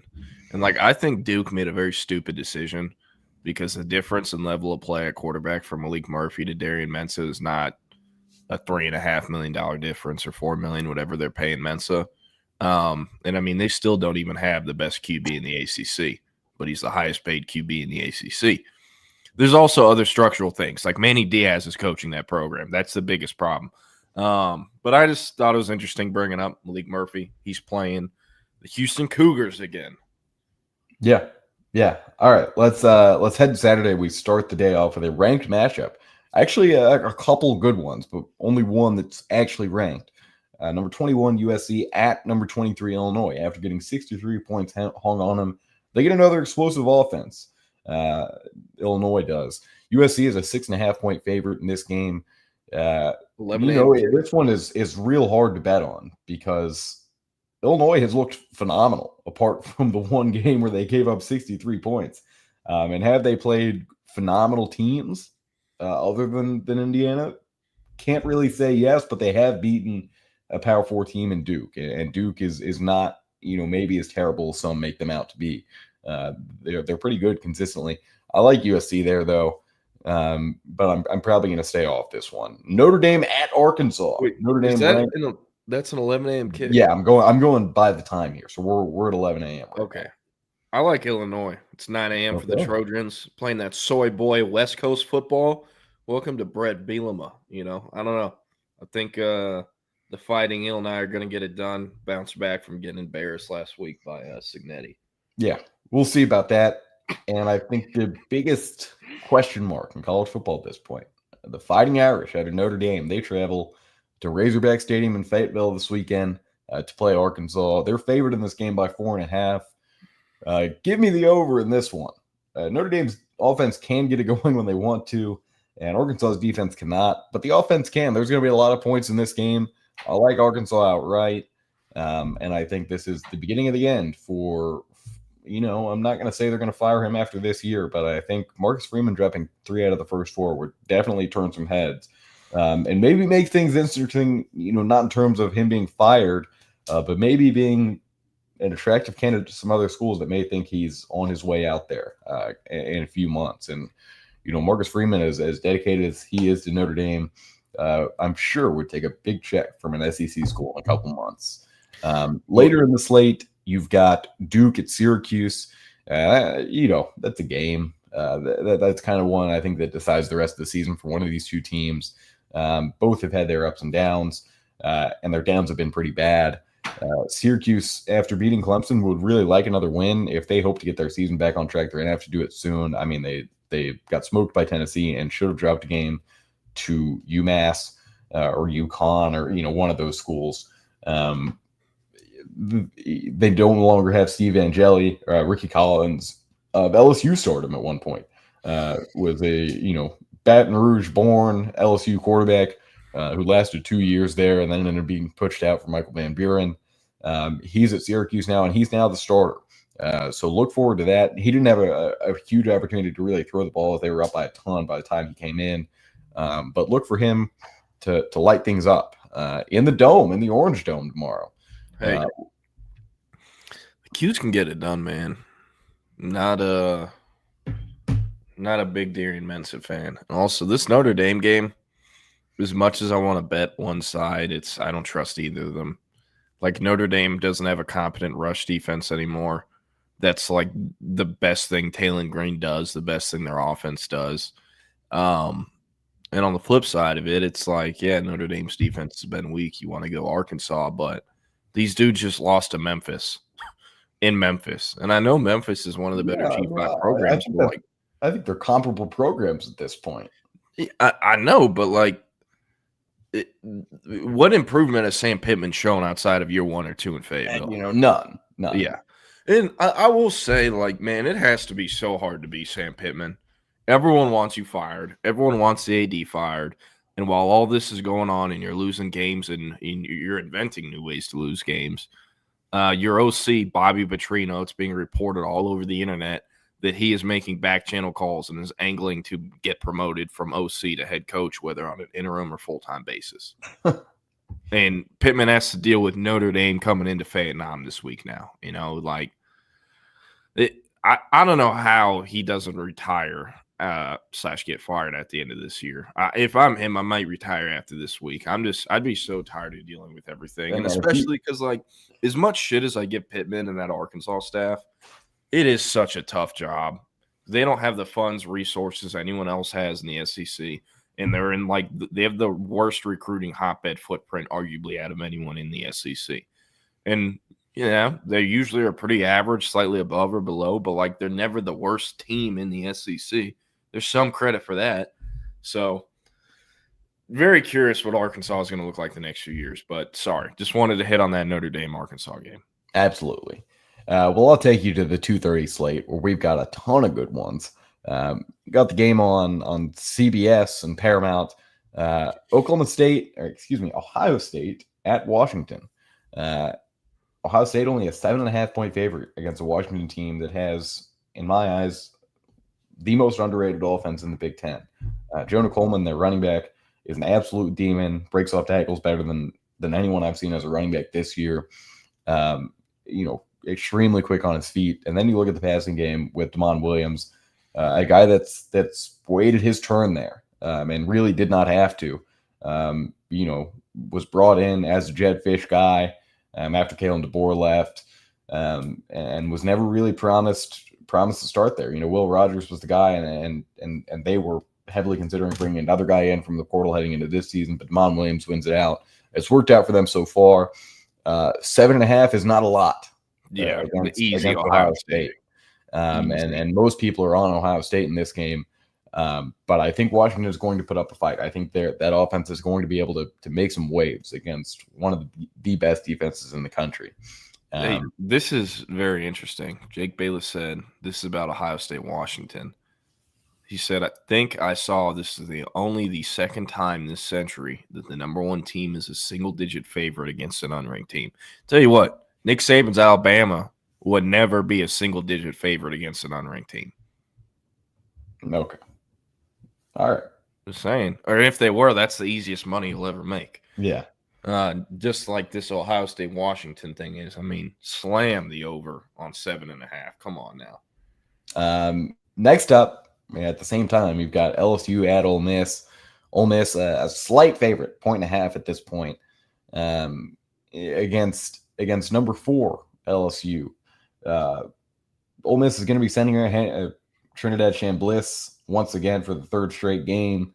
The offense has looked better with him than it did with Austin Simmons in the first couple of weeks. They were scoring points while Austin Simmons was in there. But they were doing a lot of bullshit, I'll say that. And that's what Ole Miss's offenses looks like so far. We're going to air this bitch out and hope someone can catch it. Hey, Trinidad Chambliss, I'm a fan he's a guy, man. He's a guy, and I think he will end up being the starter at Ole Miss for the rest of the year, especially if he has a good game tomorrow. I like Ole Miss in this game. I mean, I've not been shy. If I've talked about Oregon State a lot, I've talked about how much I'm not trusting LSU's offense just as much. This is a legacy game for Garrett Nussmeier. This is one of his only big tests of the season. This is a guy that is legitimately going to be in Heisman conversation. He's got to play well in a big game, something that he has not done to this point. I mean, the only time he's played well in a big game was the Texas Bowl. Going into Ole Miss is not like the biggest test you can have in the SEC, but they have a good team. They've got a great defensive line like they do every year. They've got a nice little secondary. Like I mentioned, this is not an elite defense, but so it's one that Garrett Nussmeier should be able to score 3+ touchdowns on, is what I'm getting at here. If he can't do that, I don't know why national observers and LSU people think that this is a team that is worthy of a SEC championship and a national championship bid. But we'll see. That's why we play the games. We'll have another SEC game at the same time. Auburn at Kyle Field playing the Aggies. Auburn 6.5-point dogs once again. It's not at Oklahoma. It's at A&M. If Jackson Arnold can find a way to stay vertical, this game should be interesting. If not, we'll get a repeat of last week. And last week, there's a good case to be made that Auburn should have won that game in spite of giving up 10 sacks. But this A&M pass rush is better than what they saw against Oklahoma. Oklahoma had some dynamic players. They've got R. Mason Thomas. They've got, Jaden Jackson and Stone. But I really do think, A&M has had some games this year already where that pass rush is just taken over. And yes, even if it was against UTSA or a team like that, like they can beat guys very quickly. I can't remember. Yeah. Auburn, A&M. I think A&M wins this game, but while A&M's defense is comparable to OU's, I don't think their D-line or front seven is better than OU's. However, their secondary is definitely better than OU's. Auburn eventually figured out, hey, this freshman, he's pretty nice, but he can't guard Cam Coleman. And they just created this strategy of anytime he's in single coverage or throwing it up, and Cortland Guillory's either going to give up a pass or a flag. And I love Cortland Guillory, but that's what happens when you play a true freshman corner versus one of the top receivers in college football. A&M's not going to have that problem with true freshmen in the secondary. They have a lot of veterans, and they – like A&M has kind of constructed their secondary in a similar way to Alabama, where like it feels like all their DBs are over 6'1", 6'2", and they have a few 6'3", 6'4" guys as well. So I'm curious what Elko's defensive game plan will be, because for Oklahoma and the Auburn game, I talked about it all last week. They were like, we know Jackson Arnold better than anyone, and he can't beat us with his arm. We're going to load the box and make him beat us with his arm, and he couldn't. I think A&M, if they're smart, they take a similar approach, but it's going to be very interesting because they might not even have to load the box to stop the run, depending on how that defense shows up. You know, I don't know. And yeah, CB, the battle of the mid. Will, I have a question for you. How much would someone have to pay you for you to watch the UCLA at Northwestern game? Yeah, I figured we were going to combined 1 in 5. You know, I in a week where Texas has a bye, I'm sure I'll end up watching this one, and I might end up paying someone for watching this game. If you get what I'm saying here, this is just going to be absolutely disgusting. Northwestern needs this win more than they need life itself, because if they don't win, they have no life in this program. And David Braun, whoever the coach is there now, will be gone immediately after the game if they lose a home game to UCLA, who does not have a coach right now. And yes, their interim has been a head coach before. It's Tim Skipper, who I believe was the coach at San Diego State or Fresno State at some point a couple years ago. And some have said that they actually have a not a better head coach, but someone that fits the role a little bit better than Deshaun Foster did as the interim. That game, Northwestern favored by a touchdown. I'm not sure. I'm interested to see what UCLA looks like now. This is like the ultimate hate watch for me because I can't stand Nico, just with how the situation unfolded with Tennessee, the way his circle acts on social media. And on the other hand, Northwestern's quarterback is Preston Stone, who I might dislike even more than Nico. I don't get the hate there at all.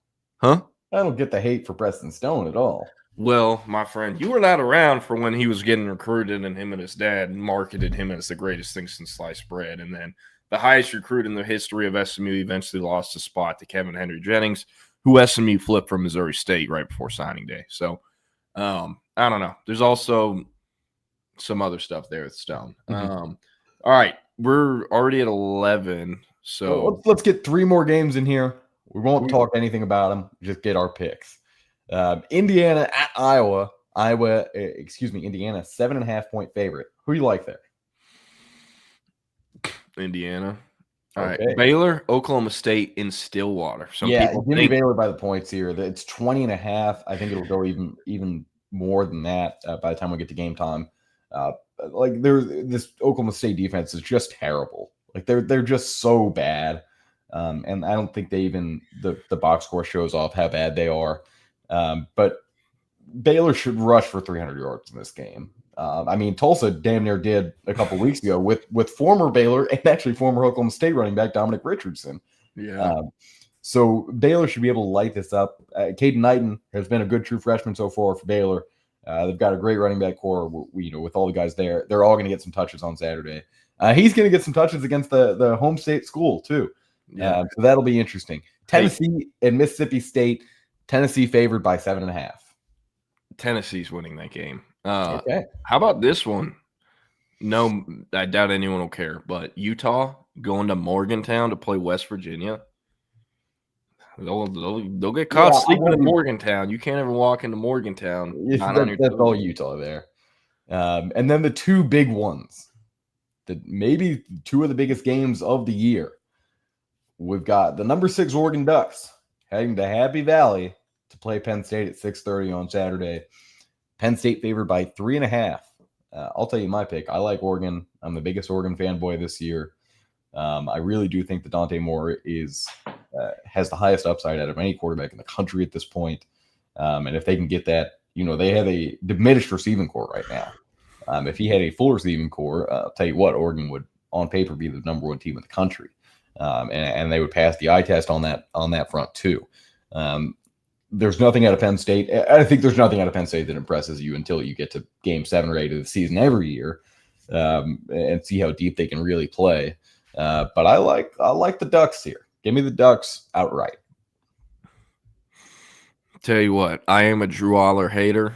I think this is Saturday is when he gets the nation's respect. Okay. I like the Nittany Lions. Think that whiteout night game atmosphere is going to be a little too much for Dante Moore. But hey, how about number 17 Bama at Sanford Stadium playing number 5 Georgia same time? Who do you like there?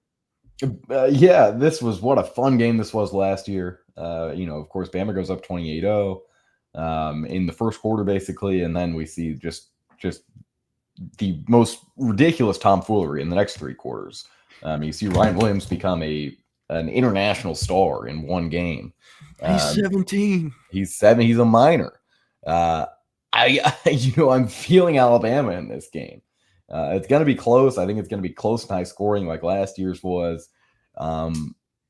At this point, I think Alabama has the better quarterback. I think it's pretty close, but I think Alabama has the better quarterback, and I think that's one of the things that's going to have you winning this game. That sounds kind of stupid for all the intricacies that go into a big-time SEC matchup like this. The quarterback is the most obvious one, but no, that doesn't actually play that big of a factor. It will in this game. Beating these DBs, especially at Georgia, takes an elite quarterback. Even Quinn Ewers was not able to do it twice last year. And I think Ty Simpson has the ability to. I'm not going to say I like Bama to win this game, but I do like them to keep it competitive here. I'm going Dogs all the way. 3.5. You see the way Gunnar Stockton was throwing the football versus Tennessee? He couldn't do that last year. Maybe that was just maybe there's like a 4-month cool down on accurate passes after Drew Makuba nearly kills you on a football field. But he's looked good, man. They got better receivers than last year. The O-line hasn't been amazing. The run game hasn't been amazing, but I like Gunnar Stockton, kind of like similar to Stetson Bennett, Not the most athletic, not the most talented, but lunch pail guy. He gets it done. That grit. I don't know. I like the Dogs. I think they're going to win by at least double digits. Oh, wow. That's crazy. But okay. There's only one more game, or actually there's no more games we'll hit on, but what if I told you at any point before the last year or two that Stanford is going to be 1-3 going into their 4th game of the year versus San Jose State, who's 1-2, or going into their 5th game, sorry. San Jose State's 1-2. Stanford is only favored by 2.5, and this game is at Stanford. What a fall from grace. Are you surprised? But anyways, we're going to get out of here. If you tuned in today, we appreciate it. Up next, this week's episode of the Stampede Podcast with Vince Young, Mac Brown, Bob Bayou, is featuring a conversation with Texas Athletic Director Chris Del Conte. You'll want to check that out. And then at 2 p.m., Chip and Zay will be back on the live. I'll be back here tomorrow, 10 to 11 in the morning with Nick Harris. And Will and I will see you next Tuesday. Y'all have a great one. Happy Thursday. And, hey, only one more day till Friday. Y'all hang in there. Peace.